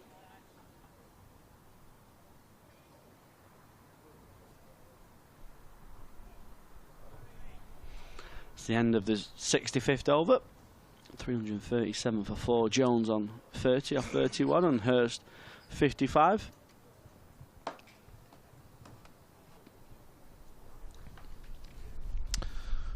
Essex all but safe after a draw at Warwickshire. Seen on the BBC Sport website. Leicestershire win Division 2 title after washing out at Kent. We brought you that news earlier. Do we have an update on Surrey and Notts? And we try not to linger on that. Title. Surrey require 84 runs with 5 wickets. Ooh. 231 for 5. Holman 337 for 4. Here Lancashire, a bit of bounce on that one perhaps. So Holman has to look back on the replay on the back foot, looking stroke into the offside was Jones. 48 for Lawrence, not out. Patel the last to go, caught Hamid off James for 6. Tom Curran's there with 23. Also, this is a bit of a fight back from Surrey. Holman bowls. This is driven down to long off for a single where Brooks fields, and they're going to come back for 2. Well run. It was always 2 there, but good running nonetheless from those 2. Elsewhere in Division 1, oh, there we go. Durham 591 for 9 declared. Worcestershire in reply to Durham's 173 for 3. He won't be a happy Nanook of the North today, will he? As forward goes Jones, driving down to long off for a single. Good old Marty Emerson. Saw him once this year when Middlesex finished early against Leicestershire, so I managed to dart to the Oval on the way home to see him where Durham were playing Surrey. Holman bowls, and this is driven to extra cover, no run.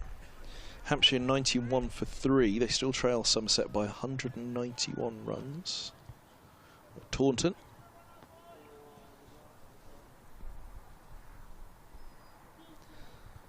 Holman bowls. He's dragged that one down. He's cut in front of the backward point. Deep cover point comes around a tumbling stop. They'll take a couple. 3-4-2 for 3. For 4 indeed. Hurst on to 57. Just a little bit of jibber jabber out there, but not much.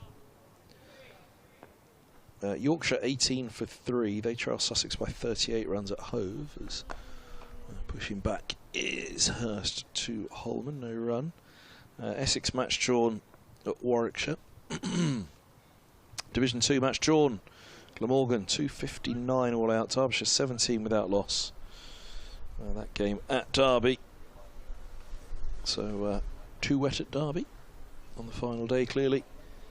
And Glamorgan take 1 batting point and 8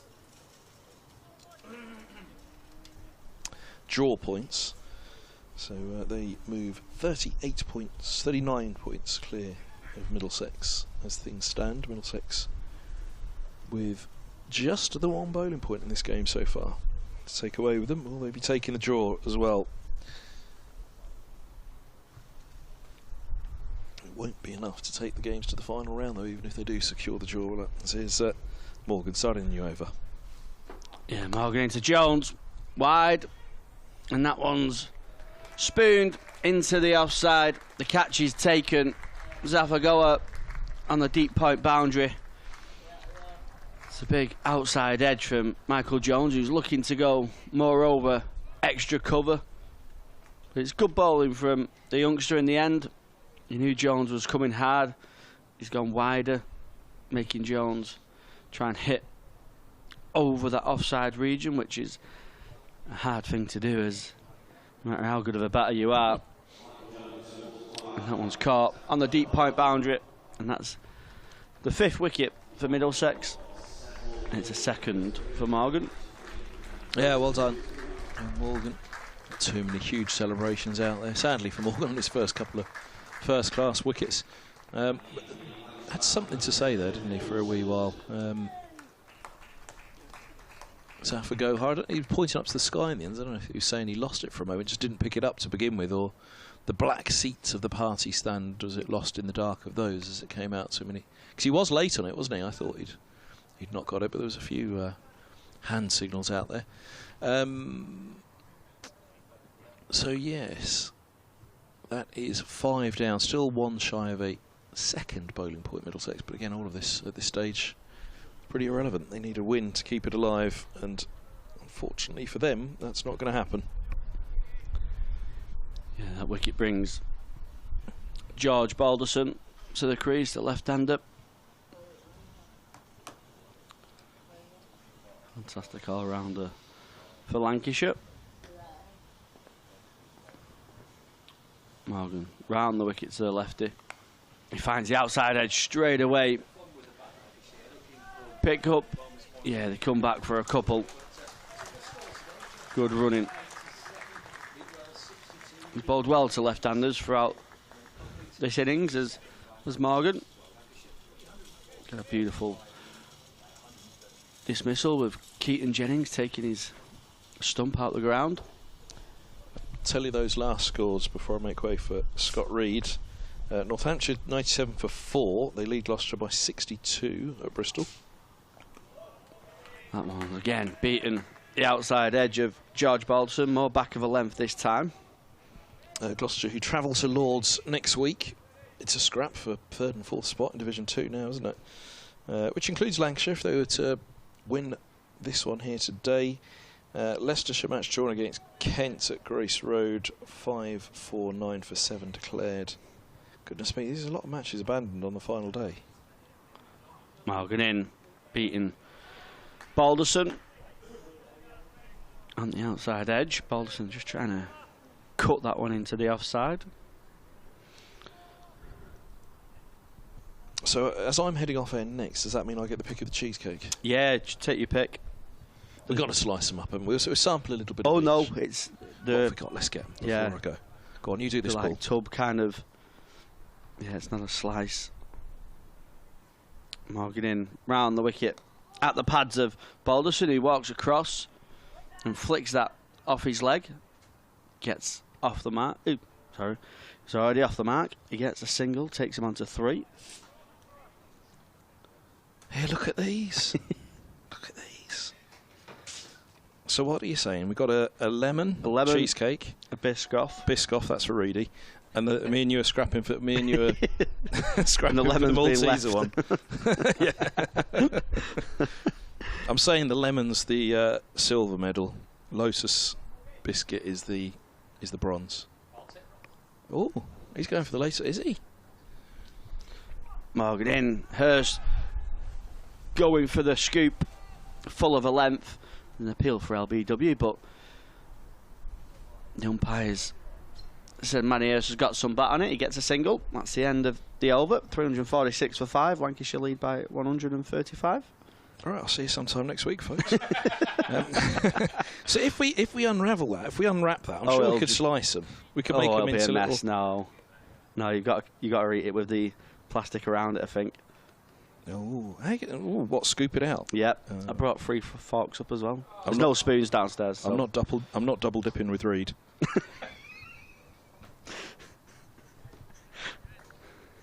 Where's Lancs TV before I go? They got to see this. What are they doing? You did bring him over specifically as well. Have they got him up yet? No, I don't think they have. It's actually. No, this is slaps from Hurst down to long on off Holman, a single taken. It's actually, we haven't told them we're sharing them, so they're not putting them on screen. Come on, look. I bought you muffins every day in there. Look at those. Oh, oops. Honestly, lads, I dropped them.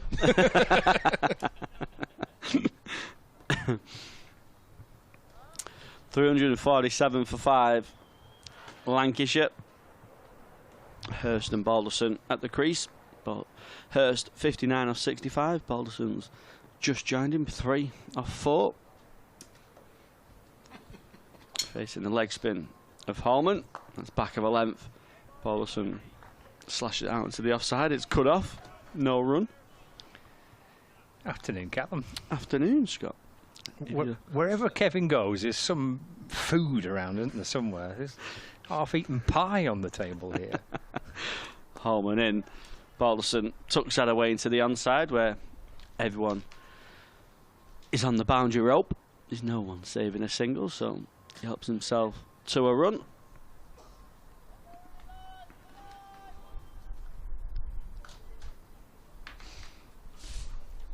Similar field to Hurst. Everyone on the leg side goes out.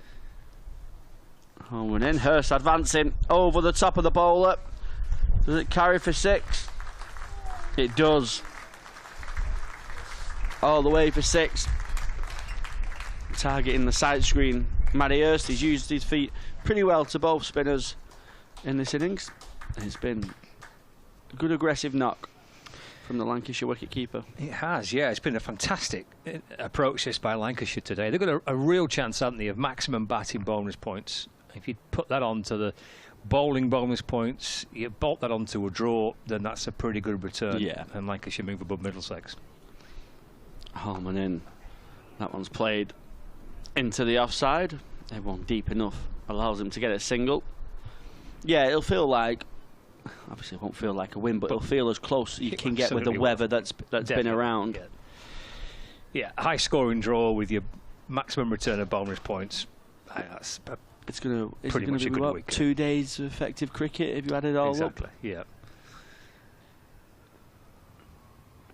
Holman in. Balderson on the sweep, but he finds a top edge. It's going to be a good caught ball, but it's not taken. It's one of them, it goes over the shoulder, and once you lose sight of it, you just start spinning around a little bit, and they are really tricky catches.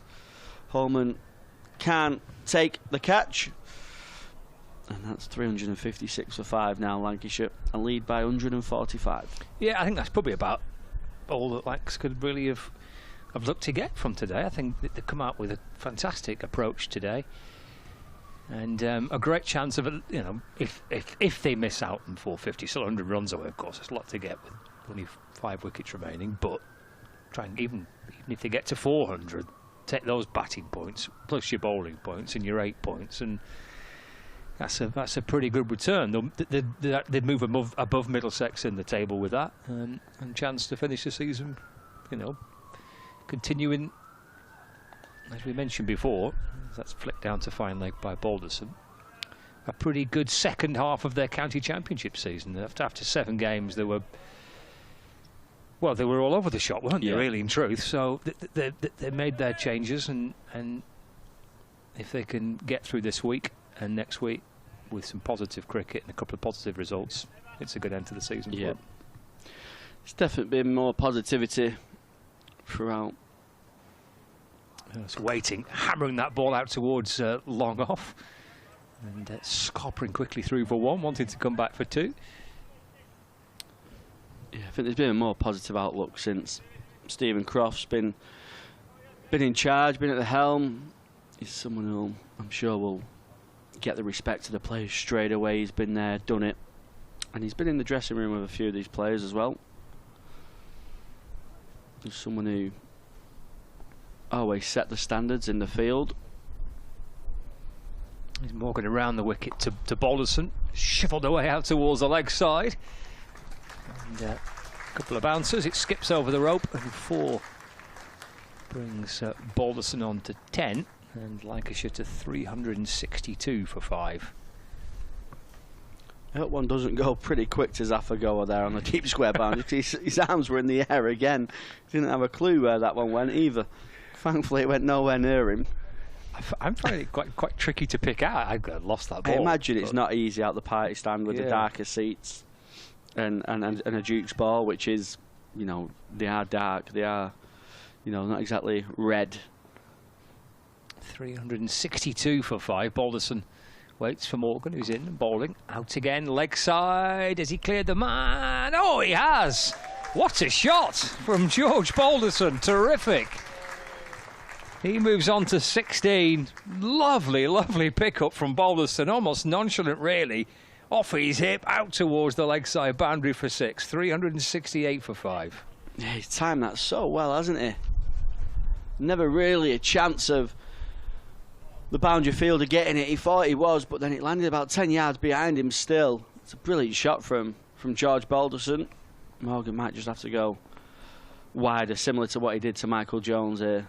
Morgan back in. Balderson muscles it out towards the leg side. Back-to-back sixers for Balderson. He moves to 22 from 11. And Lancashire 374 for 5. Maybe missed out on Saturday, having the chance to show what he could do, but having a bit of fun today. Yeah, excellent from George Balderson. Some really good ball striking. I think the youngster, is it Higgins, he's just gone and had a word. Obviously, he wants Balderson hitting out to the long boundary, which he's doing, but he's also clearing that boundary. Maybe he just has to go across him, try and get him hitting it out to the offside. In balls, and this time it's drilled away through the offside by Balderson for a single. And a tough over for the young Middlesex seamer. Good one for Lancashire, and they've had enough at that. They've declared. So they've got to 375 for 5. Balderson 23 off 12. Lancashire didn't declare until before Balderson had a chance to have a bat. He's on 23. Hurst on 67. The lead is 164 runs, and lose a couple of overs, won't we, for the change of innings? So there'll be 50 overs left in the day. Lancashire 164 in front. Yeah, excellent from Lancashire, scoring at 5.43 and over. You know, that shows the clear intent that Lancashire came out and batted with. Balderson 23 off 12. Really good cameo from the all-rounder. Hurst 67, carrying his bat off as well.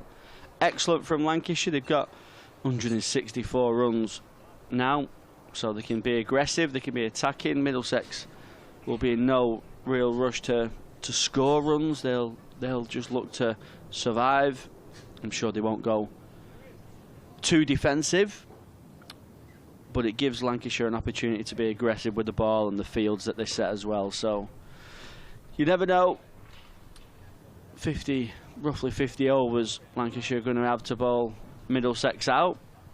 So it's not impossible, but they're going to need things to go their way.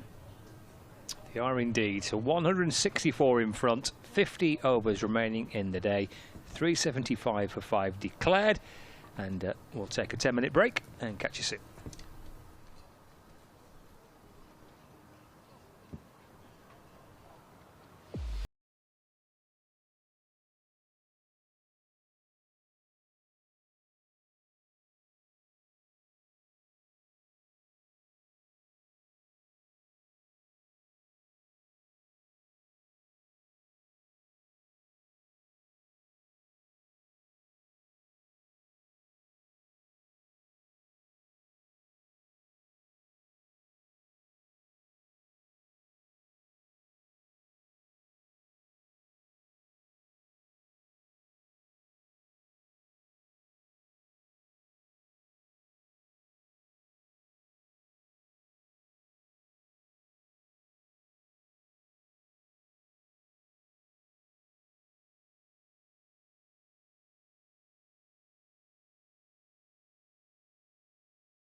is for the way you look at me.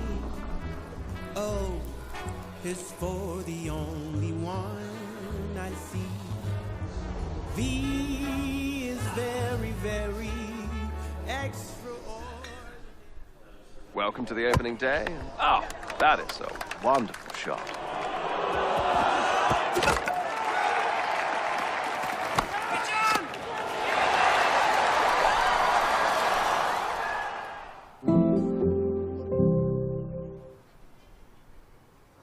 This is a call for hungry dreamers and hard-working self-believers. Success is down to more than just luck and talent. It's striving to be the best, breaking the boundaries and never giving up. Are you ready to become your best self? Are you ready to unlock your greatness? So what are you waiting for? This is Education Evolved. This is UA 92. When I was a kid, there was no professional women's cricket. I didn't even think that women could be professional sports people. Especially early on, it just didn't really seem like there was a career in it. To support myself around cricket, I had to work at the petrol garage. I was the only girl, so I stood out. I'd love for young girls to be able to dream about being an athlete and it to be achievable. Thanks to the Hilton funding my contract, it's allowed me to play the game that I love all day, every day. We're like an engine and we need to be fueled with the right gas. Without funding, we can't be visible. You can't be what you can't see. As a team, it feels like we're breaking boundaries. Thunder and Lancashire always want to put women's cricket at the forefront, and now I think that's really shining through. It's mad to think that without the Hilton funding, like, we wouldn't be playing cricket every day, training. Well, we could be, but we wouldn't have any money. We wouldn't, yeah, true.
Life can be extraordinary, unforgettable, amazing. Life is about the joy of being together. It's sharing every moment, indulging your passions, and making memories that stay with you forever.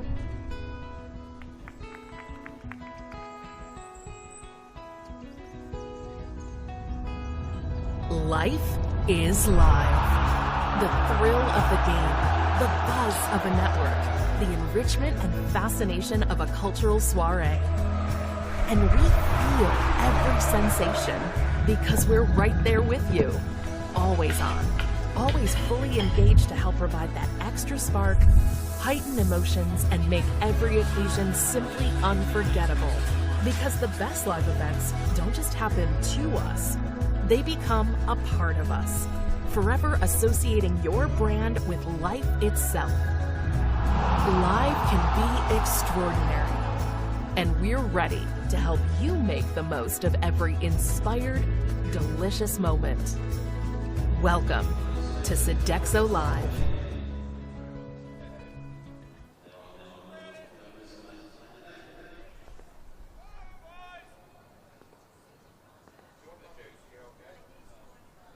Welcome back to Emirates Old Trafford then for the little session before tea on the final day with Lancashire's declaration on 375 for 5, so a lead of 164 runs. 50 overs remaining in the day. Tea is at 3:10 on the final day.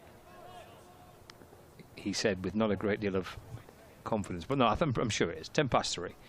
So there's like a little 40-minute session here for Middlesex in their second innings. Tom Bailey gets us underway, and Josh DeGarry plays a lovely cover drive, and that tears away through the offside for 4 runs for the Middlesex reply. So we've been entertained by some good cricket, some good batting anyway, some good fun batting by Lancashire this morning to push themselves in front.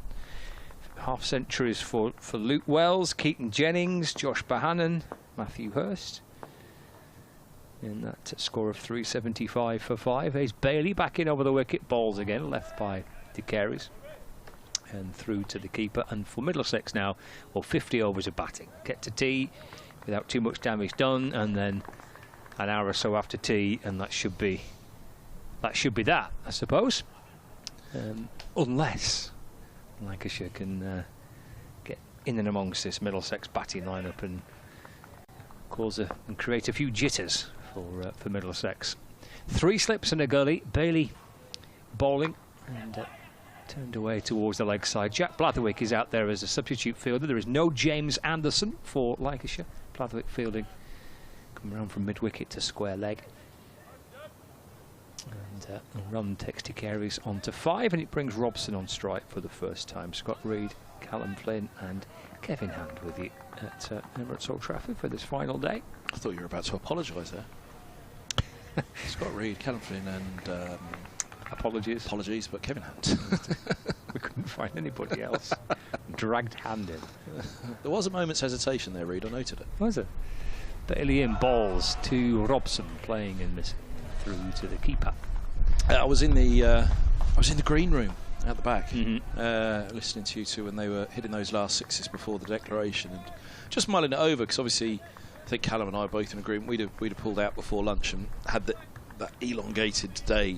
You know, right, you've got to survive, but basically the day now. You've still got to survive 50 overs. It's a long time, isn't it? And by hook or by crook, the pressure is back onto Middlesex, right? Bailey to Robson off the back foot, punched away through the offside. Aspinwall gathers it at cover point. And they're 3 for 1, 6 without loss. And what were they, 8 down after 43 overs at stumps on day 2. Wrapped up soon after on that third morning, yesterday morning. So yeah, parameters there, 50 overs, but as you said, no Jimmy Anderson. Yeah, well, he only bowled 4 overs in the first innings, didn't he? Yeah. 4 overs, 1 for 4. Bailey and Aspinwall picking up 8 of the 10 wickets between them. Wind's picked up a bit, hasn't it? Goodness. Blowing a hoolie. There's Bailey in, balls. And pushed away off the front foot defensive by Josh DeGarry, and there's no run. You could actually see the surface, couldn't you? See some of the dust being whipped away off the surface as Bailey came into bowl there, but flagpoles on the roof of the pavilion are absolutely battered. So yeah, quite a strong westerly breeze blowing across the ground. The 6 for no wicket, 1 over gone. DeGarry has 5, Robson on 1. And it will be Tom Aspinwall with a chance to take the new ball from the James Anderson end. Yeah, went through him first time around, didn't he? Aspinwall, impressive display. Yeah. Waxing lyrical about young Morgan for Middlesex, whose head dipped there with those couple of 6s, didn't they, at the end of the innings. Felt for the youngster there. But that's the job of the team, isn't it? It's to lift his head back up. Aspinwall's right arm over, battling the breeze. It really felt there as he runs into bowl to Robson, pushed into the onside. It's buffeting him from his right shoulder. It almost felt as though he was running, fully against it for a moment there. I didn't quite think he was going to make the crease. It was a strong breeze that kicked up. As you said, there was that puff of dust at the end of the last over that blew, fortunately, across the square and away from any of the players, as Aspinwall's in again, bowls, and this is turned to mid-wicket by Robson. Yeah, funny old day. There wasn't a wisp of wind in the air this morning, or a drop of rain, which was delightful to be out there in the morning. So I saw you doing your stuff on the edge of the outfield, and then you disappeared up the steps below. Yeah, I went back for breakfast. Ah, so you can get out from there, can you, onto the field? Okay. Well, I can. You get special. Special privileges. Aspinwall bowls and Robson turns backward a square on the onside. On the onside, singles taken. 8 without loss. Yeah, notice you're disappearing up the steps towards get the up Grey early. Hotel. You got the first couple of hours are important, aren't they? You've got to get your work done then. And then feed up for the rest of the day. Just a couple of poached eggs for breakfast, was it, this morning? I got 5 today, yeah. You got 5 poached eggs? Yeah. Only 4 yesterday. I was disappointed. 5 poached eggs. I'd bill you for them. Aspinwall's in, bowls, and Carey's back up the track, and there's no run. Emirates Old Trafford, the hotel over there, going through the amount of eggs used at breakfast. That's been all the rage, isn't it? That's even had Donald Trump going on about the price of eggs. It has. It's been all the rage, isn't it? The price of eggs. Yeah, sorry. Well, there you go. If that hotel's closed down next year. What room number are you in? 5th egg. Put the 5th egg on that room. Aspinwall's in, bowls, and forward goes to Carey's, and there's no run. But don't you ever find when you scramble eggs, though, if you crack 2 eggs and scramble them, it's like, is that it? No, it's not enough. You need I think you need 3 for a scrambled egg. Yeah. I mean, imagine having 5 eggs scrambled. That would be an excessive amount of scrambled eggs. But then again, you're having your scrambled eggs on toast, really, aren't you? I just have poached eggs on toast. No, that's the point. No bread at breakfast. Okay. Apart from today. Here's Aspinwall in bowls. Forward goes to Carey's, pushing back to mid-on, and no run. 7 without loss. These are all the things that you learn over the years when you're doing this job with your breakfasts at the hotels and that. You have to be careful with the breakfast at the hotels. You definitely do. Yeah, you have to. You can't be having a full breakfast, can you? Well, I'd have a big breakfast and then not understand why I was hungry again at 11. But apparently, the bigger the breakfast, but then the insulin spike. It's what you eat. You've got to eat the eggs, and they fill you up. Right. Until Callum brings the cheesecake. Yes. So you'd be tucking into that, haven't you? 2 pies at lunch. Oh dear. It's a healthy end to the season. Yeah. There's Bailey to start his second over into Robson. Back foot clipped away behind square. Now have Shetty coming round from the boundary. Oh, he's done very well there, Shetty. Up to dive in and flicks the ball back. And job back for a couple. In fact, they've run 3. Has Hal's taken us off Sports Secretary yet? I have no idea. We've been hooked. Not sure. Oh, we went to tea, didn't we? Did they know? Oh, we had an innings break. No. Yeah, we've not had tea yet. I have. Every half an hour is a tea break for you. Bailey to De Carey's. That's a little bit of width there. And he tries to find a gap through the offside. Blatherwick-Field's at point, and there's no run. Oh, it's end of season fair, isn't it? It does feel a little bit end of term, yeah. But maybe that's just up here. Maybe everywhere else. Yeah, but it's been quiet. I mean, the crowd was quiet today, wasn't it? It's not, it's all on Lancashire. Can they get something going in this Middlesex innings to liven up the final throes of this 4-day game? Well, they've done that certainly with the bat. They've been definitely helped produce a good game of cricket on the final day with the bat. As De Carey's defends to mid-on, and there's no run. Yeah, it was entertaining, wasn't it? And they did. That was the other thing they were doing. Go back to whether they declared before lunch or where they did. What they did do by batting, and you could see the body language of Middlesex. They were getting ground down there, weren't they? Heads were dropping, shoulders slumping, double teapots. Yeah, it was difficult. They were very, very quiet in the field at the end. So, again, because they'll have known, that's it. Glamorgan have got their points. Middlesex aren't going to win this one. And they'd have come up here, geeing themselves up, saying, look, as long as it's mathematical, you've got to have a go. Bailey to De Carey's, who's defending. Talking about that 10 for 2, weren't we? Can they get them 10 for 2 and then all of a sudden that's it, pressure on for the rest of the innings. Just need to get something going, don't they? Robson's a massive wicket at one end, but you feel like De Carey's 50. He was disappointed, wasn't he, first innings when he came up and did his interview. Got out to a bad shot, he said, a loose shot. Yes, I was listening to him chat to you after the day's play. The back foot with a bit of extra bounce from Bailey, defended into the offside. No, he's got a good record here, hasn't he? That's what I mean, yeah. He's got, is it 3 50s now? He's got a second 1150 here. He's got a one-day cup 50 and he's 52 in the first innings. And he's still waiting on that maiden first-class ton. Could today be the day? Old Trafford saving the game for Middlesex.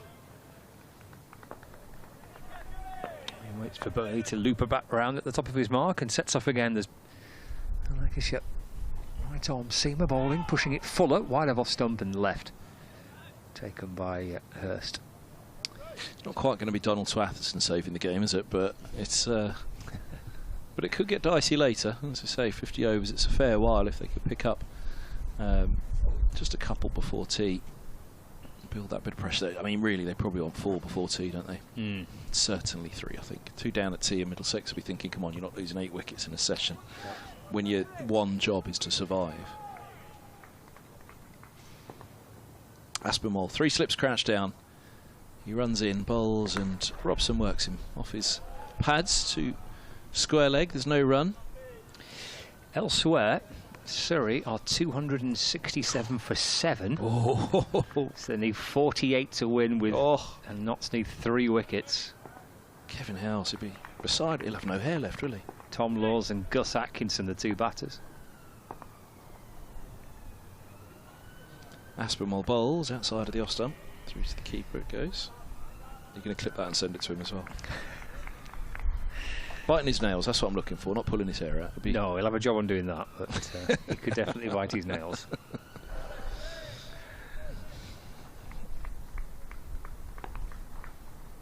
The game between Derbyshire and Glamorgan a little while ago was called a draw. That's a bit more to Robson, pushed into the offside, no run. How have they all managed to call it off so early today? Oh, it's too windy to get the covers off. Bit damp over there. Too wet and windy in Derbyshire, yeah. Well, that'll do for Glamorgan, won't it? Well, there's at least 3 of them that have managed to call off today. Yeah, the Warwickshire Essex. Yeah. That's been boshed for the day. Wasn't that wind? Nothing to do with Don Topley being there.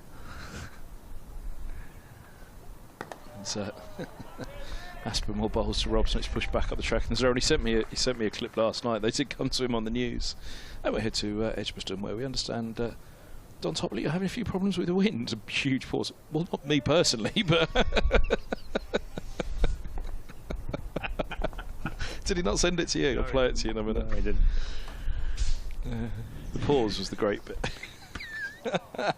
Full outside of the off stump through to the keeper. 10 without loss. Leicestershire Kent also a draw as well. So Leicestershire, Derbyshire, Warwickshire. So kind of those Midlands, East Midlands grounds have all been called for the day. Windy across the East Midlands, must be a windy East Midlands, yeah. Mind you, Leeds Bradford's the one. Have you ever landed at Leeds Bradford? It's his full delivery from Aspinwall to Robson, pushed back to the mid-on, and there's no run. They've got, there's like some sort of geographical hill just before the landing strip, which creates this updraft. Right. You must be aware of this, no? No idea what you're talking about. No, so honestly, as you land him, this updraft that's caused by some sort of hill just before the landing strip. Some sort of hill? Yeah, so there's some sort of lip or something in the land formation. You mean like the Pennines? That'd be it. No, right before the landing strip. So as you're coming down, there's always this little bump, and obviously if it's very windy, it's a really big bump. It literally jumps the plane up and down as you go down. I landed there once, and you were bouncing wheel to wheel. Honestly, it was the worst landing I've ever had. The plane was genuinely bouncing, the back wheels, wheel to wheel. I was gripping the headrest in front of me. It was that bad. It was like a roller coaster ride. You had a few whiskies, did you? I needed a few. Bailey to De Carey's. And shovel that away off his hip down towards fine leg for a single. And he's on to 6-11 without loss. How did we get onto that? I was looking at the scores. Oh, the wind here, wind at... Dave Fletcher says still on. What did I just say? I have no idea. Still on. You could have said anything, mate. They're off for the day. Or what's still on? No, he's definitely off. It says match drawn, Derbyshire Glamorgan. Yeah, I'm looking at it. Maybe it just means I'm still bleating on. Well, still on Sports Extra 3. All right. Bailey to Robson. That's defended into the offside, and there is no run. So the Glammy boys, well, I mean, it's all but done, isn't it, really? But the Glammy boys, for certain, will be promoted, if there is a promotion, to at the end of this game. Yeah. Because Middlesex need to win. Yeah, it's all done and dusted bar second bottom in Division 1, isn't it? Right, okay. Speaking of which, Hampshire 116 for 3. And their match at Somerset still trail by 166 runs. Bailey in, searching for that fuller length delivery to Robson, who leans into it and defends to mid-on for no run. Do you reckon Fletch was crying on the shoulder of Nick Webb during the game against Glamorgan? I'm going to have 8 days at Old Trafford next year with Reed. 8 days in London with Hand. We don't know this yet, but of course there's a potential of playing 2 away games next year in against the same opposition. Yep. In Division 2. The one Division 2. Okay, let's push away to mid-off, and there's no run. Not to be confused with the 2 Division 1s.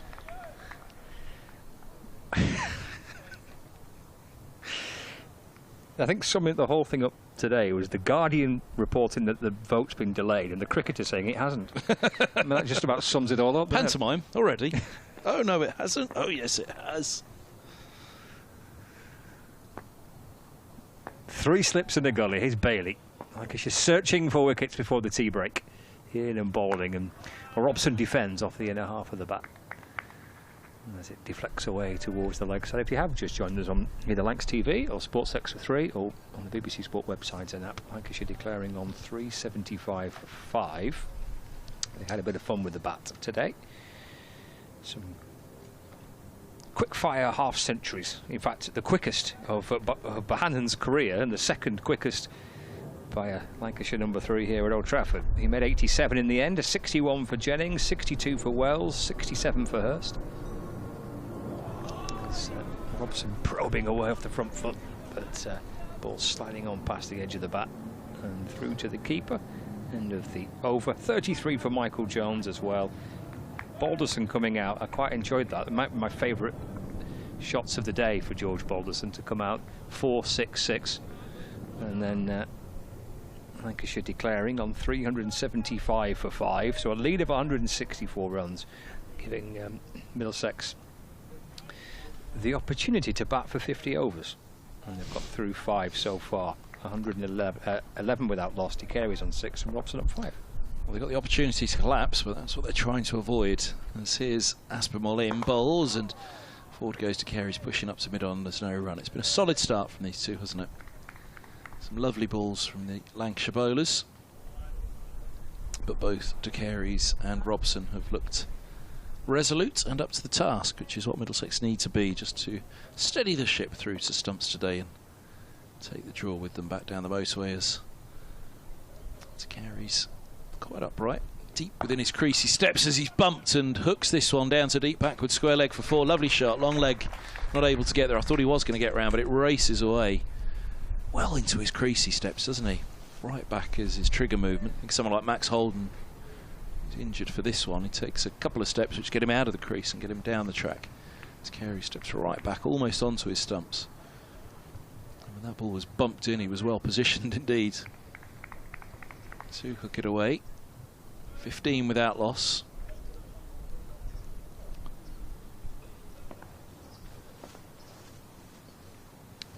Jones at slip, Jennings at second, Bell at third. They crouch down now, and Aspinwall is in. Bowls 2 to Carey's onto his hip. He turns it to square leg. There's no run. Maybe if you played the one team twice away from home, the same team twice away from home, you could just have like an aggregate score across the 2 games. Who could have the aggregate score? I don't know, you just work it out. Oh, I see. Yeah.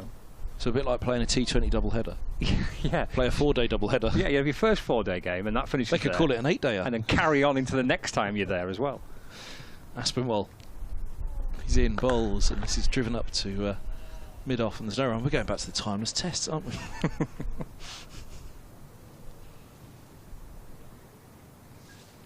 Where do you reckon Fletcher's weighed up where he doesn't want to go for 8 days next year? 8 days at Lord's, 8 days at Old Trafford, 8 days at Bristol. It's not a bad bunch, is it? You get Cheltenham College in that. So here's a full ball to De Carey, driving up to mid-off, and there's no run. I reckon Fletcher and Griff like a night out in Bristol. I reckon they do well down there, those boys. Yeah. You can work it out on that. Where are Fletcher and Griff going to most enjoy? Dave Griffin, the photographer at Derbyshire, who the Twitterati will be well familiar with his morning videos. Well worth the watch. Cry from somewhere. First of the day. And I think that was the crowd. As this ball's full to Carries and he drives down the ground. That's glorious. Lovely shot, full and straight from Aspinwall. He was targeting those stumps. He was aggressively going at him, but he's met by the full face of De Carey's blade, and that's a glorious, glorious drive. Morgan hit one like that, didn't he, on the first day? Middlesex all-rounder, but De Carey's, that'll feel good. So deep in his crease, we've just seen it side on. 19 without loss. Yeah, so where would Griff and Fletch most enjoy a second away trip next year? I reckon Bristol's got to be up there. Where else is in? So it's Bristol. I reckon they do all right 8 days in Manchester, to be fair, as well. Oh, Black Blag's just blown off something out. Look, where's that gone? Down below us. There's stuff all wrapped up in front. Bailey bowls a lovely delivery to Robson that beats him. Apart from that bit that's just lost the black bag, that's not wrapped up anymore. Where's that come from? Something in front of us, it's just gone loose and flown away. Would that be a Badger and Coombe? It could be, yeah. Could be a camera cover. It's a bit on the breezy side, isn't it? Well, they meant to uncover the cameras before play began. Might have helped. 3 slips in the gully. Robson on 5. There's Bailey battling with this breeze, pushing into his left as he comes in and bowls, and off the front foot goes Robson. Pushing away for no run. Here, help me, I'm lost. Where have we got up to? There's 4. You could have 8 days at Old Trafford, 8 days at Manchester, 8 days at Bristol. This is just in your imaginary league table, isn't it?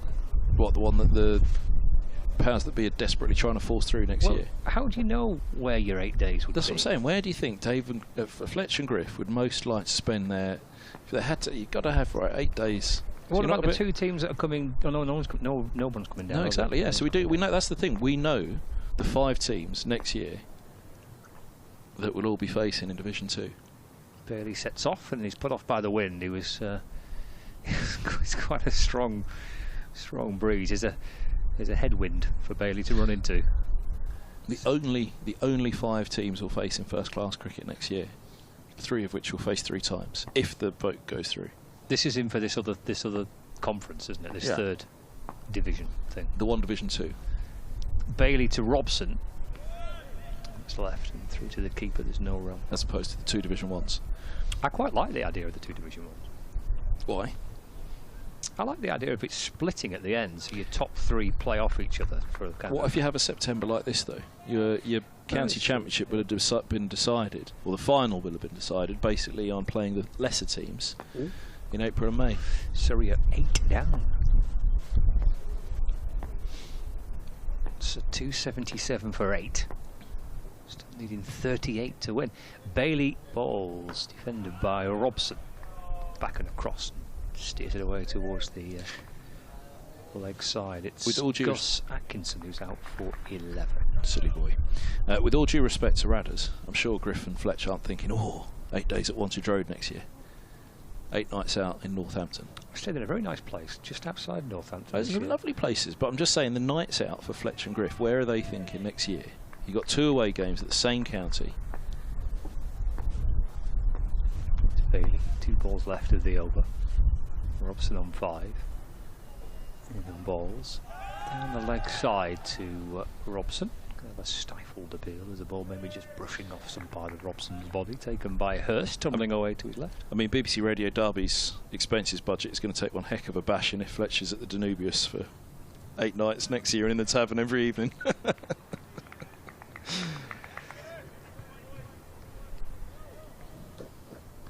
I'm missing one. Where am I? Northampton.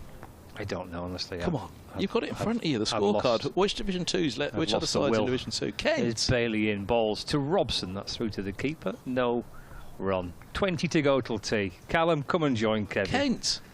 Kent. I could go 1 or 2 ways as well, you know. Whether Griff and Fletch. Go on, give us a thumbs up on Lancs. 8 days. Do you reckon Fletch and Griff are thinking 8 days in Canterbury? Get in there. Or, no. I don't know. I reckon they'd love or loathe Canterbury.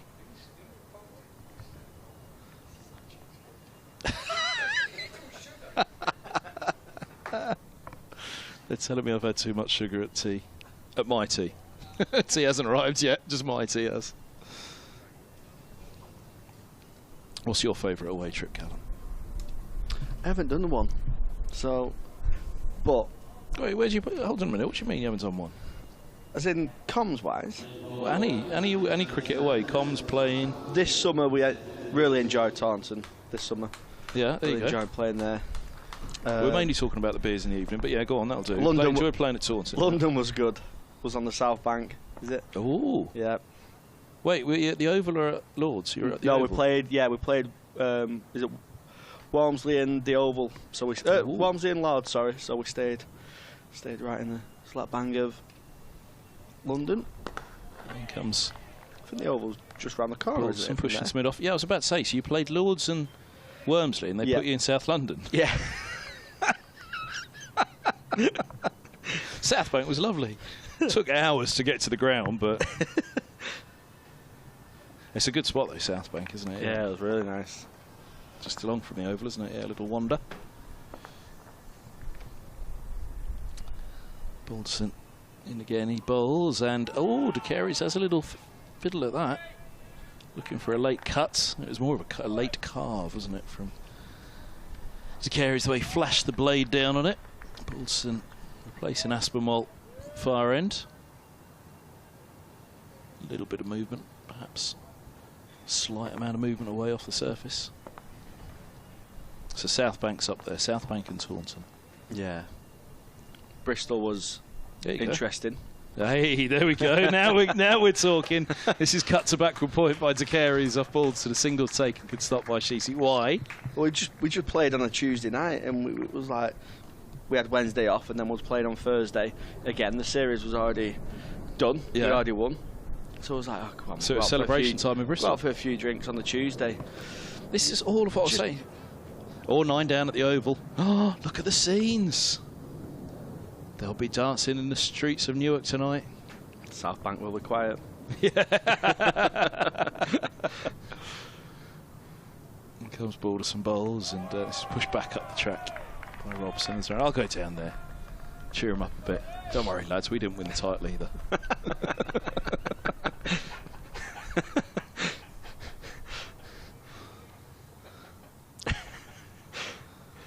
So you give me sugar for breakfast, it'd be a much better day.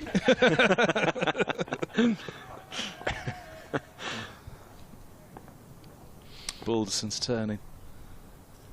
Past the umpire bowls, and forward goes Robson, turning to mid-wicket.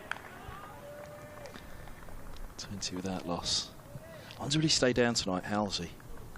He'll be in the Danubius. Could get Halsey out on the South Bank with the Girdler.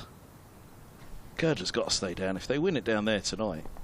I mean, I know mathematically they haven't, but in the big smoke they've got to have a celebration tonight, haven't they? The Notts boys. As here's Balderson in bowls, and forward goes Robson, pushing into the offside. There's no run. Dearie me. How many did they win? Was it 3 on the bounce? Sorry. Yep. Yeah. 20 without loss here. We've got 15 minutes to tea. So how far? Go on, give us some more then. Taunton, South Bank. You must have gone like I say, Bristol was interesting. Bristol. Tuesday night. Yeah. Couldn't believe how busy it was on a Tuesday night in Bristol. Here we go, some gossip. Go on. No. Went to a place called Mr. Wolf's, I think. Yeah. Don't know if it's any good. What time did you get there? Ooh. Oh, come on, 11-ish. Pair of you. He's gone to Mr. Wolf's. What time did you get there? Neither of you are paying any attention whatsoever. I fell for it as well. Bailey to continue, 3 slips and a catch in mid-on. Oh, and he beats the outside edge of Robson. Sorry, De Cares. It was just a ball that's angling in and straightening. Reedy's given that a D-. He's not happy with that one. It was better if you were listening at the time. Yeah, it had to be live. Dave Fletcher says I'm wholly libelous about Ian Griffin the last 20 minutes. Yeah, right, they take the first night off, so 7 nights on an away trip. Bailey in. Cares playing from the crease. Hughes and As from behind the stumps, but pretty solidly behind that.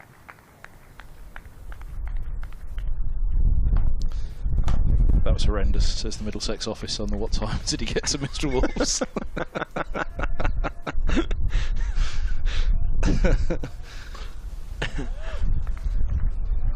Danny, who sent it though, is 22, so he's probably still playing it, to be fair. I'm glad people are saying it's horrendous, because I fell for it instead of time.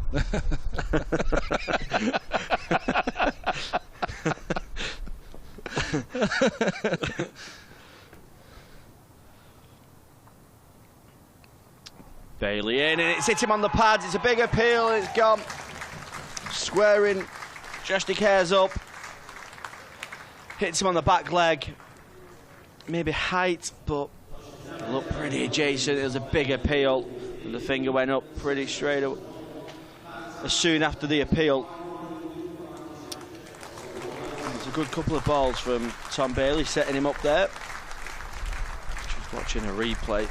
Oh yeah, good ball that, wasn't it? Pretty straight. Yeah, it's caught him back leg, squared up.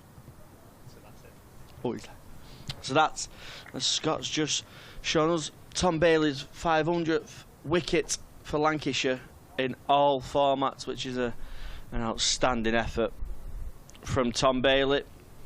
He's been so consistent over the years for Lancashire.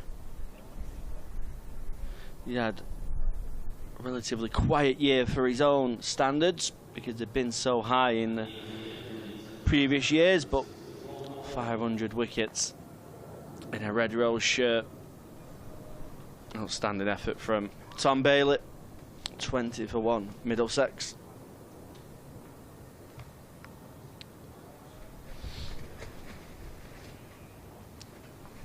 $20 for 1 indeed. This is the pinch point, it feels. They just needed an opening somewhere, didn't they? And Holman comes out to the middle, number 3. A position I'm sure he would dearly love to make his own over the years for Middlesex. He's in because of the absence of Kane Williamson and Max Holden, but no doubt he'll have aspirations, and he should quite rightly have aspirations to be up here. The debate is very much as to whether he will go on to be a better batter or a better spinner. At the moment, you'd have to rank him as a genuine all-rounder in that you don't know which he's better at. Not to say, but you'd often say that of someone like, I don't know, almost Ryan Higgins maybe, but Holman obviously is early in his career, hasn't excelled at either. Yeah. But one of them you'd fancy he's going to go on and excel. Bailey into Holman, who plays forward. Well behind that one, into the offside for no run. I mean, some of the things he produces, bat and ball, you just sit back and think, oh, this boy's got it all, hasn't he? But he's got to start putting it together with one of them. If not, but I mean, ideally both of them. But there aren't many stand out. There's not many that can perform at both those levels at such a high standards. Higgins obviously being one of them, but especially if he's going to take number 3 position as well, and then be a spinner who bowls a lot of overs. It's mentally, it's a lot of fatigue. Bailey in, full of a length, searching for that Yorker that's played into the offside where George Balderson does the fielding. And potentially Williamson and or Holden back next week, the game against Gloucestershire, so you could almost be playing for a place in the side here, really. Carey's up at the top with Robson, has made obviously a very fine case to be Robson's permanent partner at the top. Mark Stoneman having moved on. Bailey's going to change his approach for the final delivery. Just going to come round the wicket. 4 slips in there, backward point. Mid off, mid on, mid wicket. And a deep fine leg. Oh, and that one's just missing off stump. It's a good leave from Holman. And it's a brilliant over from Tom Bailey, picking his 500th wicket for Lancashire in all formats. Outstanding achievement for the Lancastrian. Yeah, it is. He always does well against me. I'm sure he always does well against every county, but against Middlesex over the years, it's, oh no, here comes Bailey again. He's been brilliant, absolutely brilliant. A real pleasure to watch him bowl year after year for Lancashire. He was a long way through his run up there. Poor Balderson, he obviously was head down thinking about it and setting off, not realising that Robson had long stepped away, whether it was a gust of wind or whatever it was. Three slips will crouch down again as well. They'd log stood up as well, and poor old Balderson was still running. Nobody told him stop. He's in now. Bowles, right pace about him as well, sprinting in, and forward goes Robson, turning with the inside of the bat to mid-wicket, and there's no run. Yeah, he really bustles in, does Balderson. He's not really got sort of that big leap and take off as most seamers do. He kind of runs through the crease, and it's all kind of like one motion. Off he goes again. It's a fair sprint from the off. Really has got up a pace by the time he's at the crease. And forward goes Robson, pushing to cover. As you say, running through that delivery stride. No hop, skip and a jump there. To watch the coil, actually, to see it all happen so quickly. It just looks like he's going to keep running, doesn't it? Yeah. It's one of the bowlers who, when he does get in flow and he takes a wicket, he often gets a couple on the bounce as well. He's a good momentum bowler, Balderson. Forward goes Robson, pushes up to mid-on, 20 for 1.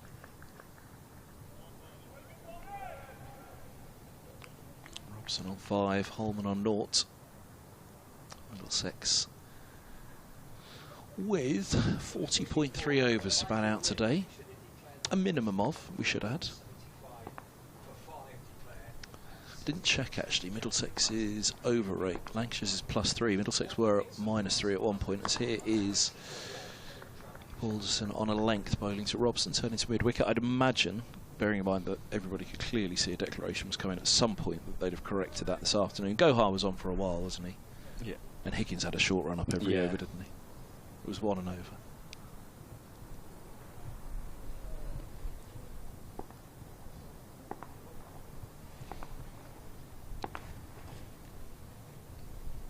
Balderson hits the crease, bowls, solid block by Robson, which is straight back past the bowler and indeed the stumps, and they'll pick up a single.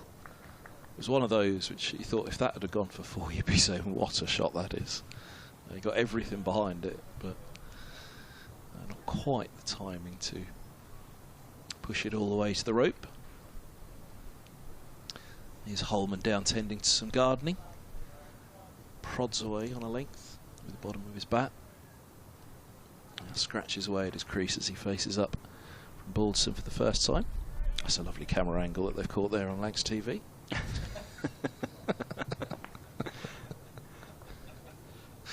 Here he comes, Balderson. He's in, bowls, and forward goes Holman, pushing back, trying to push back. He's beaten. That felt as though it kept a fraction low, actually, that one, as it shot past the outside edge. 21 for 1. 10 overs bowls. Yeah, just been a couple that have dived through to Manny Hurst with the gloves just bouncing in front of the wicket-keeper. Sam Robson a few overs ago as well played one which he stayed quite low from Bailey. Maybe the heavy roller just starting to wear off a little bit. It's not often you can get the director and the producer back, is it? So you have to take every chance you get. They've got me enough this week. We weren't doing it on purpose, promise. That's what we were told at lunch. Bailey in. That's played off the legs from Robson. He thinks about a couple. Arav Shetty quickly round. Gets a single.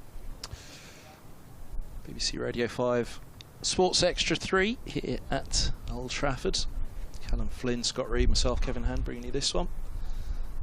Could yet be a belter, this. Yeah, I mean, that is the beauty of it. You wouldn't be able to write this off until, I don't know, 20 overs out. They might start to think, And well, that's 20 overs away. We've had 10 of this innings so far. Can they work one more out before the interval?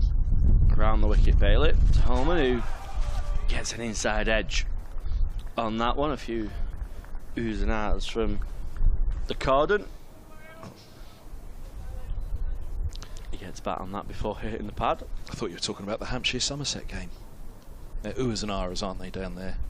From Hampshire across to Somerset. Wow. Surprised by that in Hampshire. You don't think it, do you? But actually, you're just far enough west where you start to get that. Not from Kevin James, he's in North London. Bailey round the wicket. That one's played through the offside. The way the Corden throwing their hands up. I don't know if it's carried to Arif Shetty on the full at backward point. He's got a hand on it. He's stopped to 4. It's only gone for a couple. I had to see potential replay on that one. I don't know if it did carry. Some reactions did indicate that. I suppose that's more Gloucestershire, Somerset, isn't it? The Uara Derby. Oh, yeah. Hampshire in a bit though as well, I reckon. I just saw him on the board today. It hadn't really struck me, but you do get it at Hampshire as well. Bailey in, just squaring Holman up a little bit. Just one that straightens off the surface. Just drops into the slip region. It's no run. Portsmouth, it starts to go something else. Once you go past Southampton towards Portsmouth, it starts to become something else again. The accent starts to shift across towards Kent and Sussex, doesn't it? It's fun. You go along these coasts, you stay either side of it. You see how the accent shifts. I'll just stick to the Manchester one, I think. It's not the best one, eh? But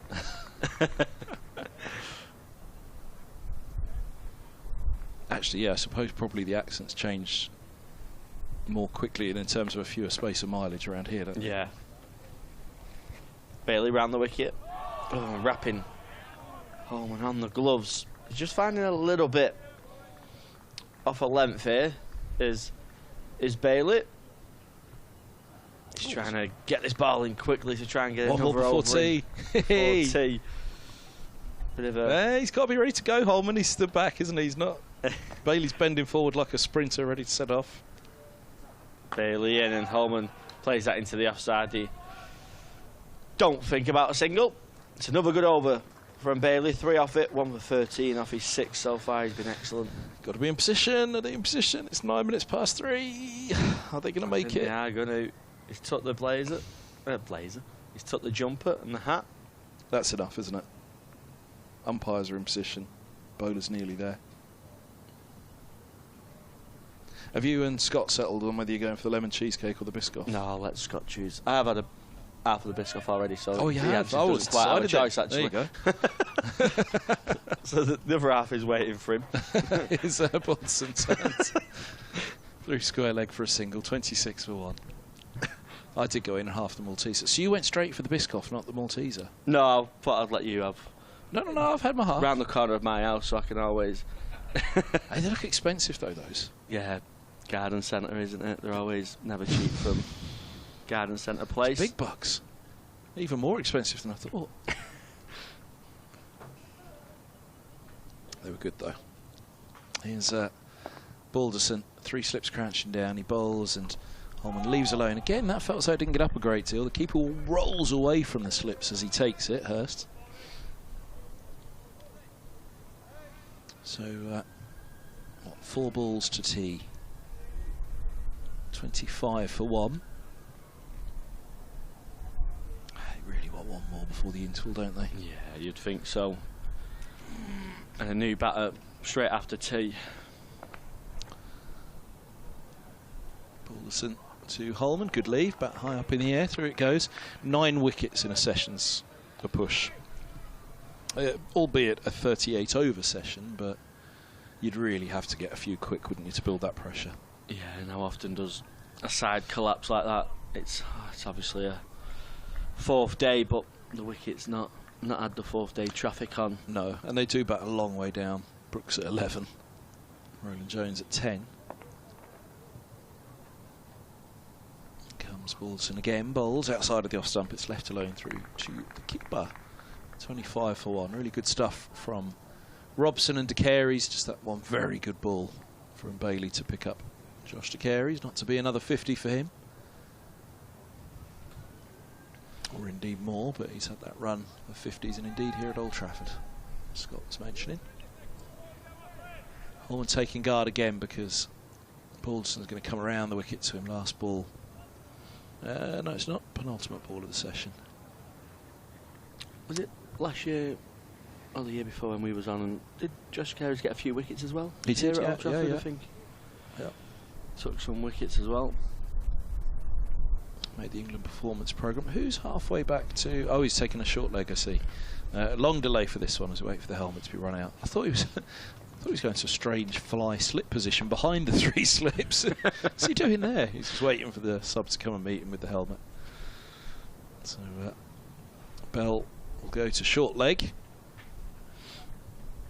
Does that mean Wells has gone to 3rd slip? I think it does. Yeah, Wells, Jennings and Jones in there. Position that he's often in, Luke Wells. Backward point, mid-off, mid-on, mid-wicket and long leg. And here's Balderson to Holman. It's had a build-up, this delivery. He's in bowls and it's full straight and turned very much the inside of the bat down to deep backward square leg where Shetty comes to collect. They thought that they were through there for a moment, but the inside part of the bat saves Holman and shoots the ball away for the single. So Robson will have strike for the final ball of the session. They'll keep the short leg in for him as well. And Balderson will return to right arm over. 26 for 1, Holman 3, Robson 8. Oh, knots of 1, knots of 1. His last ball of the session here, and Robson's forward and he blocks it and pushes it out. Looking at the screen to our right, and there it is. They've won by 5 runs. Oh, Josh Tongue has 5 wickets. They've run by about 20 runs is our estimation, looking at the small screen over there. So there we go, well done Nottinghamshire. What will there be to be said here after tea? Well, join us back just under 20 minutes. Callum Flynn, Scott Reed and myself, Kevin Hand, will reveal all. There's still 38 overs to go, 9 wickets needed for a Lancashire win. Middlesex's promotion hopes gone. Glamorgan pretty much confirmed up in 2nd spot behind Leicestershire Crown champs today. From here at Old Trafford for now though, we're off to argue over the lemon or the Biscoff cheesecake. We'll see you in just under 20 minutes.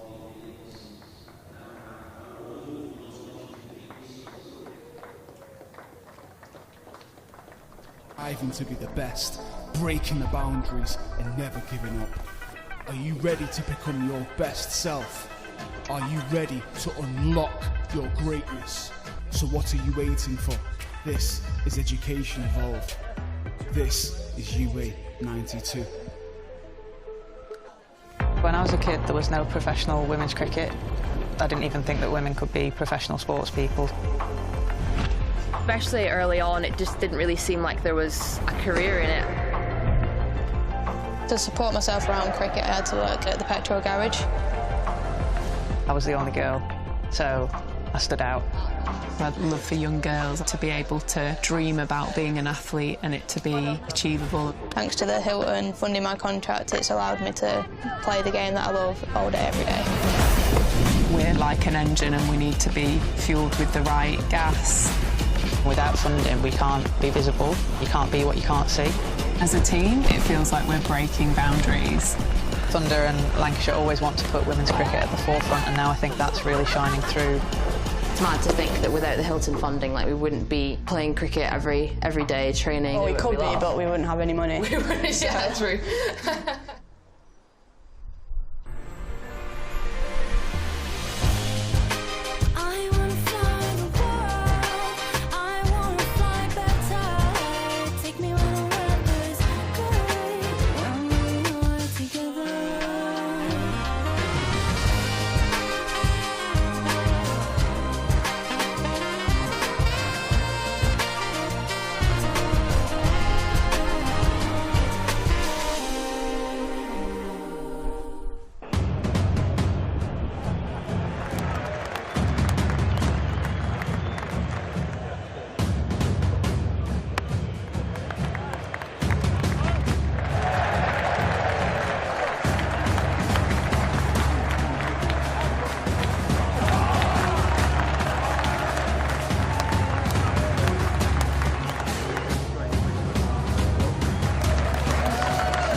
Life can be extraordinary, unforgettable, amazing.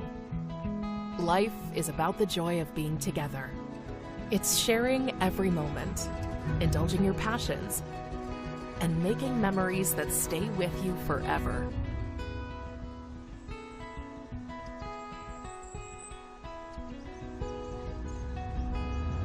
Life is live. The thrill of the game, the buzz of a network, the enrichment and fascination of a cultural soiree. And we feel every sensation because we're right there with you.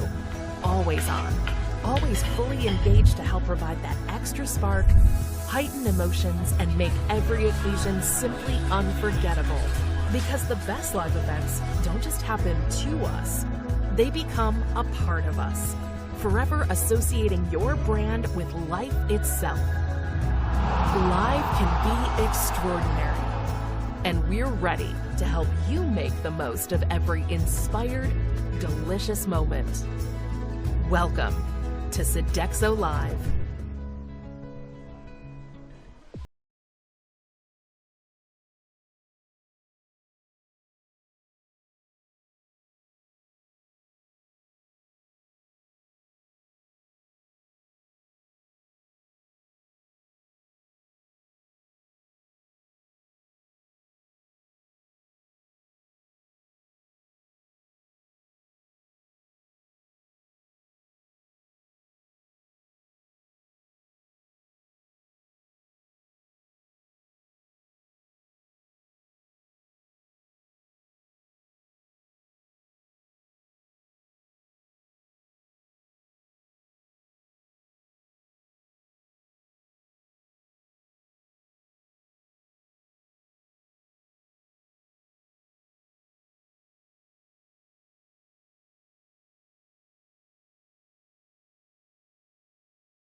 L is for the way you look at me. O is for the only one I see. V is very, very extraordinary. Welcome to the opening day. Oh, that is a wonderful shot.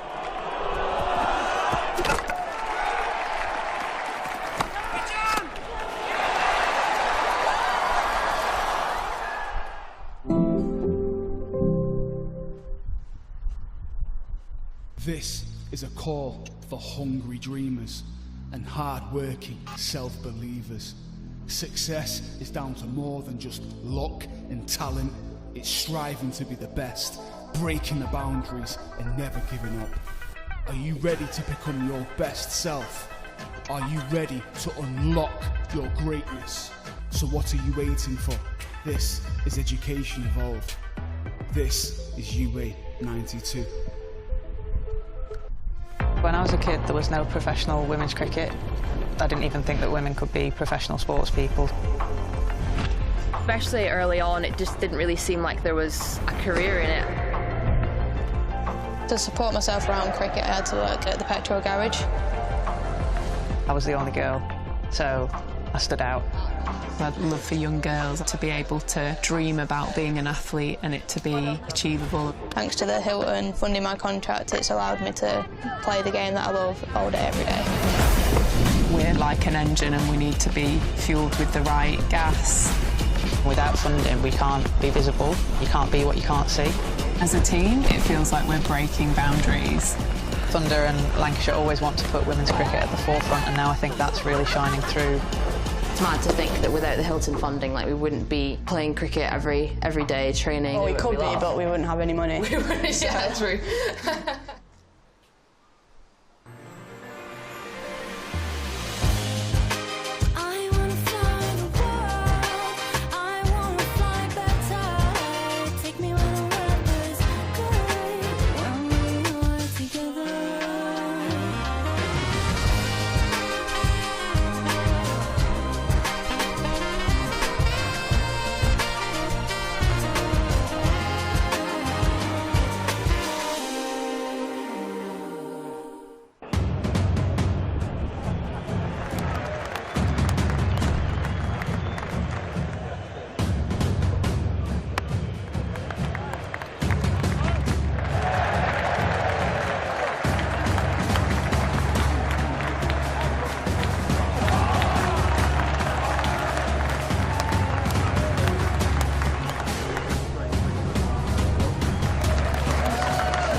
Life can be extraordinary, unforgettable, amazing. Life is about the joy of being together. It's sharing every moment, indulging your passions, and making memories that stay with you forever.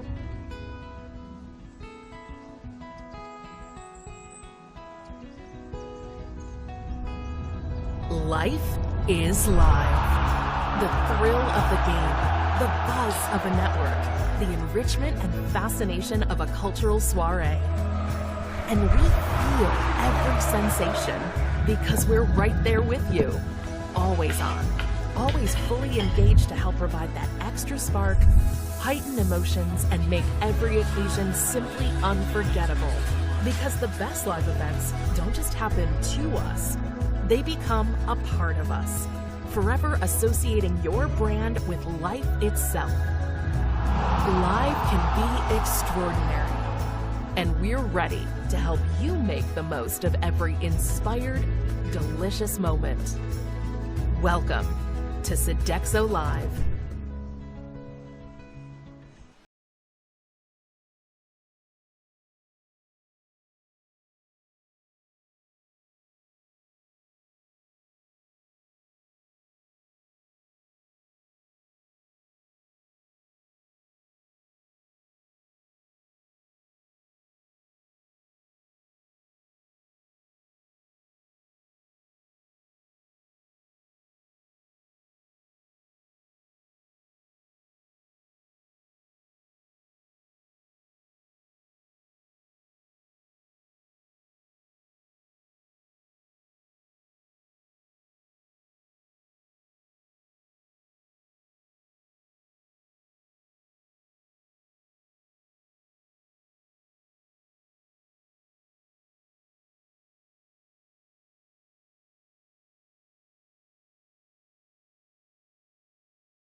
L is for the way you look at me.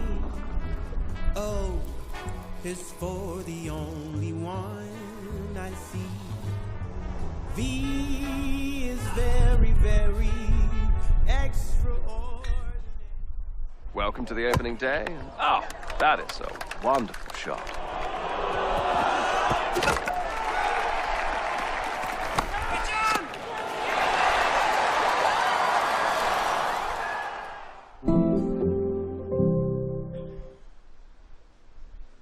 This is a call for hungry dreamers and hard-working self-believers.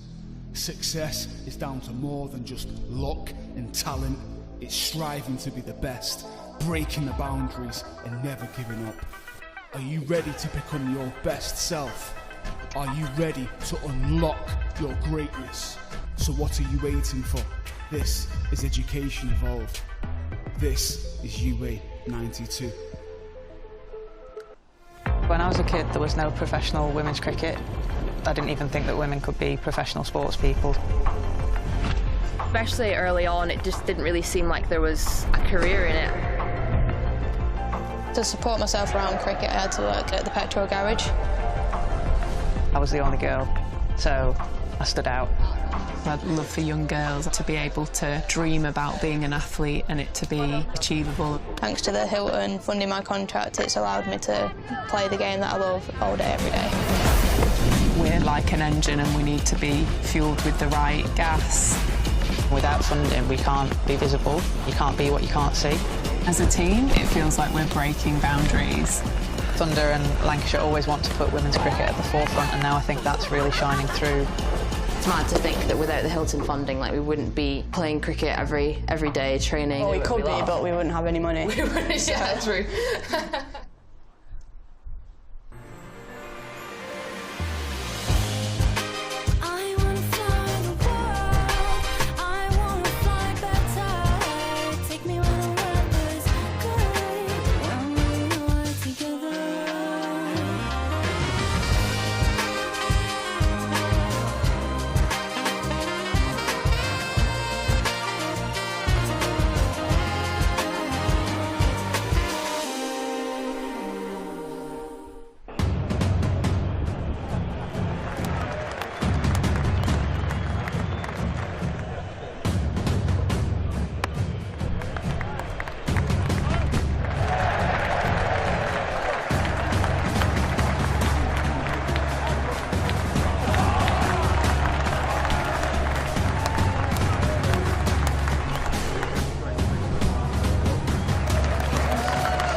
Life can be extraordinary, unforgettable, amazing.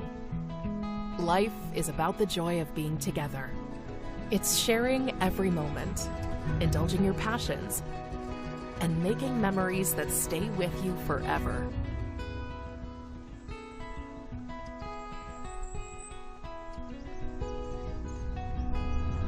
Life is live. The thrill of the game, the buzz of a network, the enrichment and fascination of a cultural soiree.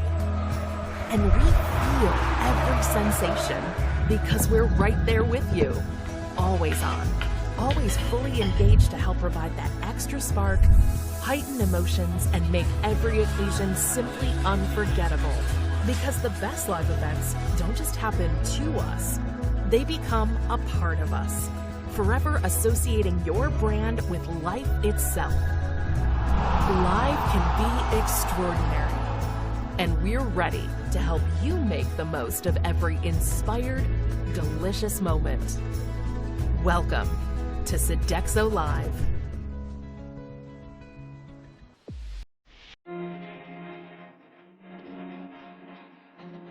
Two names rich in history.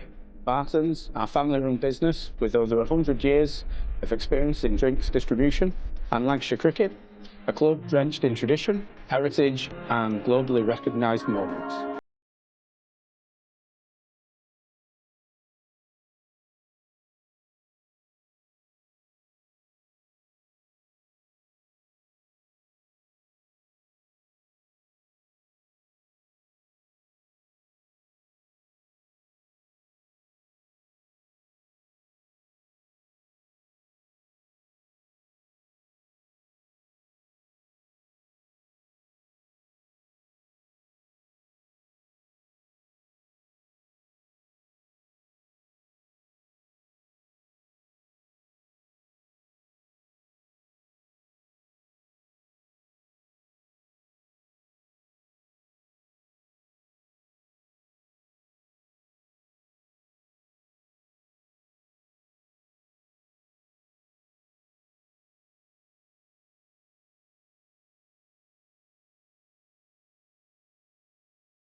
L is for the way you look at me.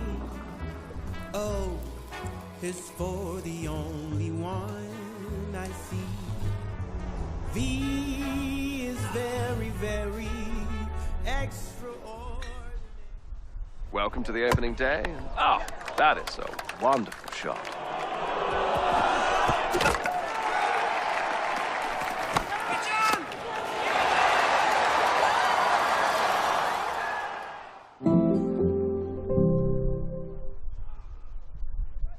This is a call for hungry dreamers and hard-working self-believers.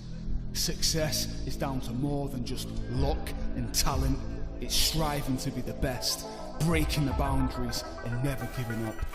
Are you ready to become your best self? Are you ready to unlock your greatness? So what are you waiting for? This is Education Evolved. This is UA 92. When I was a kid, there was no professional women's cricket. I didn't even think that women could be professional sports people. Especially early on, it just didn't really seem like there was a career in it. To support myself around cricket, I had to work at the petrol garage. I was the only girl, so I stood out. I'd love for young girls to be able to dream about being an athlete and it to be achievable. Thanks to the Hilton funding my contract, it's allowed me to play the game that I love all day, every day. We're like an engine and we need to be fueled with the right gas.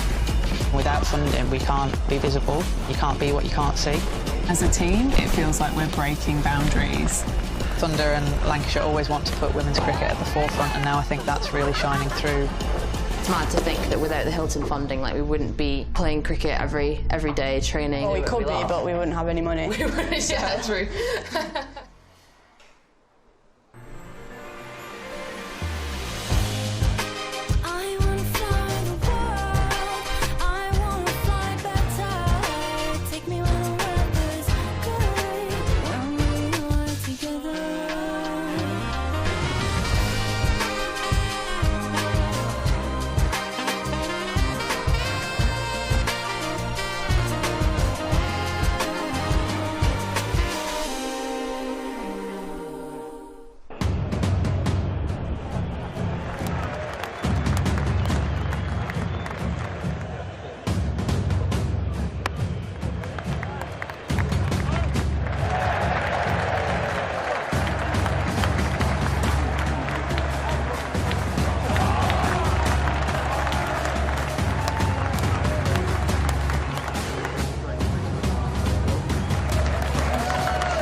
Life can be extraordinary, unforgettable, amazing.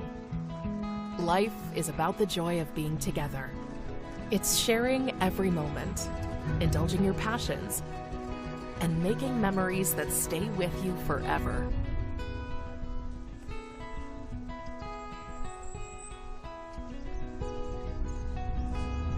Life is live. The thrill of the game, the buzz of a network, the enrichment and fascination of a cultural soiree.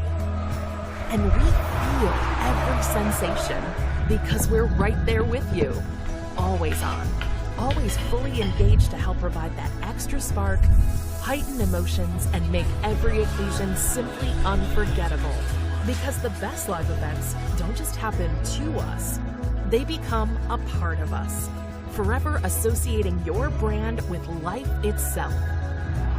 Live can be extraordinary, and we're ready to help you make the most of every inspired, delicious moment.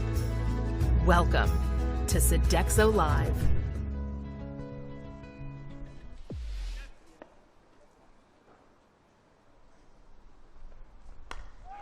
Here at Emirates Old Trafford this season for Lancashire, and it's Bailey to get us back underway after the tea break with Middlesex 26-1. So 37 overs in the evening session, subject to the weather and to the light and that type of thing. We did have the floodlights on, and we have had the floodlights on in this game already, but everything's all right at the minute, and a decent chunk of cricket and still some batting here for Middlesex to do to make sure nothing kind of silly happens from their point of view. As Bailey from around the wicket, balls cracked away for 4. Goodness me, he jumped into that, didn't he? Luke Holman hammered out through the offside for 4 runs to get the evening session up and running. It's 30-1 now, with Holman crunching that away for 4. Yeah, it's a beautiful shot from Holman. Bailey hitting a length ever so slightly, some width on offer, but Holman's played a beautiful shot on top of the bounce through the cover region. Picks up 4 runs. Yeah, Lancashire will need some very, very early wickets if they're going to have any chance of forcing a result here. Yeah, probably felt like kind of minimum 3 down at the tee, that type of thing, didn't it? But he's managed to prize the 1 wicket out in that 40-minute session before the tea break.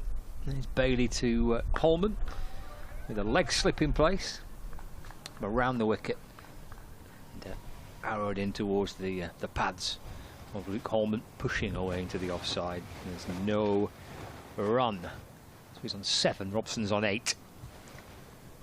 30-1 trail by 134 runs. So 3 slip catches, and then the leg slip. There's a long leg, there's a mid wicket, mid on, mid off. Bolton's quite short and wide at mid off. It's down the leg side. There's also Shetty at cover point as well. That's gathered by Hurst. And there's no addition to the score. So what we know is that Nottinghamshire have got, I'm going to say, 1 hand on the Division 1 title, but they've also got, almost got 2 on it really. They've beaten Surrey by 20 runs, bowling Surrey out for 294. 5 wickets for Josh Tong today, and that win opening up a sizable gap for Nottinghamshire at the top of the Division 1 table. It's past Holman's edge and through to the keeper. So a cracking win for Notts, kind of in the position now where, with 1 game to go and a draw and a few bonus points being enough for them, they'll be hoping that that's a county championship title. And if that turns out to be the case, I think Peter Moores, Nottinghamshire head coach, becomes the first head coach to win the title with 3 different counties. Bailey in to Holman, clipped away behind square for a single. End of the first over after tea. 31-1. He won it as head coach for Sussex. Right, so is that where Lancashire, is that where he came from? Yeah. Lancashire? Yeah. Ah. So won it at Sussex as head coach, won it with Lancashire in 2011 as head coach, wins it with Nottinghamshire if that is the case, and I'm pretty certain he's the first head coach in English domestic cricket to win the county championship title 3 times with three different clubs. Yeah. So if that turns out to be the case, brilliant effort, isn't it? Isn't it? He's an outstanding coach. He always has success at any club, whether it's white ball or red ball. Nottinghamshire. He's kind of been known for the white ball success in recent years, but you know he's took him on a brilliant run this year, and like you say, they've more or less got the green ribbons on the trophy already, haven't they? Balderson to start us off after tea from the James Anderson end. It's played into the offside for no run. Yeah, they have. So that's at the top of Division 1. At the bottom of Division 1, Hampshire, well, they are 5 down now. They're still trailing by 150 runs. So Somerset going into the evening session on the final day, needing 5 wickets to beat Hampshire, which would, I think, put them into the bottom 2. Balderson in, beats the outside edge with one that's just straightens from around the wicket. If not in the bottom 2, then they would be hovering very close to it. Durham, Worcestershire heading for a draw. Can Somerset get second still as well? Shout. They might well do. Can they potentially? They potentially could, yeah. Yeah, they've been with a shout at second spot, so Somerset going into next week. Balderson round the wicket. Holman just leaving this one through to Matty Hurst. So Hampshire look like they'll be heading for their game next week against Surrey, with points to get to make sure that they're in Division 1 next season. Well, no, we keep banging on about it, but it is the obvious thing where we have no idea, do we, yet? But let's just assume that there is a Division 1 next season. Alderson in at the stumps this time, making Holman play, who just plays back towards George Balderson. So that would be Hampshire. So it leaves Worcestershire are relegated, so it looks like a bit of a battle between Hampshire and Durham for that final spot to try and avoid the drop from Division 1. And who did you say Durham have got next week? I think I've got the Yorkies. Yeah, they have. They're at Headingley next week, and Hampshire are at home to Surrey. Balderson in back of a length, and Holman plays that into the offside. Sure, if Yorkshire are not clear of it yet. They're only a couple of points above Hampshire. But assuming that, again, they draw their match. Yeah, they was in a little bit of trouble earlier on, wasn't they? But I think they've steadied the ship. Yep, 40 in front, 7 wickets in hand. Balderson in, just inside edge, I think, onto the pad. It's a good over from George Balderson, a maiden. So yes, there's a bit on the bottom of Division 1 next week for the Durham, for Hampshire, for Yorkshire. And Division 2, well, that's going to be resolved in terms of the top 2. Glamorgan's draw at Derbyshire this week, so they're all but up. Or the Glammy boys, they've had a fabulous turnaround, haven't they, Glamorgan? I mean, they started the season quite slowly, but then they quickly kind of got themselves going, and it'll be a top 2 finish for Glamorgan. Dropped into the onside by Robson and towards square leg for a single. Richard Dawson is the head coach at Glamorgan. He's done a good job with the Glammy boys there.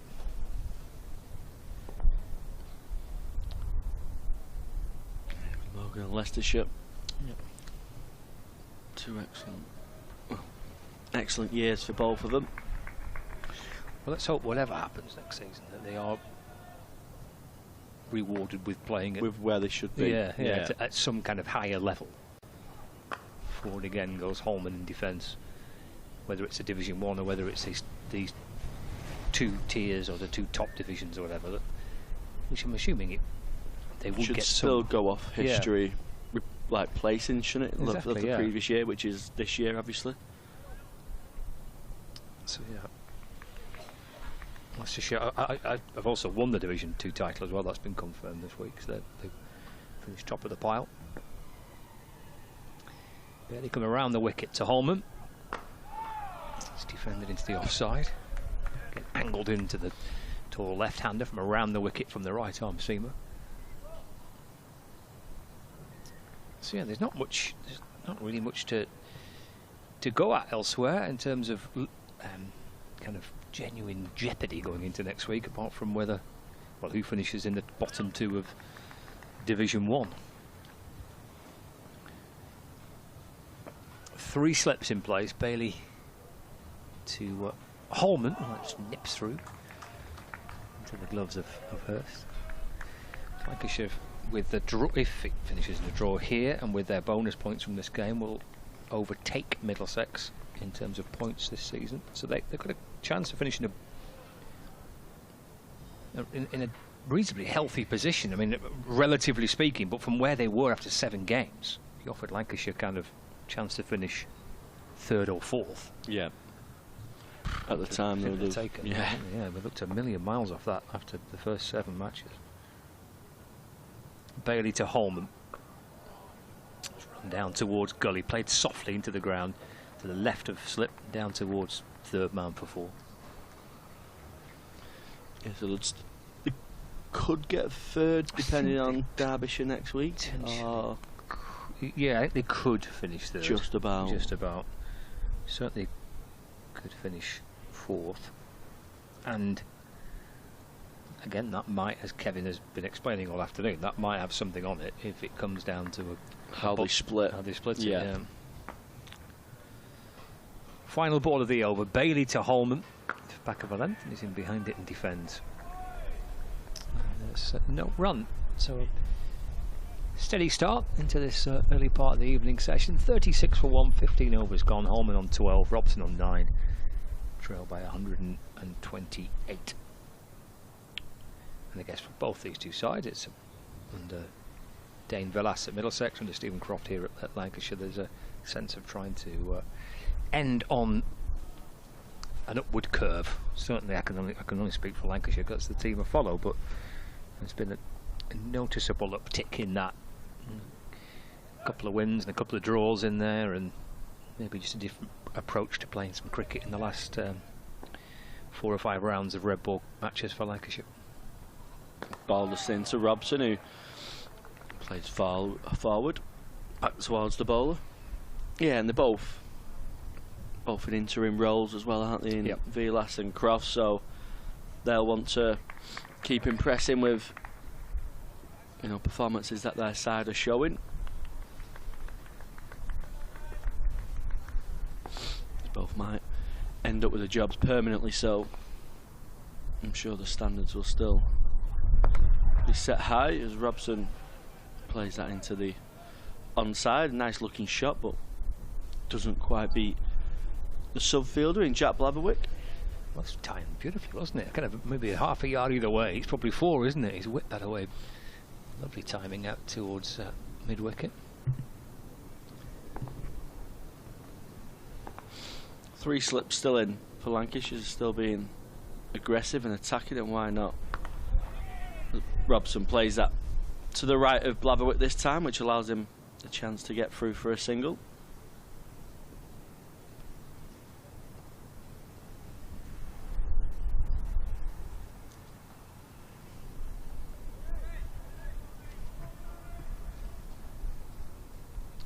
Just to confirm that Nottinghamshire are 15 points clear now at the top of the Division 1 table, with 1 round of fixtures to go. Paulson round the wicket to Holman, who drives nicely just wide of Tom Bailey, but gets round, does the fielding, cuts the single off.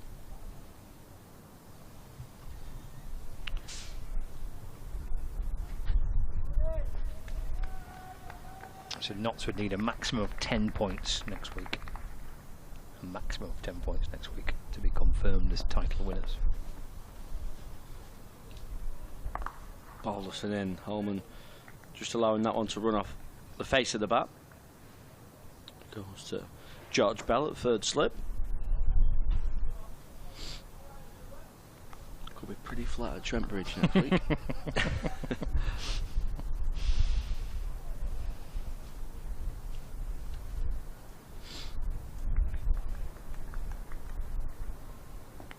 Wickets pushed out to the square boundaries. Balderson test out the middle of the pitch. It's way over the head of Holman. He doesn't fall for the trap. That's the end of the over. 37 for 1. Middlesex after 16. Just looking on the live text feed on the BBC website about some of the pictures coming back from Leicestershire. They've been handed the Division 2 trophy. And they're celebrating that at Grace Road today.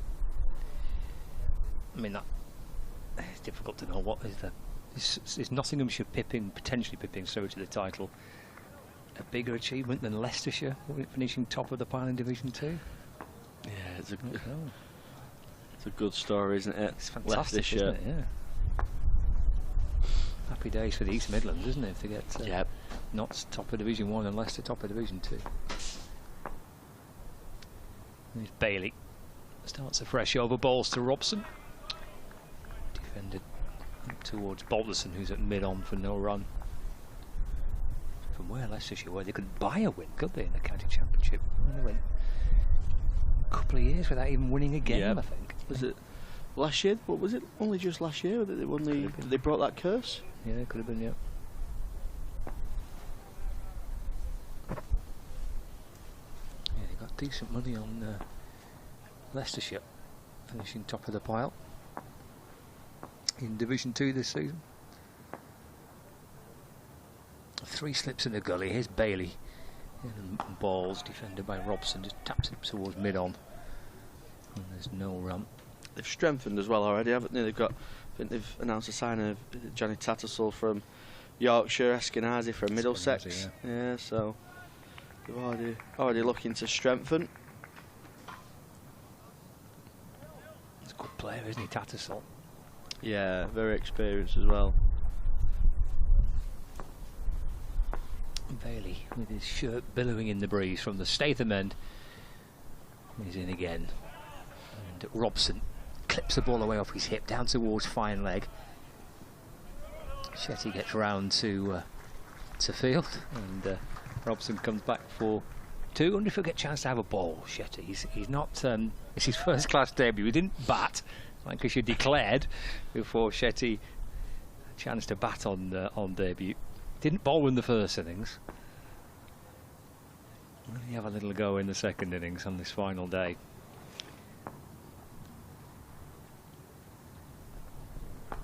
Again defended by Robson. Leans into it. Plays it up towards Bohannan at mid-off, and there's no run. He's had a good couple of days though, hasn't he? T20 debut, professional T20 debut coming at finals day. Yeah, no pressure, lad. Yeah, just clear. Did well in the Metro Bank One Day Cup, didn't he? Yep. Really impressive, both bat and ball. You feel like it probably is the time for Lancashire just to change it, maybe just go to a bit of spin, see if we can get a wicket, try and open an end up. Bailey bounces back in again, balls. That's a nice shot by Robson. He's worked it to the right of mid-on. It's a big boundary though there. Robson will come down towards us and collect the ball, and they've come back for 3 to take Robson to 15 not out. 42 for 1. Probably going to curse him, but if you had to, name a couple of batters just to bat for you all day, Robson, he's got to be up there in the English game, hasn't he? Such a solid technique. He never seems flustered. Yeah, I was about to say that. He hasn't looked particularly troubled, has he? But never normally does. Defended by Holman, back to Bailey, who a little earlier today claimed his 500th wicket for Lancashire in all formats. So a fabulous milestone for Tom Bailey to reach. 42 for 1, 17 overs gone, and the bulk of those wickets coming in first-class cricket. He's not played too much white ball cricket. He's got 56 List A wickets and 21 T20 wickets. It's over 400 first-class wickets for Tom Bailey, 500 in his career across all formats for Lancashire now. He's been outstanding for numerous years. Tom Bailey has bowled us in outside the line of off stump, and Robson allows that one through to Hurst with the gloves. I was chatting to him at Leicestershire a few months ago now, towards the start of the season, about his first class debut. And we had to kind of double check. It was September 2012, his debut, so it's that long ago. Played in a game at Surrey. He said he wasn't expected to be playing in that game for his debut. It's a game at Liverpool. I was there for it when Lancashire took on Surrey, and he said he was a late call-up. He said he was in bed when he got the call. He's having a snooze. I thought, well, that just about sums him up.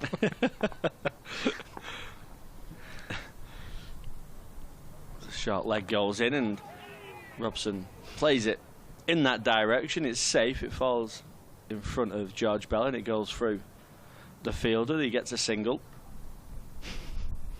Yeah, so 2012 his debut. He's played now how many first class matches? 122 first class games. And you say he's been the leader of the attack for well, 6 or 7 seasons comfortably, hasn't he? Really, now Bailey's been the ever kind of present. Others have come and gone or retired or played for England. Balderson, Holman pushes forward. He thinks about a couple. They decide against it. There's a nice drive through the offside. Gets a single. Yeah, he forced his way into the England Lions side, didn't he? Did he get injured just before the tour? I think it was something around that. I think they might have been heading out to Dubai or somewhere like that.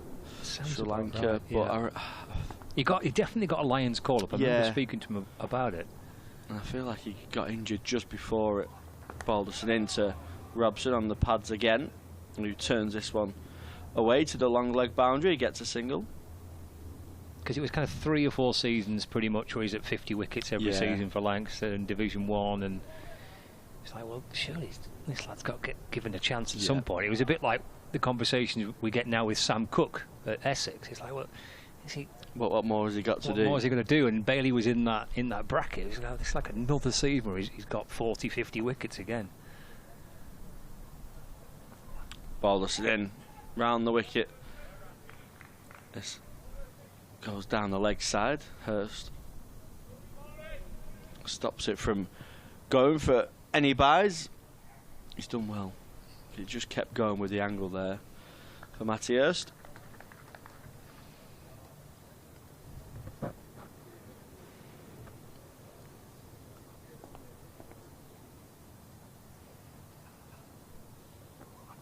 Balderson outside the line of off stump. Holman just allows that one through to Matty Hurst. Might see the floodlights get switched on soon. It just seems to have gone a little bit darker out there, doesn't it? Yeah, it's a bit gloomy now. Slightly brighter skies away to the west, but yeah, a little bit gloomy. It's been quite pleasant today. We've had a full day's play. We've had no interruptions. Game's been badly affected by the weather, hasn't it? And loads of rain around, delays, delayed starts to days, no play possible on the first day. So you've lost the entire first day, and then days 2 and 3 have had time taken away from them. I guess Lancashire have tried to get what they can from this game, which will be a good return of points. They've got 6 bonus points, and if it turns out to be a draw, their 8 points for a draw would be a pretty healthy return when you've lost a lot of time. As I say, we'll take Lancashire above Middlesex in terms of the points tally.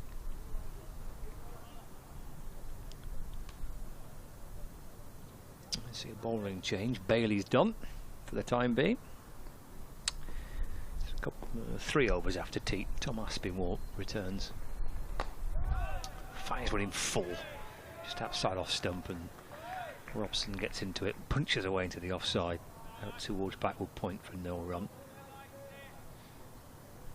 I think you're going to get your wish, Scott. Arif Shetty just going through a few warm-ups down at the fine leg boundary. Yeah, I'm sure he'd like a ball, wouldn't he? Not had a chance to have a bat. Been out there fielding in that Middlesex first innings, and so far in the second innings. Back of a length up on his toes and pushes away to the offside with Robson. And there's no run. Did have a good one-day cup campaign, didn't he? Got some wickets and some runs, and it was a reward for his efforts in the second 11. Yeah, he looks a real prospect. He was very flamboyant with the bat. Had some really nice cameos lower down the order. Must be more balls left by Robson through to the keeper, no run. Yeah, it's probably those cameos especially that probably just pushed him into that T20 side. Yeah. He wasn't bowled on finals day, but Lancashire didn't use any spin on finals day. He just went the seam. I think. I think Saturday feels like a long time ago. Must be more than balls. It's nicely driven by Robson for a single. Did Hartley bowl a couple? He did, yeah. Hartley bowled a couple and Livingston bowled a bit as well. So they didn't. Yeah, they bowled. Actually, Hartley bowled 4. So we're talking nonsense. 4 for 21, Hartley. 3 overs for Livingston. But compared to what you'd normally expect from a lanky T20 side, there's actually not a lot of spin, is it, in a T20 game? But I suppose maybe you're the first game up on your 11 o'clock start in September. Yeah, you think. First. Yeah. Spin often in the finals day comes in that third game, doesn't it, when it starts drying up. This lad bowled well on in that semi-final. That spin ball. Ball's a short ball here to Holman. That's pulled towards the leg side. He bowled in the power play. I think his first 7 deliveries, or maybe even his first 8, were all dot balls. Excellent start. I think he surprises people, doesn't he, with his pace. He bowls a heavy ball and he's got really good skills in terms of into the pitch, slow balls and his Yorkers. Final ball of his over. It's clipped off the hip by Holman. There is a leg slip in place for something similar to that. In the end it was steered down into the ground and stopped by Wells at leg slip. End of Aspinwall's first over. 46 for 1, 19 overs gone. I'll leave you for an update. Come. Yeah, the lights now fully on, starting to take effect, and we're going to see Arav Shetty for the first time in first class cricket. He's waited a few days to have some kind of say in the game. He's not had a bat. He didn't bowl in the first innings. He's a very talented young player. Is Shetty's a quicker spinner. He's not a traditional spinner. He's probably more of a white ball spinner, but he's certainly got some variations about him, and he's got plenty of confidence as well. So could be the start of an exciting career for Arav Shetty. Now this isn't me just wanting to get on the motorway. Well, it is, but the light's bad, isn't it? Yeah, it's... What's going on? It's not far off. I've literally popped out to make a cup of tea, come back in, and it's like midnight out there. Floodlights on, natural lights overtaken. How many overs to go? 31. I mean, if they don't get 3 in the next 3 overs, really, it's... Shetty in on the length, and Robson just sits back, punches it to Tom Bailey at mid-on. I like the look at this guy. Yeah, he's a very good player. He's an excellent Metro one-day campaign. That one from Robson's just turned off his legs into the pads of George Bell, who sits at short leg.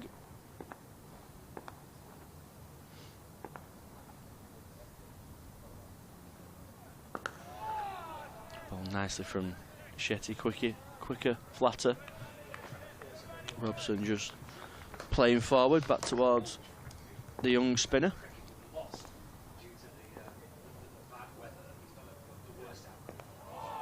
A little bit slower this time. Robson just playing that down into the ground, making sure there's not a chance for George Bell. Really good start this from Arav Shetty.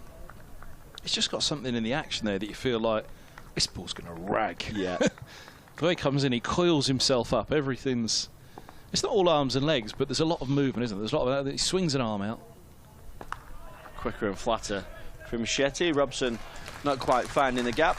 It's a good start from the young spinner. Maiden for his first over in first-class cricket. Arm comes over quite late, but quite quickly, doesn't it? Yeah, both arms. Like you say, there's a lot of moving parts still, but it looks like he gives it a real rip. Looks like he's really trying to get some revs on that ball. I mean, the obvious thing to say is frog in the blender, but it's not like that. It's not. But there's just a lot of action, isn't there? There's a bustle about his movement in.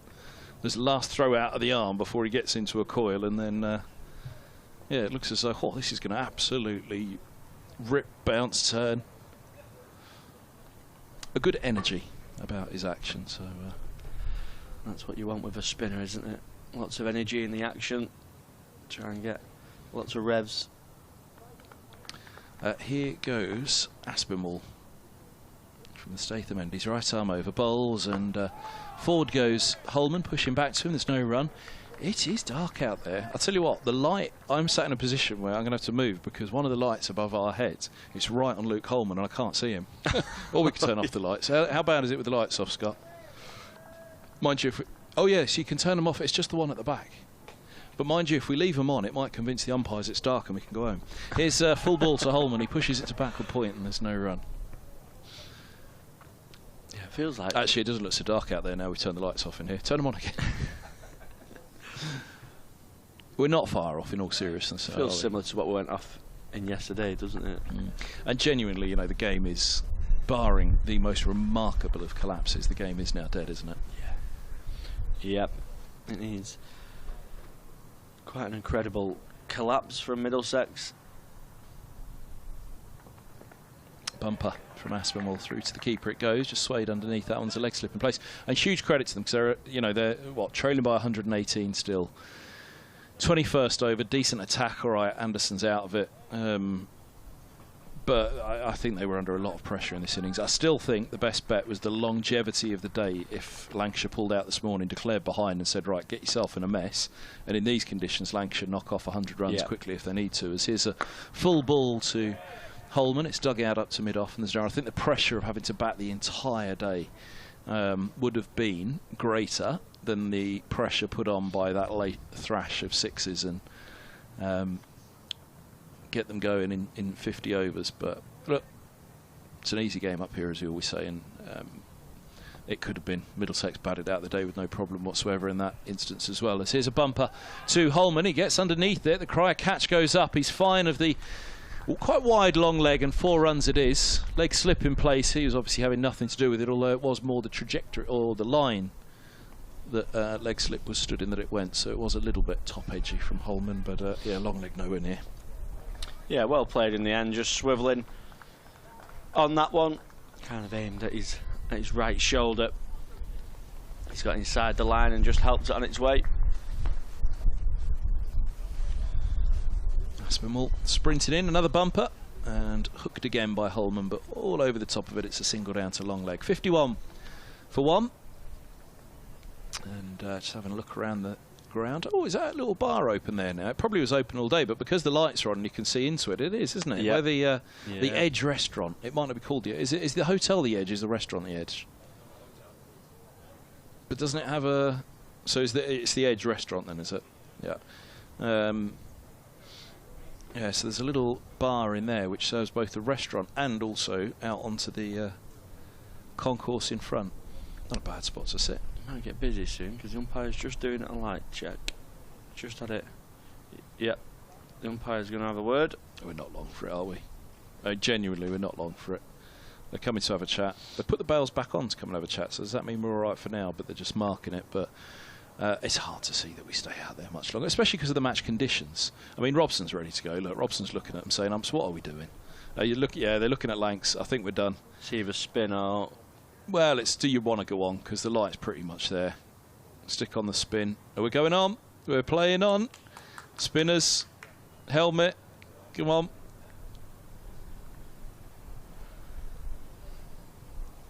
What did I do to upset him? Was it Higo yesterday? Popping at Jennings. They're keeping him up here instead. So it's spin on out. Yeah, I think that's the way it's going to have to go. Might have to be. We've got Luke Wells maybe at the other end.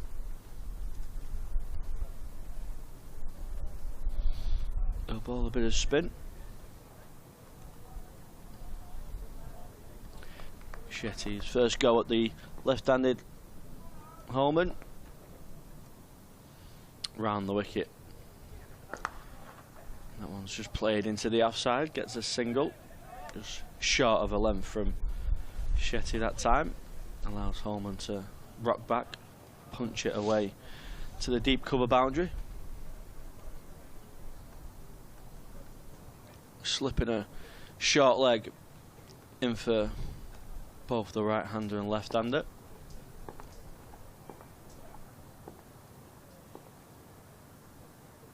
Shetty in full of a length, a little bit too full where Robson can just smother any signs of spin. Plays it back towards the young spinner.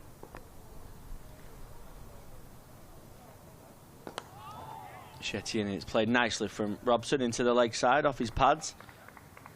Just flicked away to the deep mid-wicket boundary where he picks up a couple of runs.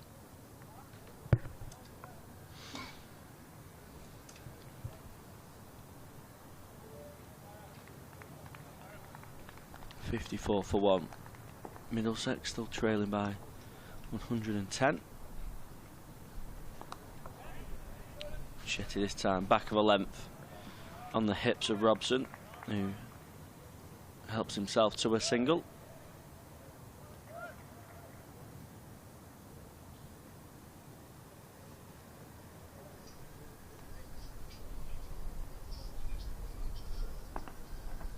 Oh, there's a chat. What are they chatting about now? Mid-off comes across. Is it worth just having that deep square fielder up? I mean, it really is a slog sweep. It's a final throw of the dice here, just to try and unsettle Middlesex with a bit of spin, isn't it? Annoy them, really. Keep them out there with an annoyance. Orchestrate the field like this. See if you can force a break in concentration from the batter as they get irritated by shenanigans, which is pretty much what it is. And shenanigans well within their rules and well within their rights. It's exactly what I'd be doing, even though I want to get down the motorway. But you'd still, you know, if you're going to be out there, you do everything you can. Shetty in fuller and quicker. Holman just rocks back, allows that one through to Hurst.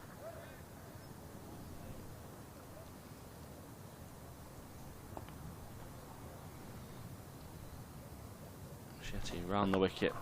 Again, Holman playing forward solidly in defence. It's the end of Shetty's second over. 4 runs coming off that one.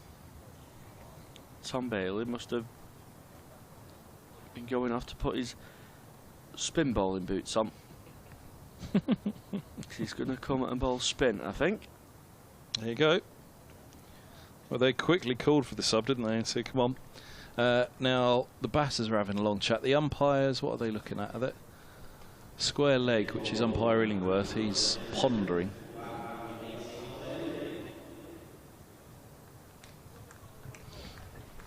Of course, the chance that it might well brighten up in a few moments, some lighter clouds blow in, but at the moment it's pretty dark out there, isn't it? It's obviously just lighter than whatever it was that they were taking off the other day.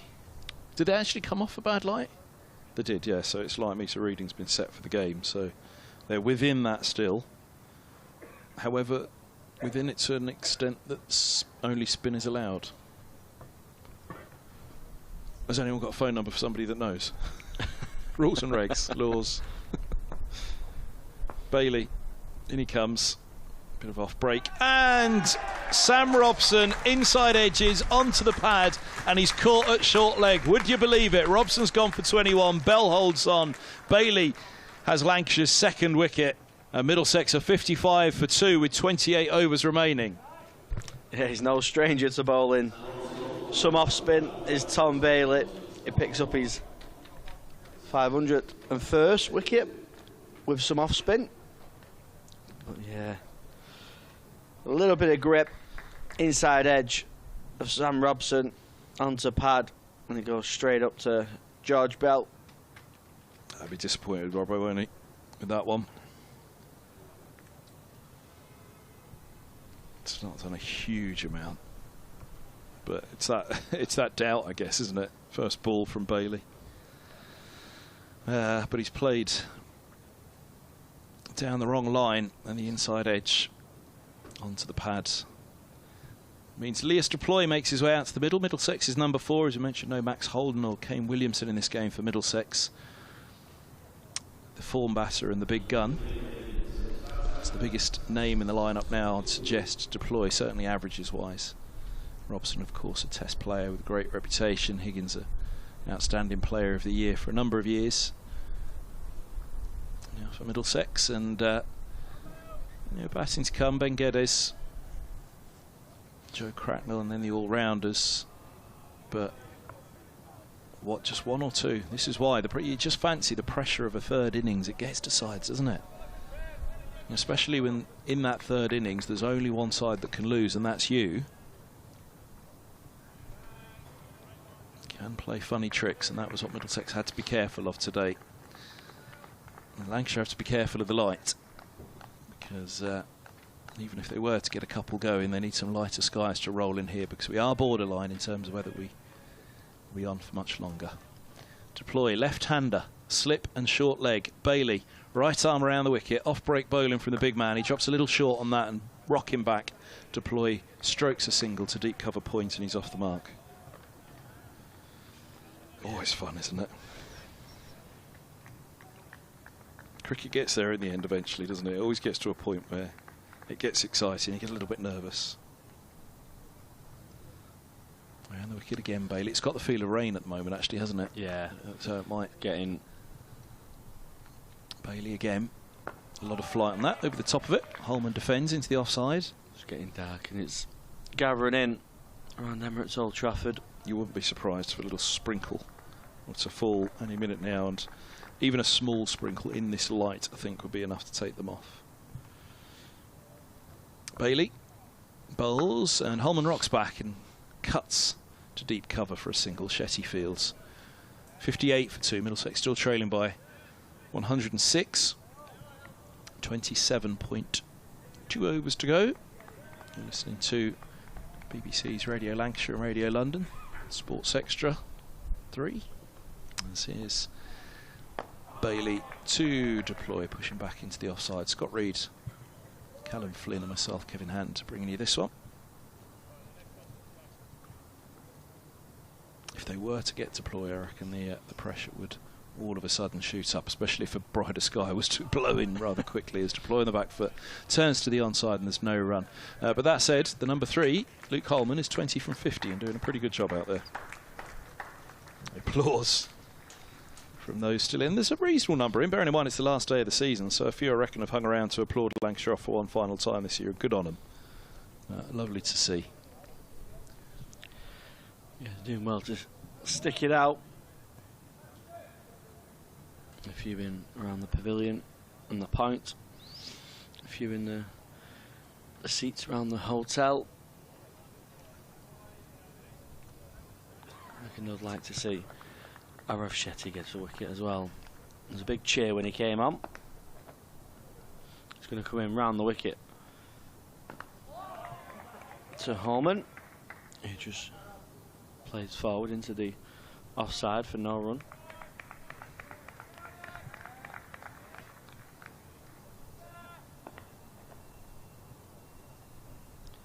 Slipping a short leg. Holman plays it into the offside. Lewis Deploy just sitting on his bat a little bit, but it's a very comfortable one out to the deep cover boundary.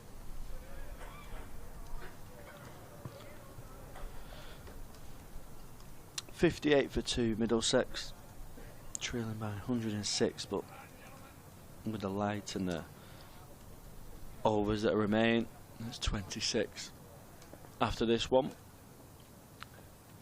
It'll take something incredible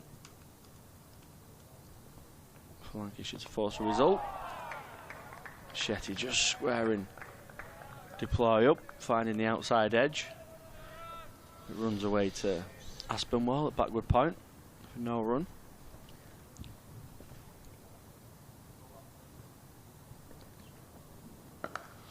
Quicker and flatter this time from Shetty, just short of a length. Allows Deploy time to rock back, punch it for a single.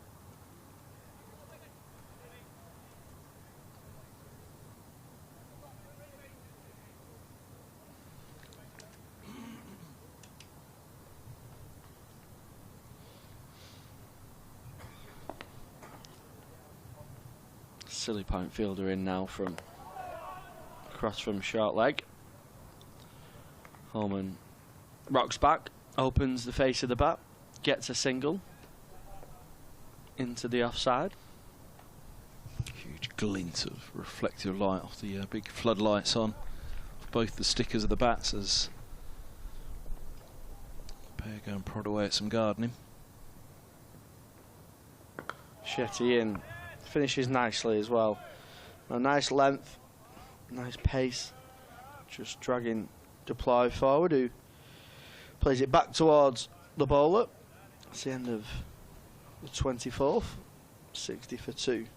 Middlesex. Spin is having to be bowled from both ends at the moment for Lancashire. Fraction brighter, certainly bright skies blowing in over the back of the party stand. As Bailey is around the wicket with a slip and a short leg. He bowls, lots of flight, and Holman digs this one out to deep cover for a single. 61 for 2. Holman on to 23. Some useful runs for Holman as he'll look to hold on to his place in the side for next week against Gloucestershire at Lords as forward goes Deploy. Push him back. Only in doubt were the likes of Kane Williamson and Max Holden to be available next week following injuries. Bailey again. Bowls and thought he was pushing at that a little too hard, Deploy, but he was over the top of it nicely and eases the ball to mid-wicket. Bailey in bowls and edged by Deploy, but out of reach of slip. Away it goes down towards deep third, and they'll take 2. That's Wells in there, isn't it, at slip? Yeah, Wells. Low to his left. Oh, second slip. I don't think it would have quite carried to a second. Just stretching, searching for the ball on the front foot. Deploy as Bailey in once more, and Deploy this time. Similar shot to the last, but out of the middle of the bat this time and straight to the deep cover sweeper. Shetty, single taken.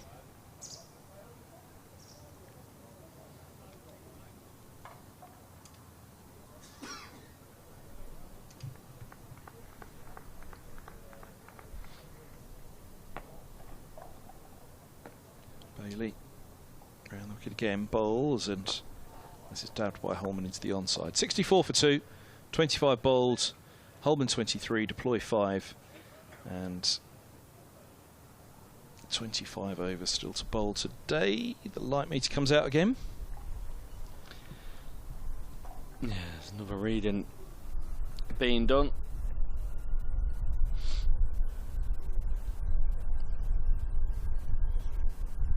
It's brightened up.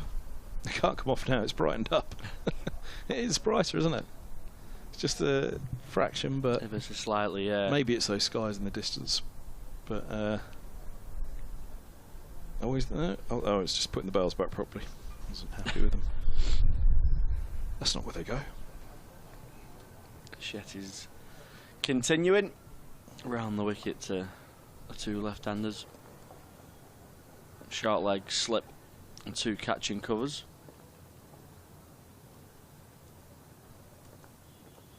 This one's played on the back foot from Deploy. Aspinwall cutting off a single.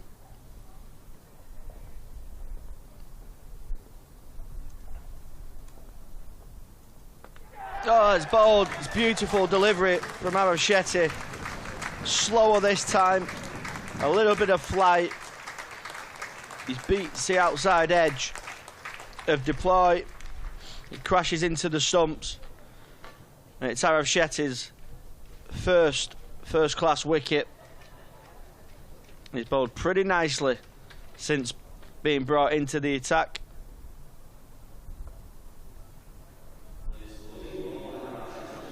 Straight through. Wow. Through the gate he goes. And the skipper departs. So out comes Ryan Higgins. And a job to do just to make sure this doesn't get a little messy for Middlesex, but it'd sound like a broken record. But if they were 64 for 3 just after lunch,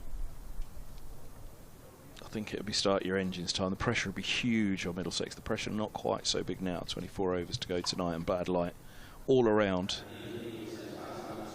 And what we're suggesting that they declared behind, you know, 15, 20 behind, but then if they planned on declaring at that stage, then they might have gone a little bit quicker and got up to a 10 or 20 run lead, leaving Middlesex effectively 40 for 3. But again, easy game from up here, isn't it? It's just the build-up of pressure. There shouldn't be enough pressure there tonight to make this messy for Middlesex. No, it still needs a miracle, really, for Lancashire, especially with the light situation they're having to bowl just spin at this moment in time. Right-handed Ryan Higgins is in now.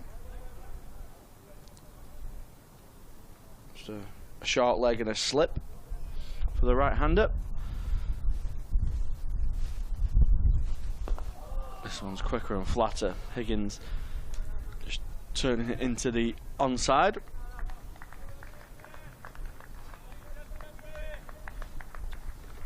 No one out on any boundaries now for Lancashire. This one shoots a little more outside, off stump. Higgins soft hands into the offside.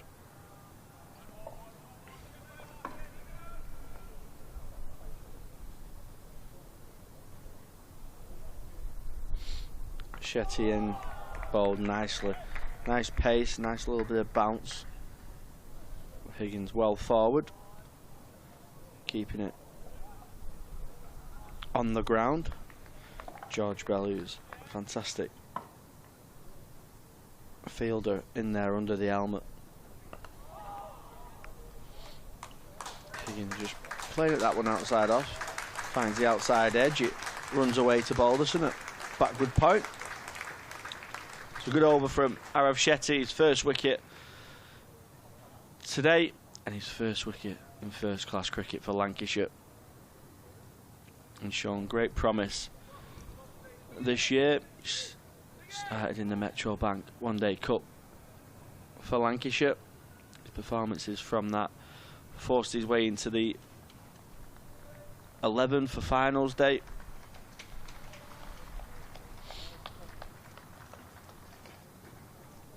No, he's got his way into the county championship side as well. So Bailey again, 2 for 34 for Bailey, 1 with spin. One was the LBW of Takeri's seam bowling earlier. Slipping a short leg. And Bailey, his right arm round the wicket to Luke Holman. Lovely bit of flight onto the toes of Holman. He dabs the ball defensively to mid-wicket.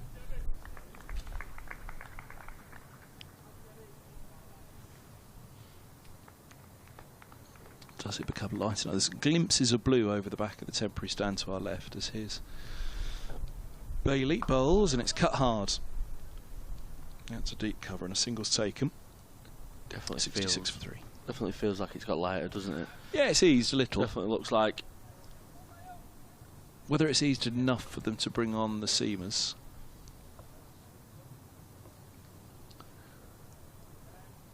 Higgins marks out his guard as Bailey, suffice to say, has tall off-break bowler in. Bowls, and this is clipped away out to deep mid-wicket. So 500 wickets. How many were spin? Go on, Reedy. Can probably guess. I mean, 5 to 10? 10, yeah. Steps in now, bowls, and lovely bit of flight on that. Over the top of it, Holman defends, there's no run.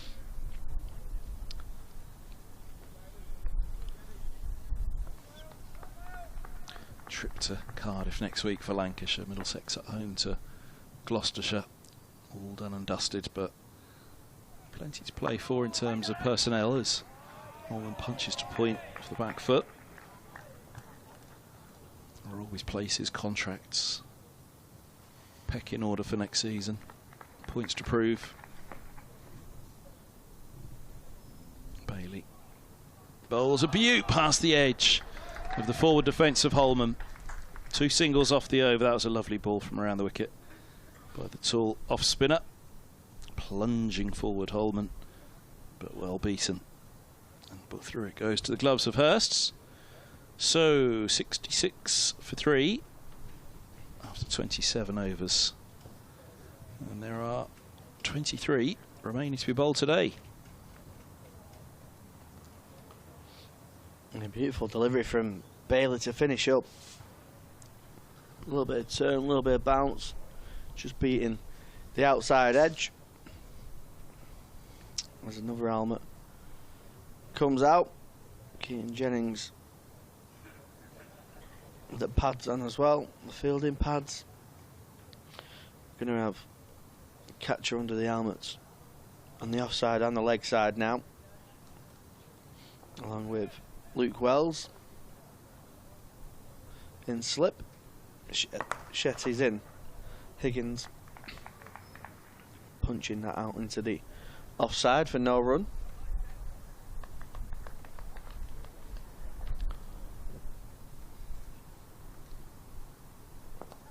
Quicker and flatter from Shetty, who turns it into the leg side.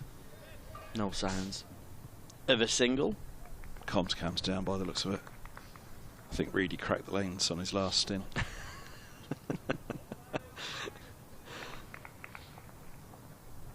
They're in here trying to fix it. Shetty in again, quicker, flatter, searching for that Yorker. Higgins showing no signs of any aggressive shot. Very much just happy to sit on everything defensively. And why not? That one nearly sneaks through the defensive this time. Maybe just a little bit of spin back into Higgins.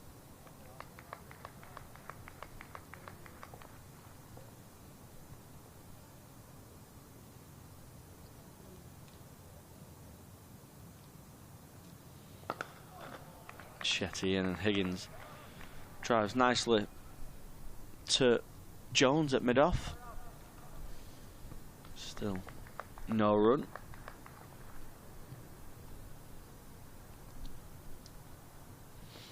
Shetty in to Higgins, who turns that round the corner and finds Keaton Jennings under the helmet. But it does bounce before it gets to the Lancashire opener batter. Oh, is it brightening up again? Is this almost a glimpse of watery sunshine now? No, it's a stretch, isn't it? But still here for. Oh look, there's a bit of blue just passed over us there. Yep. So we've got 22 to go. Have you got anywhere to be tonight? No, have you, Kev? Well, home, hopefully, at some stage. Bailey's in bowls, and this ball's punched out to deep cover boundary, single, 868 for 3. Lounge or living room tonight? I think it's father-in-law's, I think. Oh, father-in-law's lounge or living room tonight? Yeah, living room. No, what was it? Lounge or kitchen? Sorry, what am I saying? Lounge or kitchen? There's Bailey in bowls, and this ball's tickled into the onside for a single, and the sunshine is starting to break through again. I can confidently say I'm not quite sure we'll be able to see a shadow, but it's battling a thinner bit of cloud up above. Bailey. Bowles and Holman's forward, pushing out to deep cover, a single. 69 for 3. Will he be tuned in at the moment, the father-in-law? No, no. Oh. Good father-in-law, bad father-in-law? Oh, good. He hates cricket, though. I don't think he... Yeah. I reckon he doesn't know one single rule of cricket. Bad father-in-law, then. Yeah. City or United? Doesn't do football either. Oh. Yep. Is Bailey. Bowles and forward goes Higgins, defending that ball. Trickles somewhere low off the bat, in between his legs. It bounced around in between his boots. Let's have a look and see. He was pushing it wide outside of the off stump, inside edge onto the back pad. Rolled away. Bailey again. Bowles and Higgins goes back and across, turning to mid wicket. No run. 69 for 3.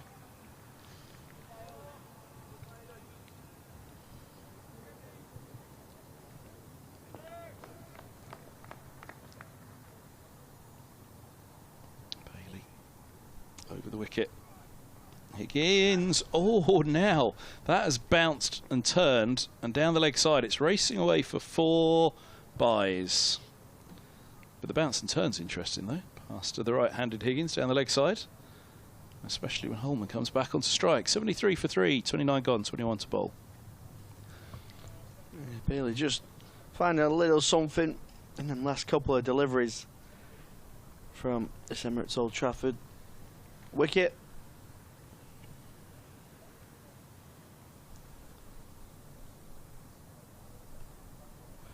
Shetty's going to continue. 1 for 7 off his 5.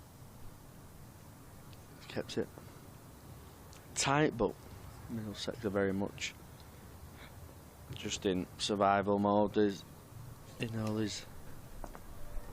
no real point in any aggressive shots.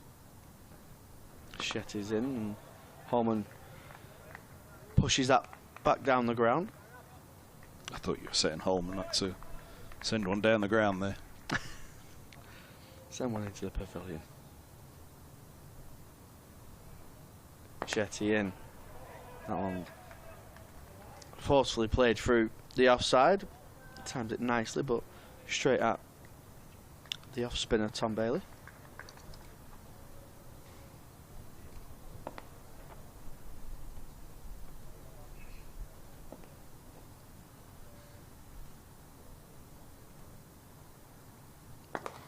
Shetty in again.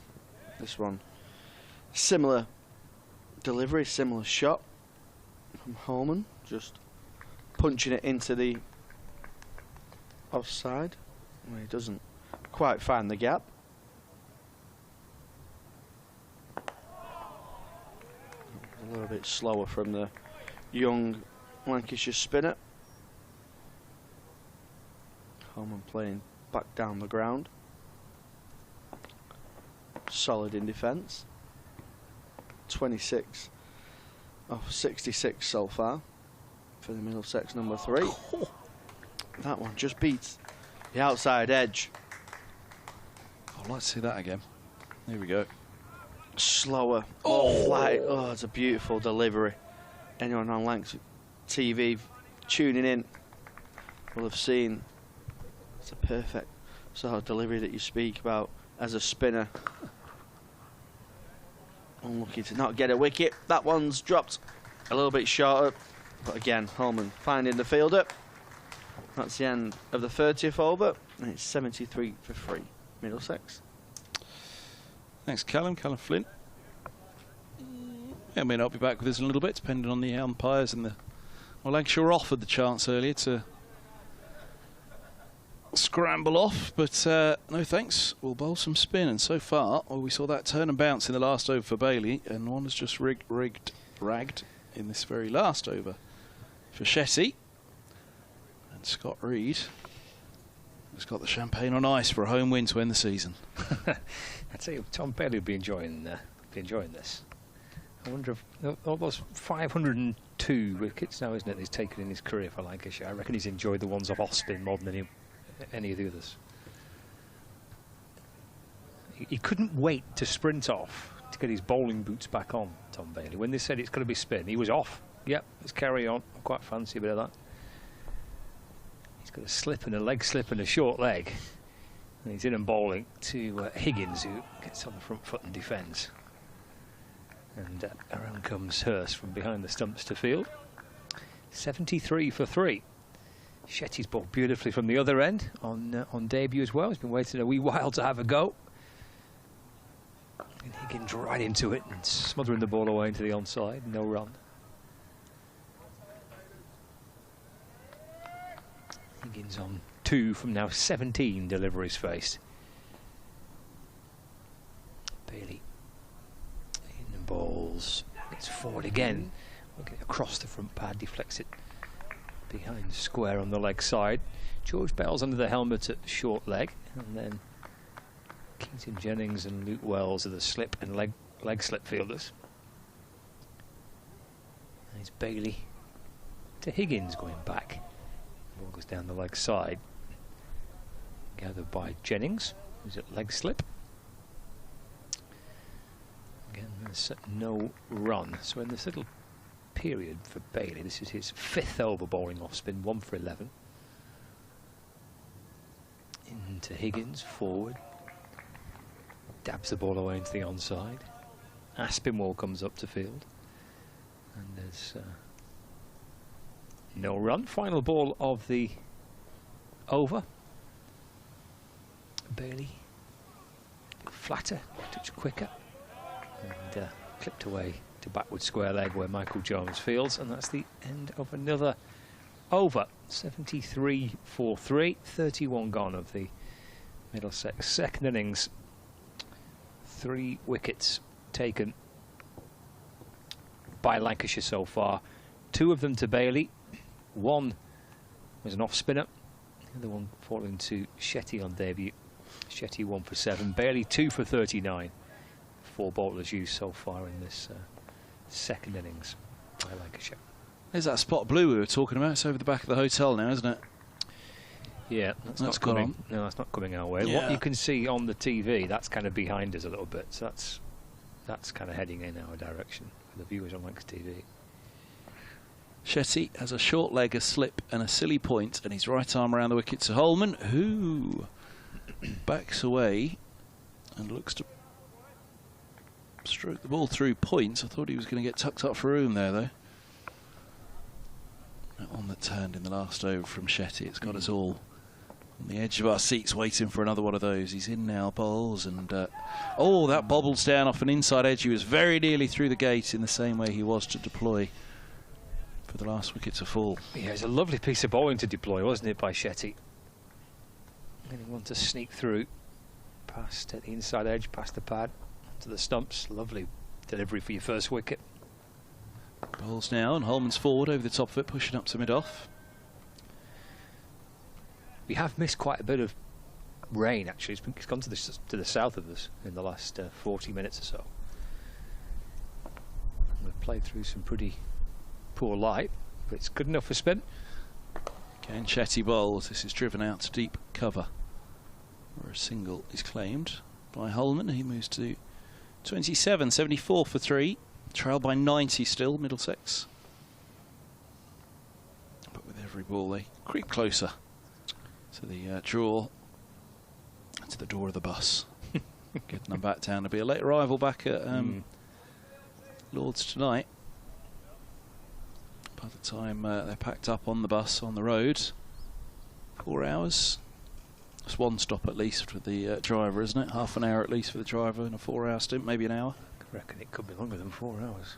4 hours back? Yeah, a bit longer than that. Think so? Yeah, on the old bus, I reckon. Oh, yeah. So 2.5 hours, stop it, and then another 2.5 hours maybe. Here's Shetty. Bowls around the wicket and forward goes Higgins, pushing back into the offside.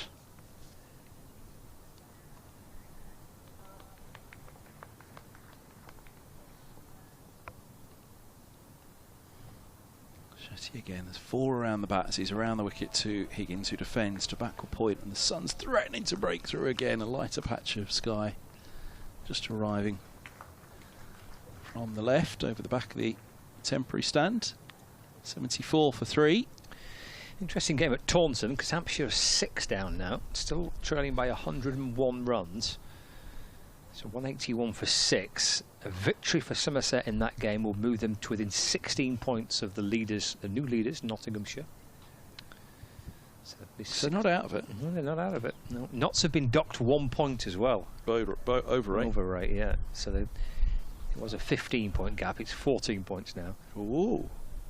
Ooh. Where are Notts last round? Notts are at Trent Bridge against somebody really. Warwickshire. Somerset. Come on, Scott. It's all right. It's Tom Bailey from around the wicket, bowling to Holman. Oh, he's gone back and played it late. Works the ball back for no run. Somerset are at Essex, and Hampshire and Surrey are at Hampshire. Where am I? Any more questions? You? I have no idea. There's Bailey in, bowling to Holman. It's chipped back down the ground. There's no run. Wherever it is, you'd be misbehaving. 74 for 3, trailed by 90. Bailey's off spin. Driven by Holman off the front foot, trying to find a gap through the offside. No run. Gathered by Michael Jones. He had some pretty big shots, didn't he, in his innings earlier on today. I guess you were battering the ball around. Yeah, it was a bit like that. Yeah. It's thrown full way outside off stump by Bailey. Ignored by Holman. Got a couple of slips in place. Holman the left-hander. 2 slips to the silly point. Bailey's off spin from around the wicket. Into Holman right forward and defends. And played away into the offside. George Bell crawling around in the dirt. Just in front of the batter. Final ball of the over. Bailey to Holman. And chopped away to point. End of another over. So it's 74 for 3. We have, in theory, 17 overs remaining today. Holman on 27 and Higgins on 2. Theatre or cinema for you tonight, Scott? I'll ask you one of these days and you'll have a... Theatre or cinema? What's on at the Manchester? Is there much on at the cinema at the minute? I don't know. What's the big Manchester theatre? Well, it's Palace Theatre, I guess. There's a couple in Manchester. Be pantomime season soon. Bridgewater, Lowry, there's a few in Manchester. It's pantomime season when you're in the commentary box, I'll show you that. Shetty's around the wicket, he bowls, and forward goes Higgins, turning to mid-wicket, and there's no run. Have you sent that little clip to Hals yet? Of you earlier on talking about his... Garden. Yes, I have, yeah. Have you had a reply? I have, yeah. What did he say? Can't really say.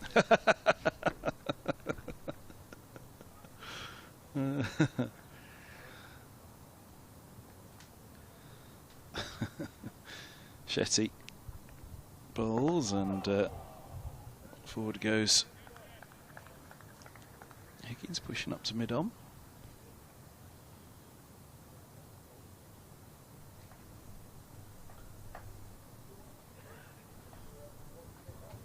Where's he going to go? He's having a natter. He's coming right arm over now, Shetty. They're slowing it right down, Lancashire. Well, of course, once the final hour is declared at the end of this over, it's a minimum of 16, so it's however many they rattle through in the hour from the moment that the last hour is called. Mid-cover is coming across to backward square leg for Higgins. I'd imagine it's as much a delaying tactic to annoy him. Slow it right down now and then rattle through the 16 in the last hour or more. Jesse's in, bowls, and forward goes Higgins. On the pad for sure, falling in front of the short leg. Was there a little tickle on it? The suggestion of... Oh, well, yeah, you say Jennings at short leg is saying we need a forward short leg as well. Shetty comes in, bowls a quicker one and ducking his head on this one, Jennings, because Higgins saw it early and he's hooked it for 4. Yeah, won't fancy fielding forward short leg for that one.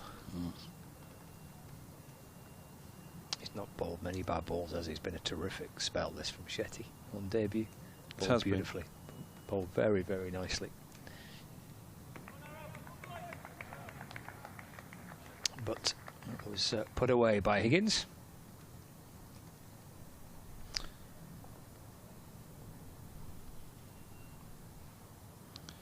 Forward he goes. Higgins defending this to short leg.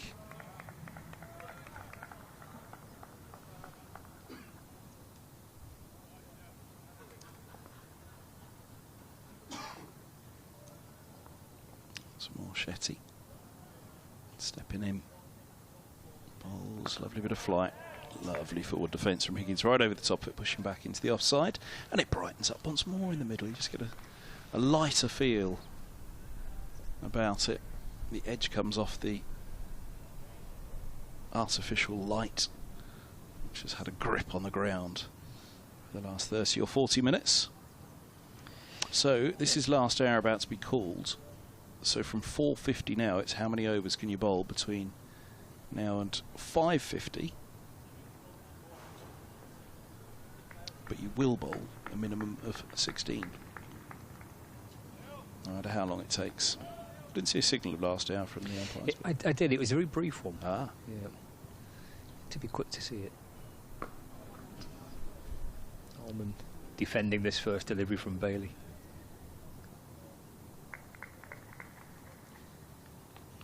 .78 for 3. 2 slips and a silly point. Forward again. In defence.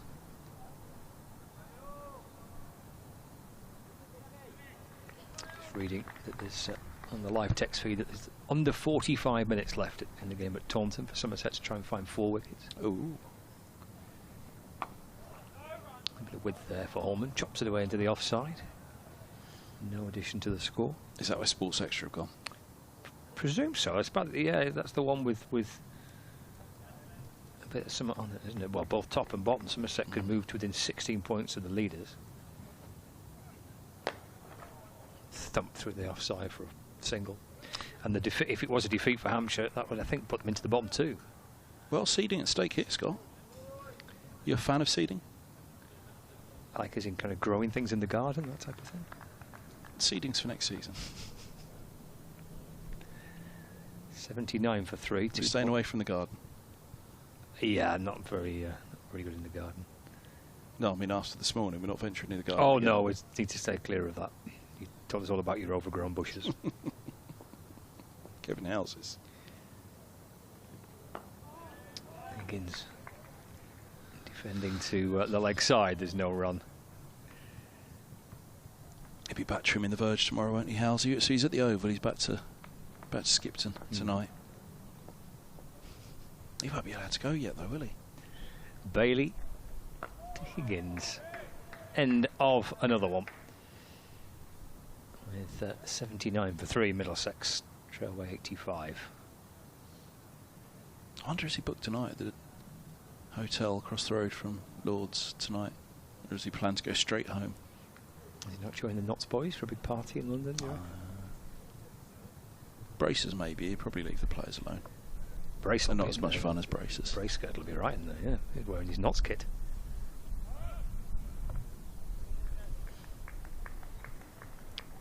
Girdler number 1 on the back.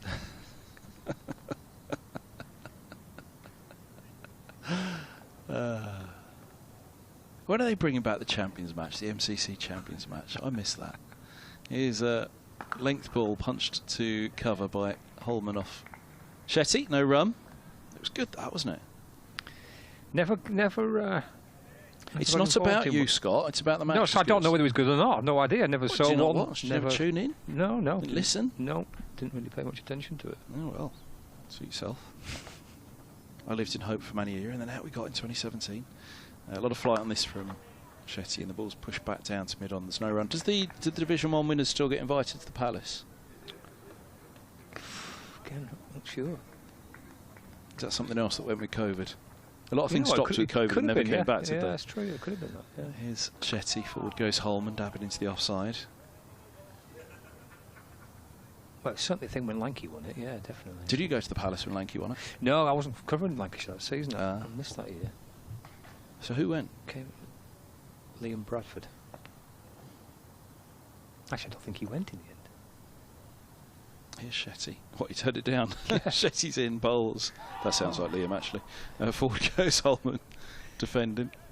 Regards, Mr. Bradford, if you tuned in. I haven't seen him in a long time. See, maybe it is a thing that stopped with Colbert. I'm not sure if did the champion county get invited to the Palace? Still, is that a thing? Don't know. Here's Shetty bowls, and forward goes Holman. Thick inside edge, balls falls backward to square on the leg side. Singles taken. There used to be these North versus South games. What was that? That was a thing, wasn't it? Yeah, that was like a inter squad. Right. It was a Lions inter squad match, wasn't it? Kind of. That was before the season started, wasn't it? As well. Yeah, they played them together out in the UAE, didn't they? 1 year. I think they played them together out in Barbados as well 1 year as well. Didn't the Champions Trophy match go to Barbados for a year? So that'd have been quite good. Hey, there, you're interested now, aren't you? Come on, the lanky. Oh, it's brightened right up. Here's Shetty's in, bowls, and Higgins backs up, turns into the onside, and there's no run. There we go. I see skies are blue. Uninterrupted skies are blue. They're not rushing about this last hour, though, are they? I mean, you could get in 20 overs in an hour if you really went about it. Well, you could, couldn't you, with spinners on? How long do you think they'll keep going for?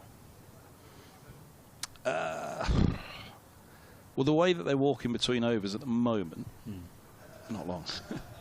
I mean, if you really believed you'd be running between the overs and getting every ball in that you could. So, what is it, 14 remain, 2 more overs? It's Bailey looking for another wicket with his off-spin. Holman drives away. I spin Moorfields at cover.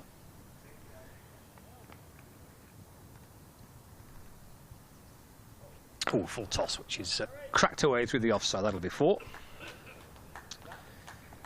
And Holman with that moves on to 33.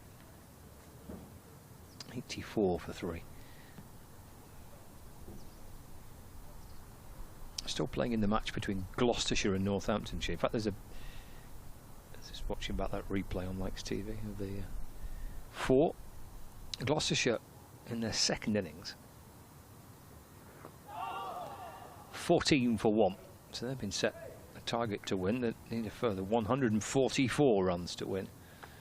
They had 27 overs to get 144. 18 for 1 now, Gloucestershire in Bristol against Northamptonshire. Right forward again goes Holman, defends.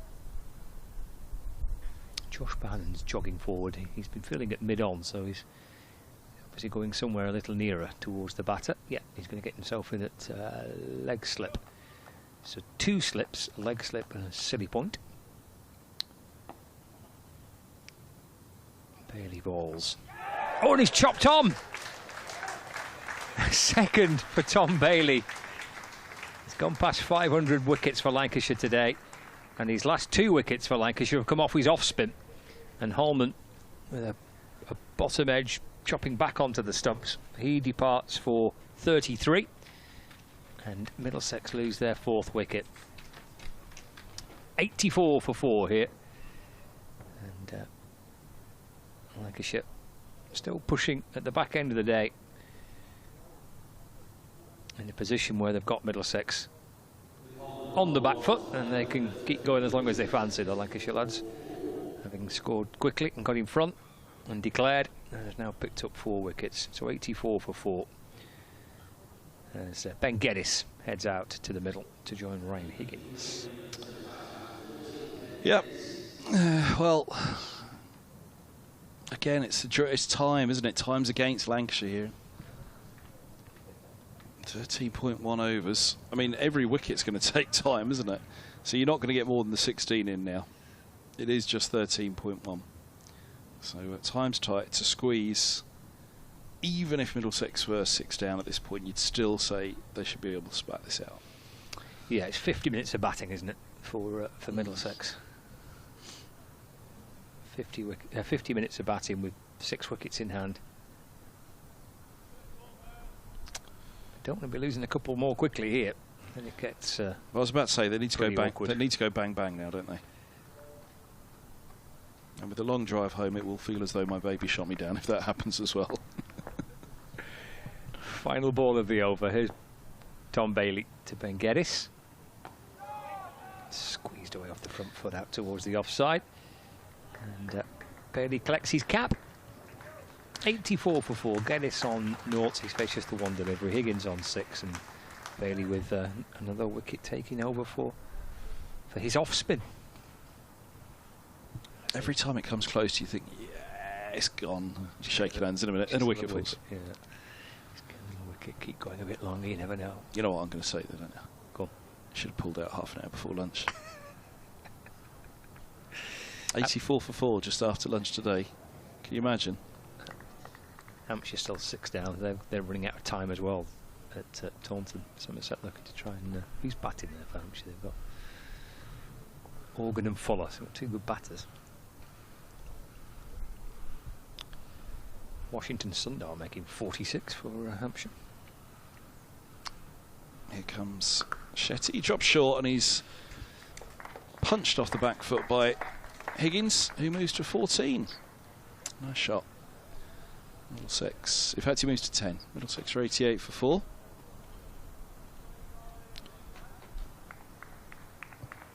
Ball fetched from over the rope on the far side there. Just in front of the hotel. So Callum's back alongside me. Scott heads off to do an update. Here comes Shetty. This is turns a short leg. There's no run. Slip and a leg slip and a short leg and a silly point. 88 for 4. 12.4 overs. It's got a lot brighter now, hasn't it? As indeed. We'll play through to the close, but will it be enough time for Lancashire as forward goes Shetty? They should have given us a call this morning, shouldn't they, Callum? What should we do, lads? We called it, didn't we? Can you imagine the pressure if they were 84 for 4 halfway through the day? Shetty in bowls and will turn to short leg.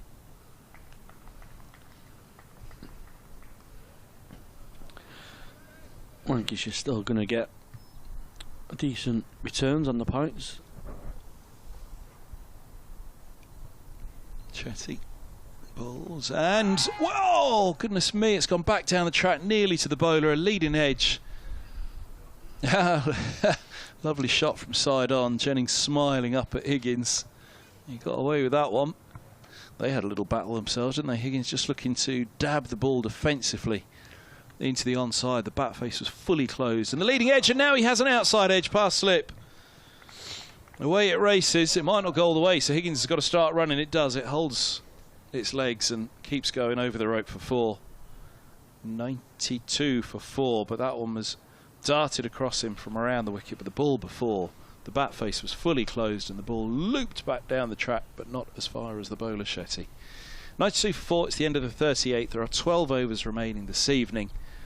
It's all happening, but Middlesex at this point, you would back them to be able to see out these final 12. Yeah, a couple of overs here without a wicket loss, you'd think.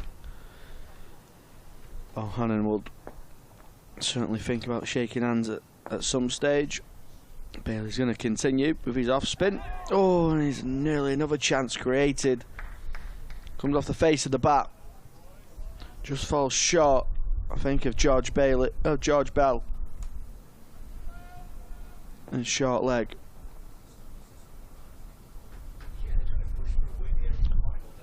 Couple of wickets for Bailey with his off spin.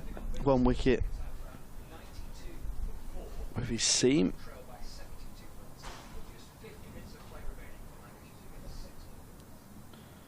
Balderson coming up from mid on to a catching mid wicket. Are they just trying to get a side full of players beginning with the name B? Balderson, Bailey, Blatherwick, Bell. Yeah, Bohannan. Bohannan, yep. Bailey in. That's played into the offside for no run. I feel like I'm missing one there. I'm trying to think now. Bohannan, Blatherwick and Bell. Balderson. Bailey. Bell, Bailey. Oh, that one stays a little bit low. It's played well in the end. Full face of the bat, punching it through the onside. Gets a single. Baldrick didn't get in at the trials, did he? His cunning plan wasn't good enough. No, I think that's all beat out now for Lancashire. Round the wicket to Higgins. 2 full from Bailey. It allows Higgins just to smother that ball into the ground.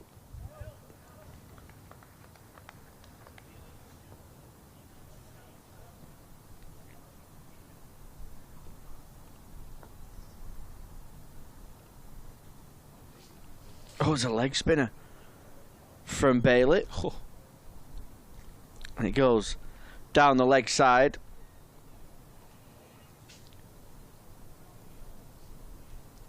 It's given 4 byes.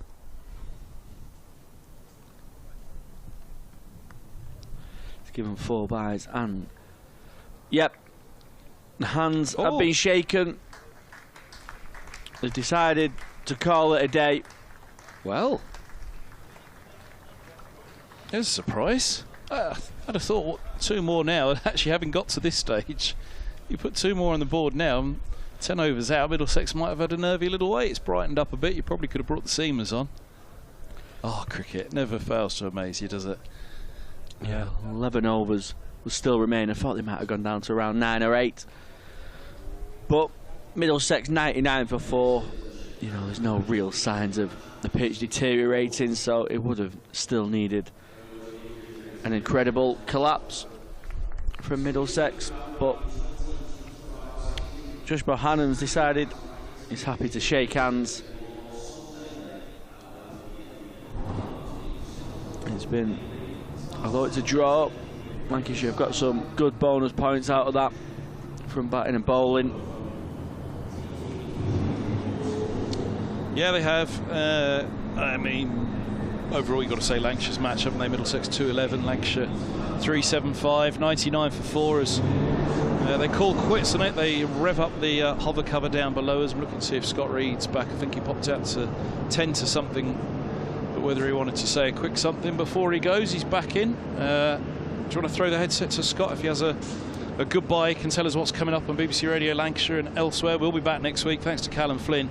We'll be back next week at Lords with BBC Radio London as Middlesex take on Gloucestershire. It's off to Cardiff for Scott Reed, but he's got a big one on Saturday first. Yes, going down to Southampton for the One Day Cup final. There will be a live stream of that for you to follow, and follow the BBC Sport website and app as well for commentary of the game on Sunday between Hampshire and Lancashire in the One Day Cup final. That's a match summary here, finishing in a draw between these two sides on this weather-affected match at Emirates Old Trafford. Thank you for your company, Kevin, I think. You're welcome, Scott.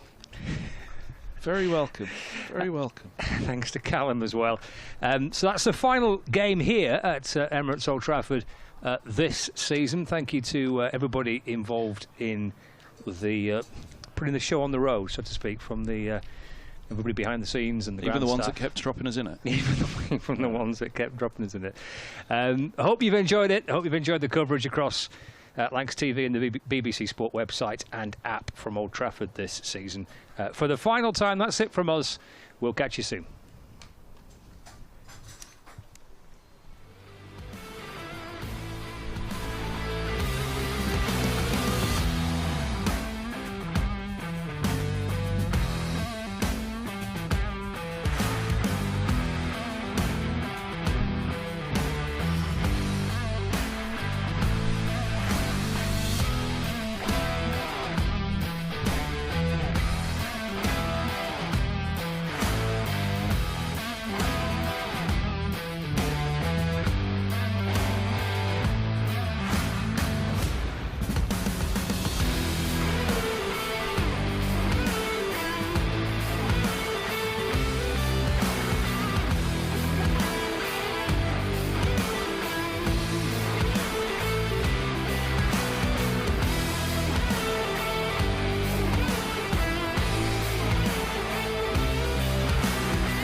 is for the way you look at me.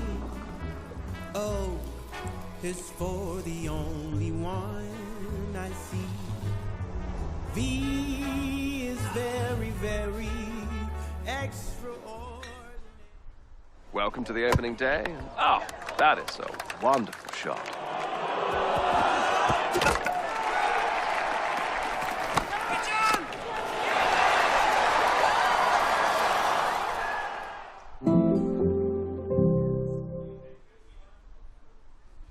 This is a call for hungry dreamers and hard-working self-believers. Success is down to more than just luck and talent. It's striving to be the best, breaking the boundaries and never giving up. Are you ready to become your best self? Are you ready to unlock your greatness? So what are you waiting for?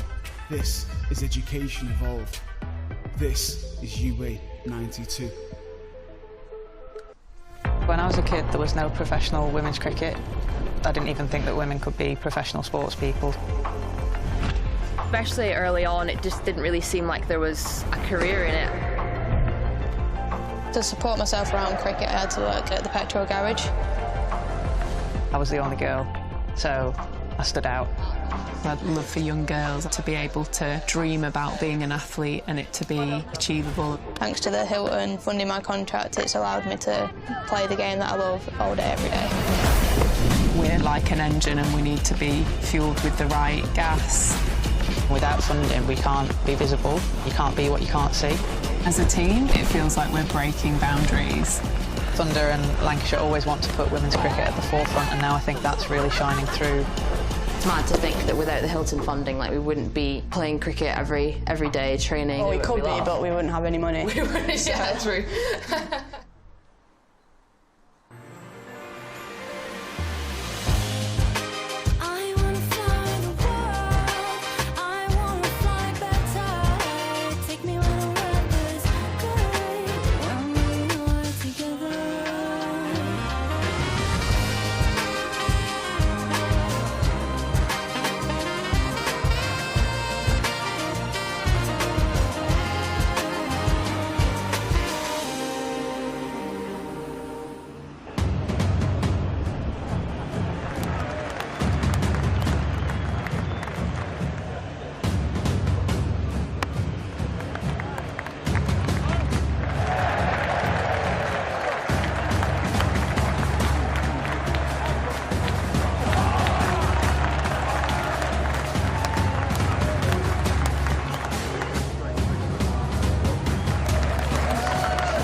Life can be extraordinary, unforgettable, amazing.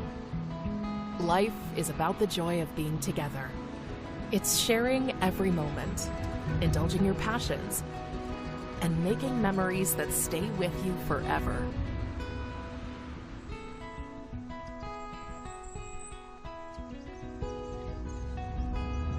Life is live. The thrill of the game. The buzz of a network, the enrichment and fascination of a cultural soiree. And we feel every sensation because we're right there with you, always on, always fully engaged to help provide that extra spark, heighten emotions, and make every occasion simply unforgettable.